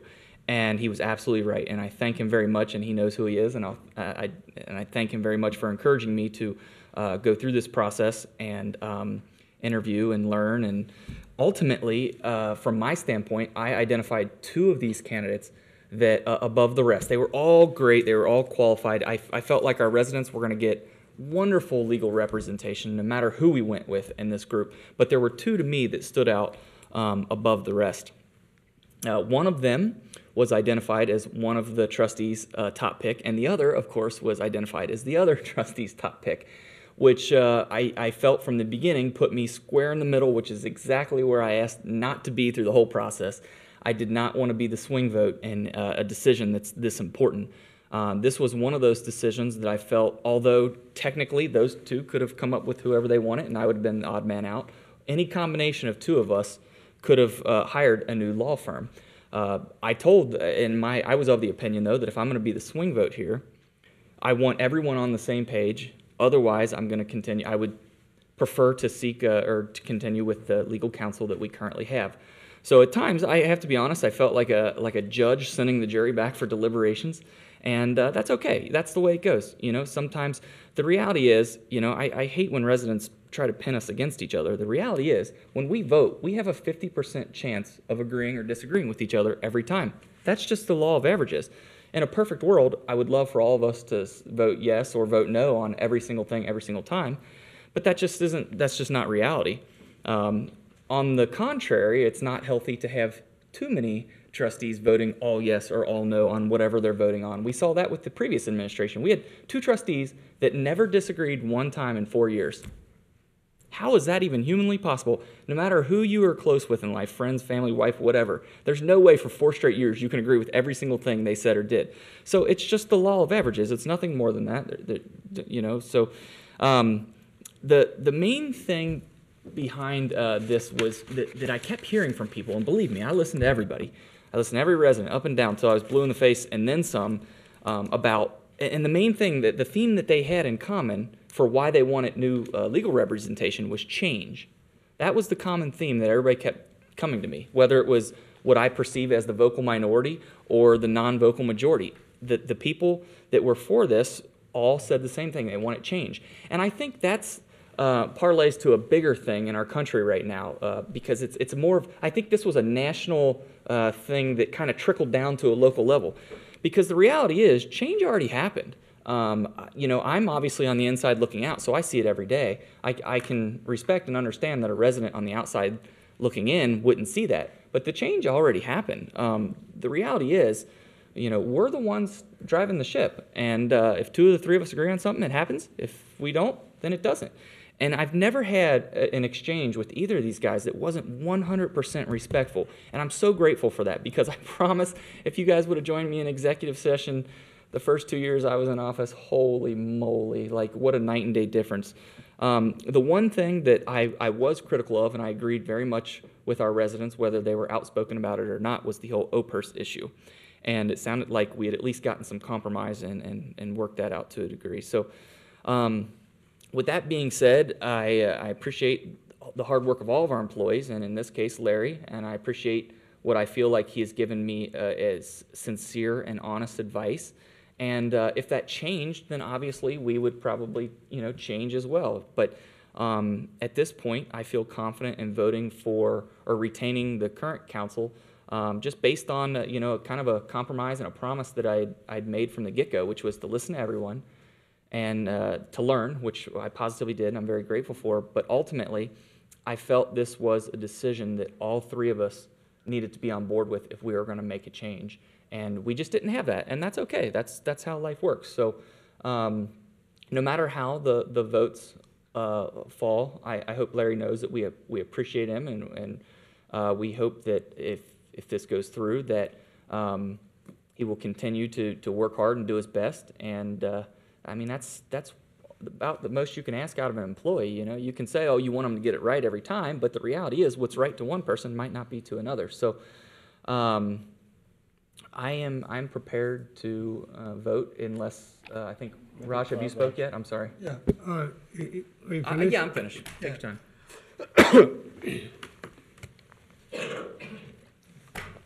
I respect Larry. He's a brilliant lawyer, known in the legal world around here, everywhere. He's a brilliant lawyer. He's a smart guy, and you know, he's very got a passion for what he does. The reason I called for the proposal, I asked Jeff when the time for the contract come, let's see what other options are available, what things are available. You know, not because if his quality of work or his talent, nothing to do with it, just what is available, what's the benefit for the Colerain Township in the future. How are we going to move forward?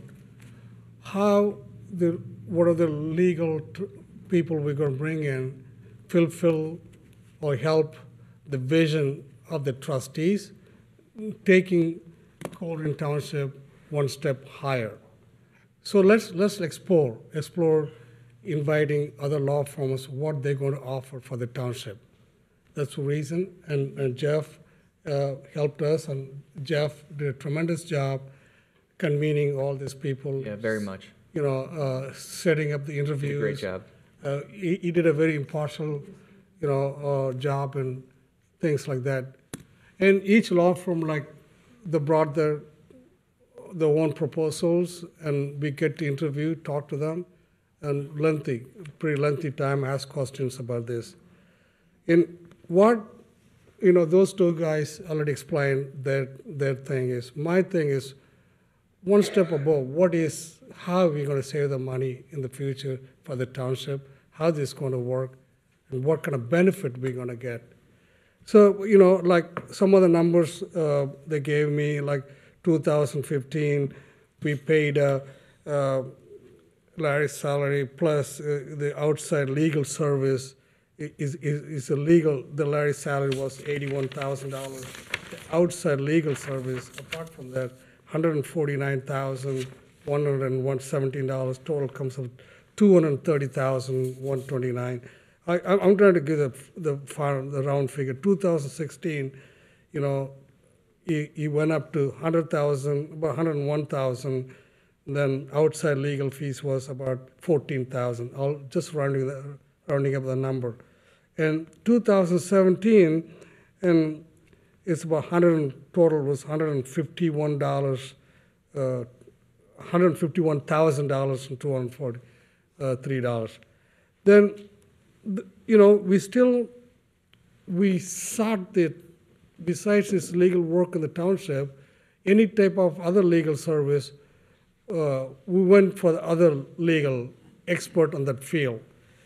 You know, this, from the presentation, they gave one law firm, I'm kind of impressed with this, because when they become a law director, they are special counsel, they also serve as an insurance counsel, they also serve as a bond counsel, and public sector finance.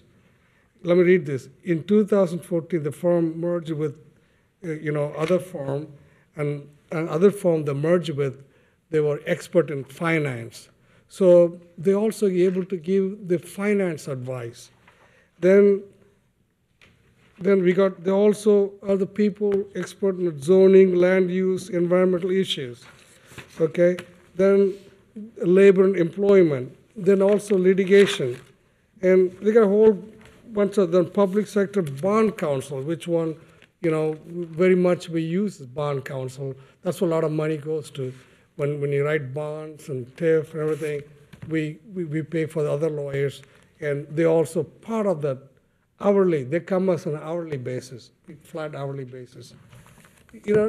Then I did a lot of homework in how much. I did a very extensive study on this. Then again, I want to tell you, this man is a very intelligent man. It got nothing to do with this on my decisions. How we save the money. These guys, they quote me, they give a flat rate, hourly rate.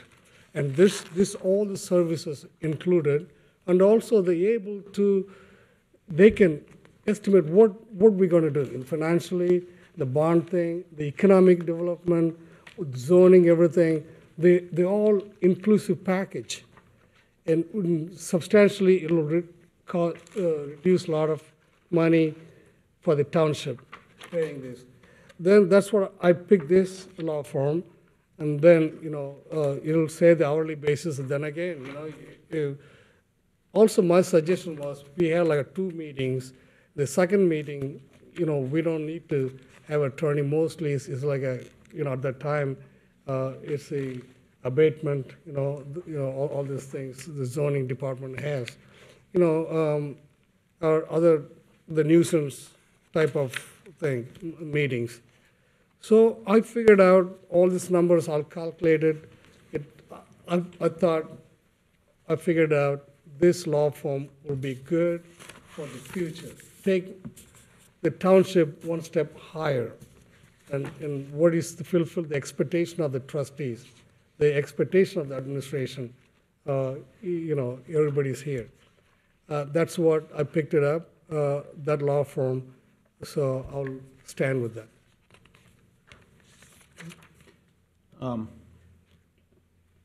And my primary choice was based on who's going to keep us out of trouble, but as the cost has come up, one of the firm's rates is $300 an hour with a $135,000 cap. One of them is $250 an hour with no cap.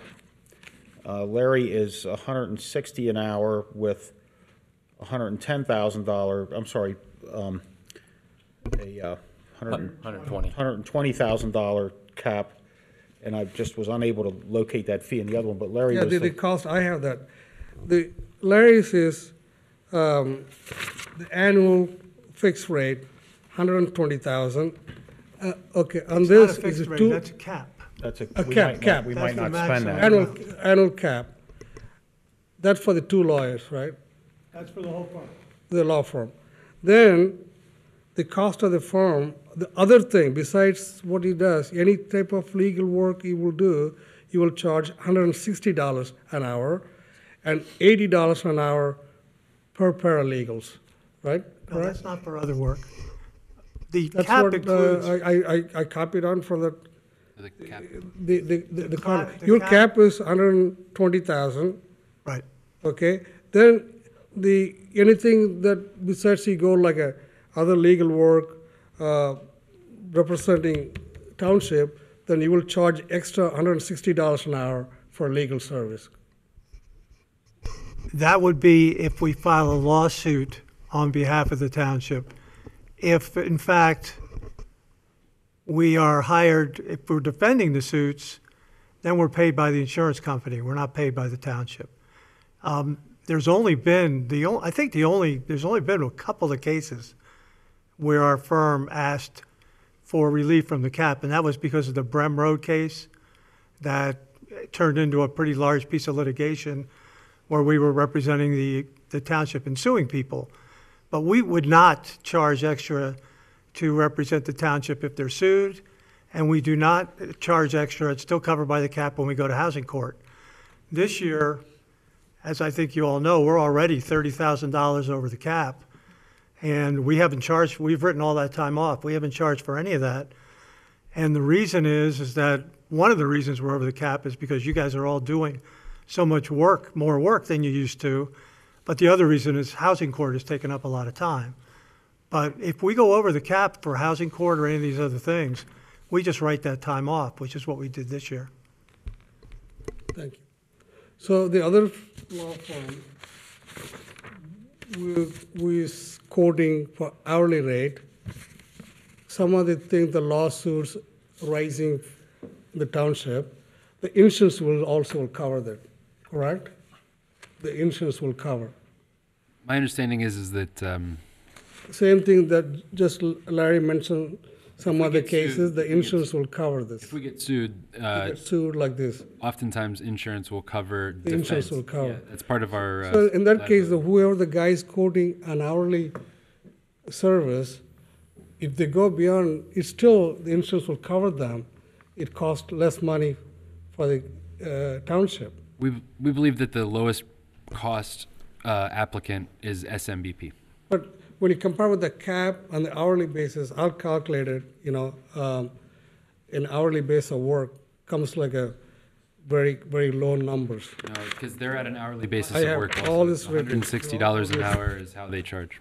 Hey, Jeff, when, it seems to me sometime back, you did a comparison of how we stack up against other Yes. municipalities and stuff, and Yes. I'm sure you don't have that in front of you, I but, don't. but it seems to me that Colerain Township was lower than, Westchester, for sure. I remember that one stood out because it was like $450,000 or something like that. And there are, yeah. And the fact of the matter is that you have asked us to be very aggressive with things like code enforcement. So we've prosecuted, 50 some cases, 90 some in 2018. I mean, which is more than ever. Which is more than ever. Larry has been working for free since end of September, basically, because we have burned through that cap. So he charges at an hourly rate, $160 an hour, $160 an hour, $160 an hour, unless it's a legal assistant. And then once we get to the cap, it stops. We're not paying him $120,000 unless he gets to $120,000. This year, he has exceeded his cap, and last year he exceeded his cap. And so he's been working for free, essentially, for the last couple of months. Well, and one of the things. Oh, you an oil change, Larry. What can I say? One of the things about the new arrangement with him not being an employee is we might not necessarily have him here sitting for 5 hours on a Tuesday night. And I talked to you about that maybe there would be some, because I always wondered in the past before I got here, and this year's been a lot of changes in that, but I was like, why is he sitting there when there's nothing coming up?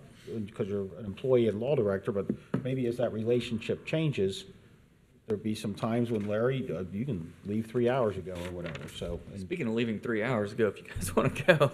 No, that's fine. Well, is there any other discussion on this? Do you have anything else to say, Greg or Raj? No. Heather, please call for a vote. Mr. Inscombe? Aye. Mr. Rajagopal? No. And Mr. Runger? Aye. Thank you, Board. The next item on the agenda, you guys are welcome to go if you want. Next item on the agenda is a motion to authorize the execution of a contract with Infinity HR for human resources technology. Infinity HR offers a technology platform that will help to consolidate and standardize the township's hiring practices, benefits enrollment, and ACA compliance reporting. Currently, the township's open enrollment process is entirely paper-based. The platform would allow all employees to directly make changes to their insurance benefits and complete all facets of open enrollment online. This system will directly integrate with our insurance carriers. This platform will also be compatible with other insurance carriers. For that reason, a portion of the cost of the installation will be offset by a technology credit from our medical insurance broker of $350,000, excuse me, $3,500. The total cost of this contract is $10,800 annually. A bit of background on this. At the beginning of this year, there was an employee that separated who focused primarily on HR. And it gave us an opportunity to look at, is it best to contract HR out or is it best to hire somebody inside? And we spent an inordinate amount of time trying to find a contract out scenario that would work for HR. When we ran the numbers, we always ran the numbers of hiring a person and having them equipped with a tool that would make their job work better for the township, because we have moved from a decentralized HR model where every department was handling HR on their own by themselves to a centralized model, and that has finally come to fruition with the hiring of Mrs. Edwards. So this was always budgeted, and when we were trying to figure out whether to outsource or insource, this was always a part of the discussion. This software helps with onboarding, it helps with application maintenance, it helps with benefits enrollment and ACA compliance. It's a great tool, and we're looking forward to using it if you approve. Recommendation is to approve. I motion for such a thing. I'll offer a second. And motioned and seconded. Is there any discussion? Anyone want to Scott? How many people work in HR, in the payroll HR department right now, including There's no payroll? HR department. There's an HR. HR people. There's one HR specialist. Only one. How many people? The person also in charge of the payroll also? There is a How many finance people in the payroll? There's one person is a finance specialist that handles payroll. Okay. Now, some department they use software. The people can monitor that software is already. Paycor use that software. We looked at Paycor. You looked into that. Yep. Okay. It's still, cheaper. Yes. Much. This is more cheaper? Yes. Right now, how tedious to manually, what type of procedure they're using right now to monitor, to oversee this? Sure. Paper. Is there any program or IT guy can create or program software there? No, he's not a software programmer. He's a hardware network information technology director. He doesn't write code. How much is going to cost annually for the township? $10,800 for every year, just to people can access to the payroll things, right? No, this isn't payroll. This is HR. So all the benefits and everything. Yeah, right? so this will allow folks to basically sign up for their health insurance elections online, rather than we have basically 3 staff members for about a week every year in this room meet individually with every single employee and take down their paper elections, and then we have to go process all that paper and send it to our insurance providers for health, vision, dental, and so it's an enormous personnel cost. This is going to allow for employees to directly elect, just that little piece of it is going to save us money. The other pieces of it are going to help us operationally. So when it comes to hiring folks, this will allow for us to keep all of their applications in one specific place. One of the things that I heard, Mr. Rajagopal, you, in your discussions with Mrs. LeCount about the application process for commissioners, this would allow us to standardize application processes across the enterprise. So whether you're a part-time employee, a seasonal, full-time, or a board member, you can apply through this software, and it all goes into one place and is managed in one process. You see what I'm saying? And then there's the onboarding process. So the process of initial elections and getting your somethings. You know. The W-2? Yeah, yeah. Huh? Whatever. Pick a W. W something. And, you know, getting all of your paperwork in line. They would be able to do all of that through this software portal. You know, so there, it's it works financially and it works operationally. It's a win for the township both ways. So the 10,000.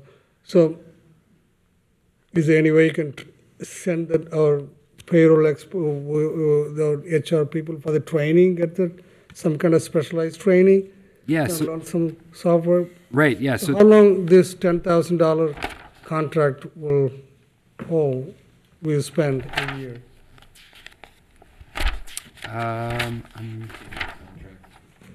Initial contracts for 24 months. 2-year contract. Yes. And we have a grant that is helping to offset these costs. What grant is that? It's from our, I believe it's our broker, our health insurance broker has been able to negotiate what they call technology credits for us to make the benefits election process easier. And so we got a grant from them to. Looks like it's $3,500. $3,500, yes. So the saving will be the grant plus HR people will be going to the training. And then after 2 years, we'll continue that, or we'll be pretty much in pretty good shape? I don't know. I mean, we'll have to evaluate the effectiveness of the tool throughout the 24-month period, but if it works, then I think that if it's working for us, then we should continue it. And in terms of training, I believe that, and I'm trying to find it quickly in this contract, but I believe that there's a training component to the contract.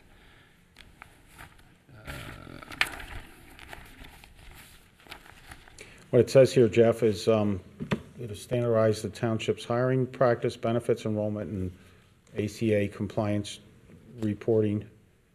The current system is entirely paper-based.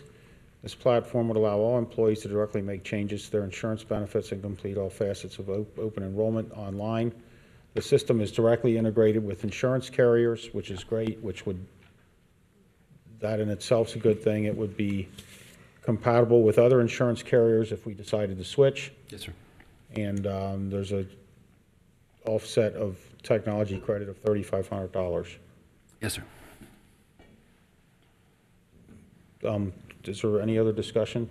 I was going to bring up Paycor, but Raj beat me to it, so thank you for that, Raj. We also looked at Shakely. Thank you. Is there any other discussion? So you come up with this is a cheaper than Paycor or Shakely? So the combination of Renetta and this together is less than Shakely and Paycor. Wow. Yeah, it was very expensive. That is significant. It was hugely expensive. Is there any other discussion? No. Greg? Not for mine. Thank you, though. Heather, please call for a vote. Mr. Insco? Aye, thank you. Mr. Rajagopal? Aye. And Mr. Unger? Aye. Thank you, Board. The next item, and we're nearing the end, is a motion to approve capital purchase of a backup email server from Server Supply. This purchase will enable increased resiliency of the township's information technology infrastructure.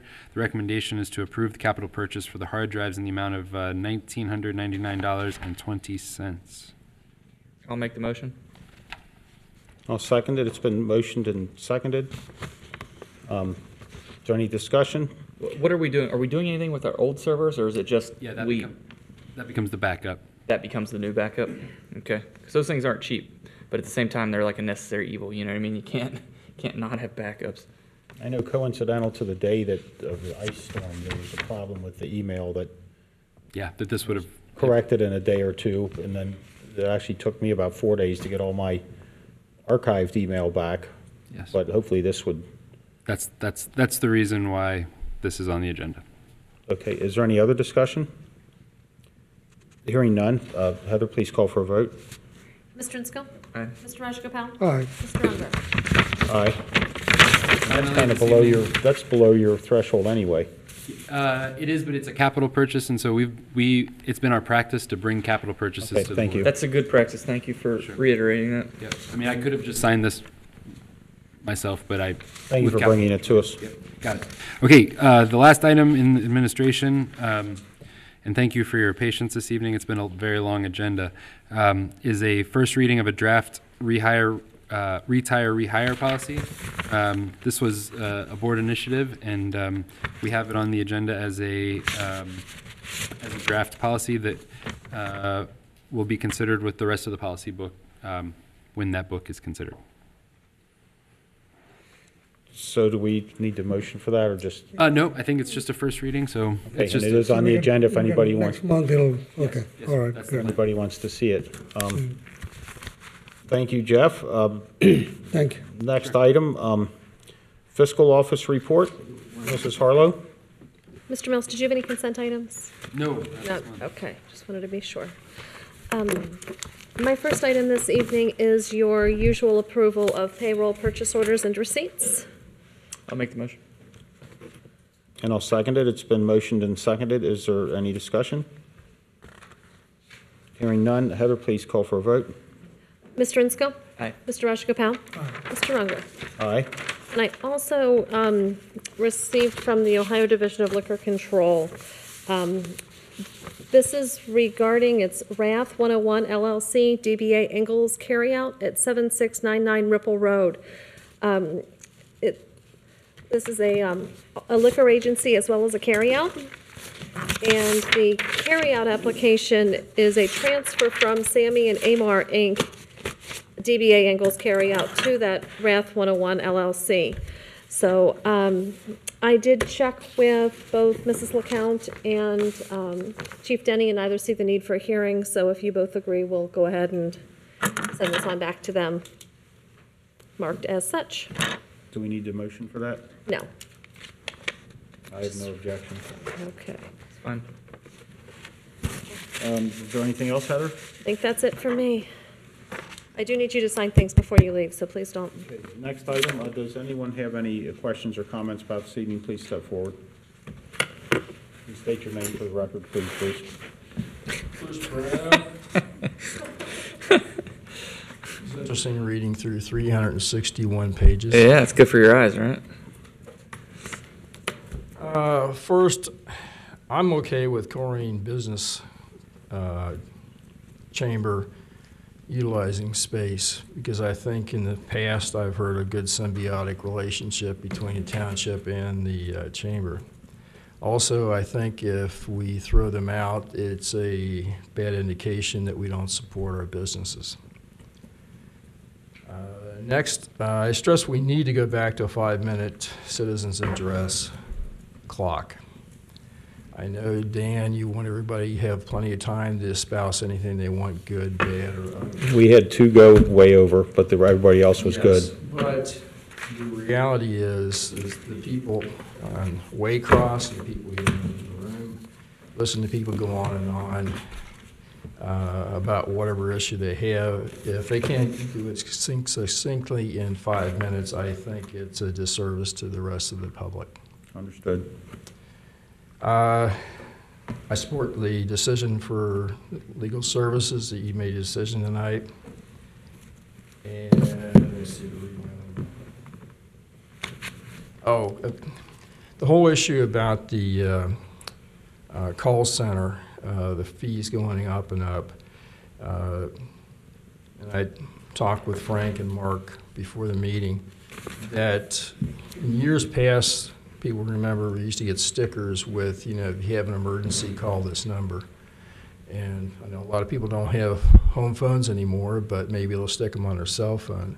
So if it's there right in front of them, instead of this dialing 911, maybe, you know, 321 cops or 513-321 cops. I think anything that can reduce that cost so we can get the calls to the right people at the right cost. Thank you. Thanks, Bruce. Thank you. Is anybody else? Please come up, sir. Go right ahead. Please mention your name so Heather can record it. My name is Doug Styling. I'm from Green Township. And I came here thinking that I'd had to defend Larry.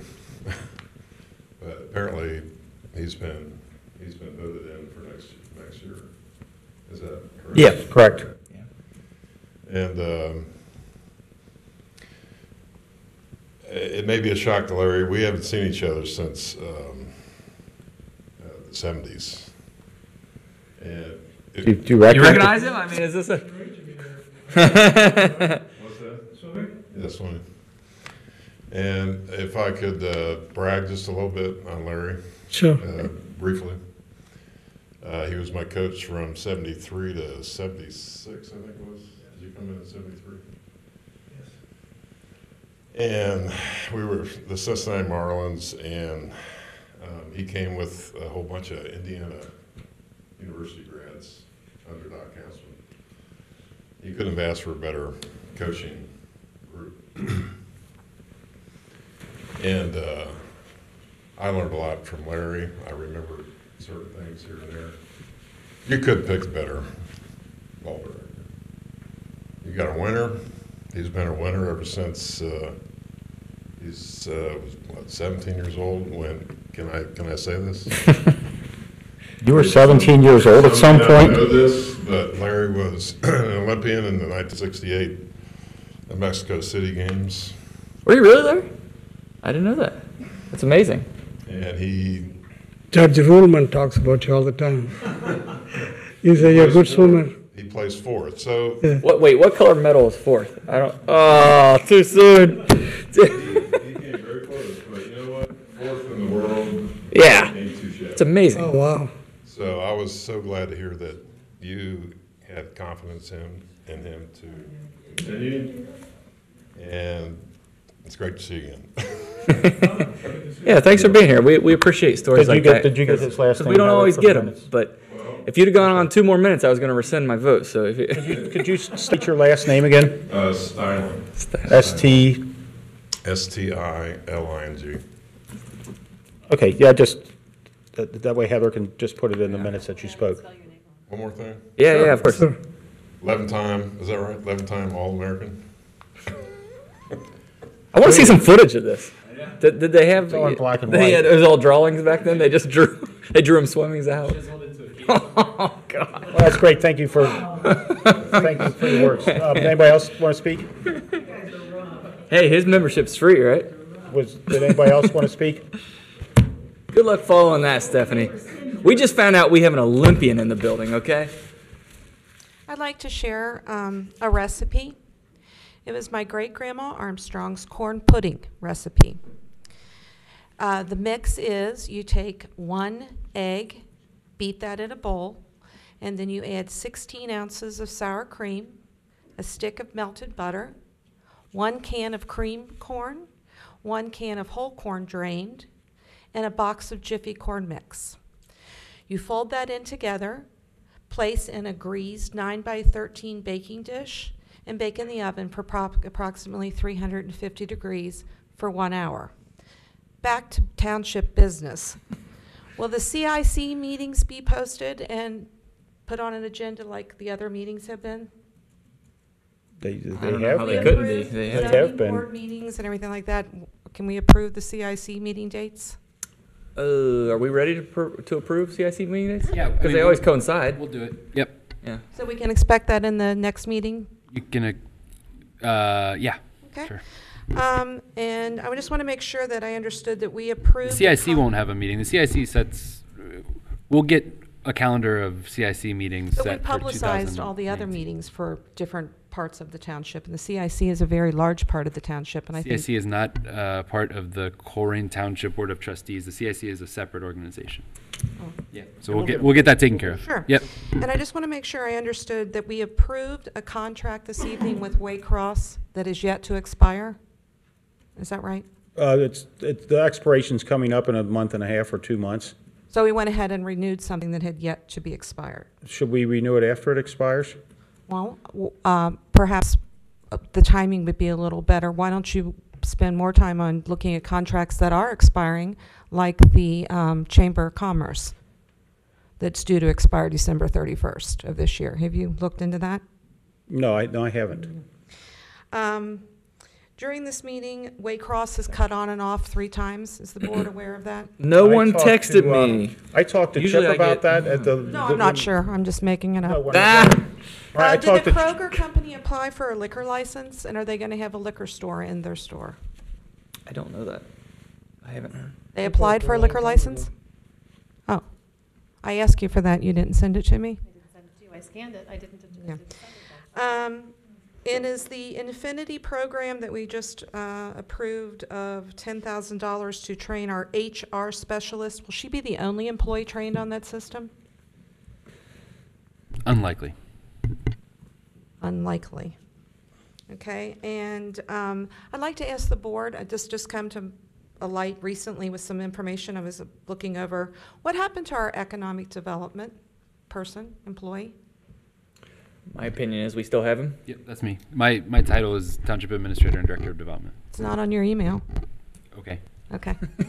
Yeah, Gotcha. Stephanie, with an answer to the Waycross thing, Chip answered that question after the last meeting. There's a particular system that it wasn't.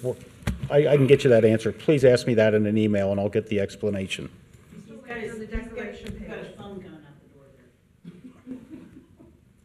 I received Yep. a couple of text messages that it had been off, it was back on, it was off. It's specific to a, but I'll get you that answer, Kathy. Just go ahead and ask me that in an email. Okay, I'm sorry, I have a ton of stuff that was brought up, and when I first got up here earlier, it says citizen address, questions concerning the agenda. And I asked several questions, and you said, oh yeah, we'll get to And that. was it all addressed throughout the course of the debate? First of all, I've got a bunch of stuff here, so I'm going to go with what I have written down here, and we'll get there. As far as the organizational meeting, you don't have to, you can have your executive session prior to electing your president and vice president of the board. So you can have executive session and then have your regular meeting at 7 o'clock and go ahead and. Can we do it the way that we decided to? Well, I don't know why you would. I mean, why So wouldn't we you can't just do it have during? start off the new year with an organizational meeting? People have to come here at 6 o'clock to see it. So, I mean, you don't have to do it that way, but if that's your preference, I mean. Thank you're- you. So, also, I don't know if you're aware, I can't remember what zoning position it was. Mark Shupp, you approved him. He donated to Mike Inderhe's campaign. I don't see Mike sitting up here. Go on.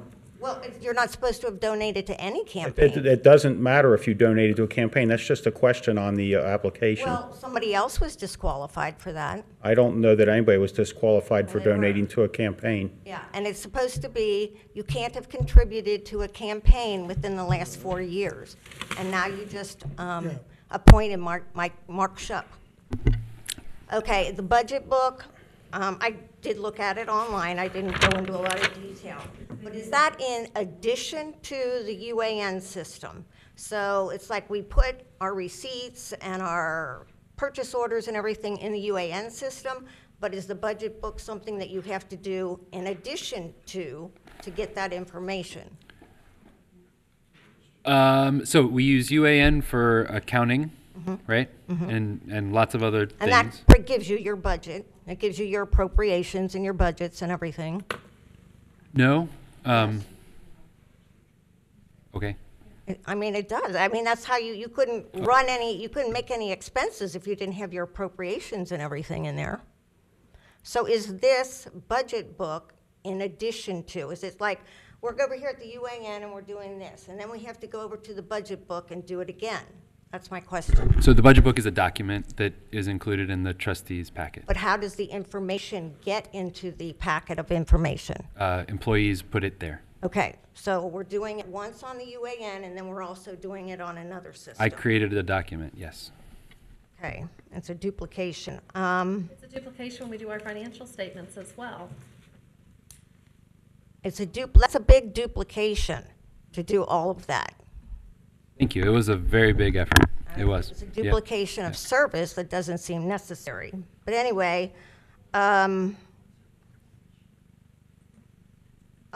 I don't know if I misunderstood Dan or you misunderstood, but Jeff reported that they went through and they found out people that had owner occupancy reported that they weren't, they're renting it out, and you made a comment that we aren't, this is revenue we aren't receiving. That would be correct. No. If somebody's claim, if you're renting your house out, and yet you claim the owner occupancy credit, you're keeping $70 that otherwise you would pay to the township, and we would get whatever the number is, let's say it's $70 on your house, whatever component of that came to the township, I would think that we would get that along with all the other levies that are on the ballot. That $70 would be divided amongst children's services, senior Okay, services. well, we still are receiving the tax revenue, minus not all of it. that owner occupancy. Right, that's But correct. I believe when I left the county, there's they have a thing that if they find out you have a rental and you didn't report it as a rental, then they will charge you $150 per. That's a rental registration fee, which Right. is another line item on that same thing. That's different than the owner occupancy. Okay. Then I do think the body cams are necessary. I'm glad that the chief went ahead with that. I had a question about Andy Demaropoulos. He's a rehire, but it says he is going to be working at the school district. Is Andy in our health insurance program? Andy is a part-time clerk right now, and he's being reassigned to the school safety officer position, which is also a part-time position. Right, but he's also a rehire. Okay. So is he getting our health benefits? He's a part-time employee, and no part-time employee gets health benefits. Okay. I had mentioned earlier, and you said you would address it. When you have a special meeting, you are supposed to put the purpose of that meeting. Right, and we ended up voting that down, and that'll get brought back in January.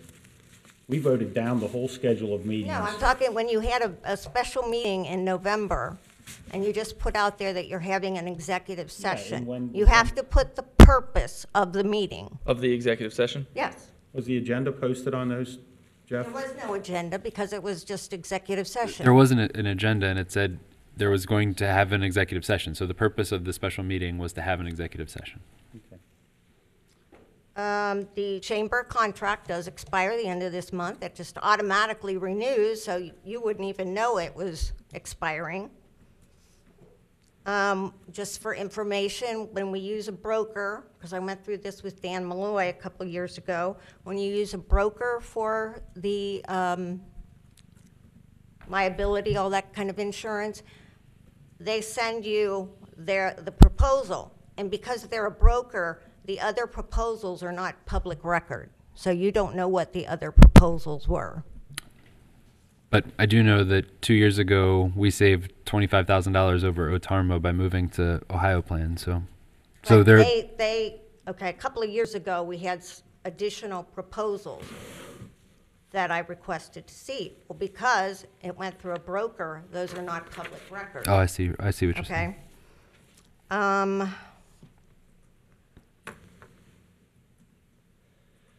Oh, and Mr. Barbier, you had said that if the township is sued, or I believe that insurance covers your legal assistance? Yes, the Ohio plan is actually a risk pool. It's technically not insurance, but it operates the same as insurance. But yes, I'm their panel counsel, and if the township is sued, I represent the township, and I'm paid by the Ohio plan. Okay. And I know earlier this year, you said that you needed to make a motion to approve extra pay for Larry because the insurance didn't cover whatever he was working on. So when we moved from Otarma to Ohio Plan, there was a tail, and this is how Otarma kept us locked into higher rates for so long, is that we were stuck in that litigation for a long period of time. And so there were two cases that were ongoing, and so basically Ohio Plan set up a pool for us to draw down on for both of those cases. And so we drew down on those until the number in those accounts reached zero, and then after which we still had work to do, and so we paid Larry to do it. Is that the purpose of a cap? Is that once they reach that cap, they don't charge us anymore? Not for something outside of the scope of work, and I think you're referring to the bench billboard and the Brim Road. And evidently we've been sued I mean, he referred to my complaint against the township as being sued. So is that not going to be covered by insurance? I'm being paid by the Ohio plan for that. You are for that one. Okay, and any other lawsuit that you aren't being paid by them? No, actually, well, yes. There's one case where the Township Board of Trustees are foreclosing on someone's property. Okay. So the Ohio plan only pays to defend. So in the administrative appeal, the Ohio plan is paying for the defense in that case. In the stop sign case, the township's being sued, the Ohio plan is paying for the defense of that case as well. So in other words, we are paying him above his cap again. No, on those cases, we're. You just said the one where the township is where the township is foreclosing. Is Yeah. being paid by the Ohio plan. I don't know that that's outside the cap. I just don't know that. We haven't really discussed whether that's outside the cap or not. There's a scope of service that we have identified as this is what a law director is supposed to do. And if it's outside of that scope, then it's not subject to the cap. So for example, when you have, So instead of hiring additional counsel, you'll just pay him extra, even though he's I giving don't you know a that that's contract. outside the cap. Thank you. Is there anybody else have any comments? Seeing none, let's move on to the, I don't think we have a need for an executive session. So I would ask is there anybody that would like to motion for adjournment? I'll make the motion, and I'll simply say happy almost Wednesday morning. I did forget to mention earlier, and it looked like Tiffany has since left, our friend Ed, that's been, his wife's been coming here, has not found the kidney yet, and they're going to be making some signs. So as soon as we get some signs, I would encourage everyone to put them out and try to help be a hero. Kroger, 8 a.m. Thursday morning. That's going to be the ribbon cutting. Certainly looking forward to that. I also want to thank our... Yeah. I also want to thank our residents for making this year so special. And many people here tonight were appointees and volunteers, and just every challenge that we ever had ultimately made this a better place, whether we agreed or disagreed, and I respect everyone for that. Just on a personal note, I donated my hair to Wigs for Kids, and other than that, everyone go home and make Stephanie's recipe. I'll second the motion for adjournment, since we don't have discussion on that. Did you have a comment you wanted to make, Raj? No. Heather, please call for a vote. Mr. Insco. Aye. Mr. Rajagopal. Aye. Mr. Unger. Aye, this meeting is adjourned at Yes, but the board may not leave until they sign these things. 11:51 p.m. on Tuesday, December 11th.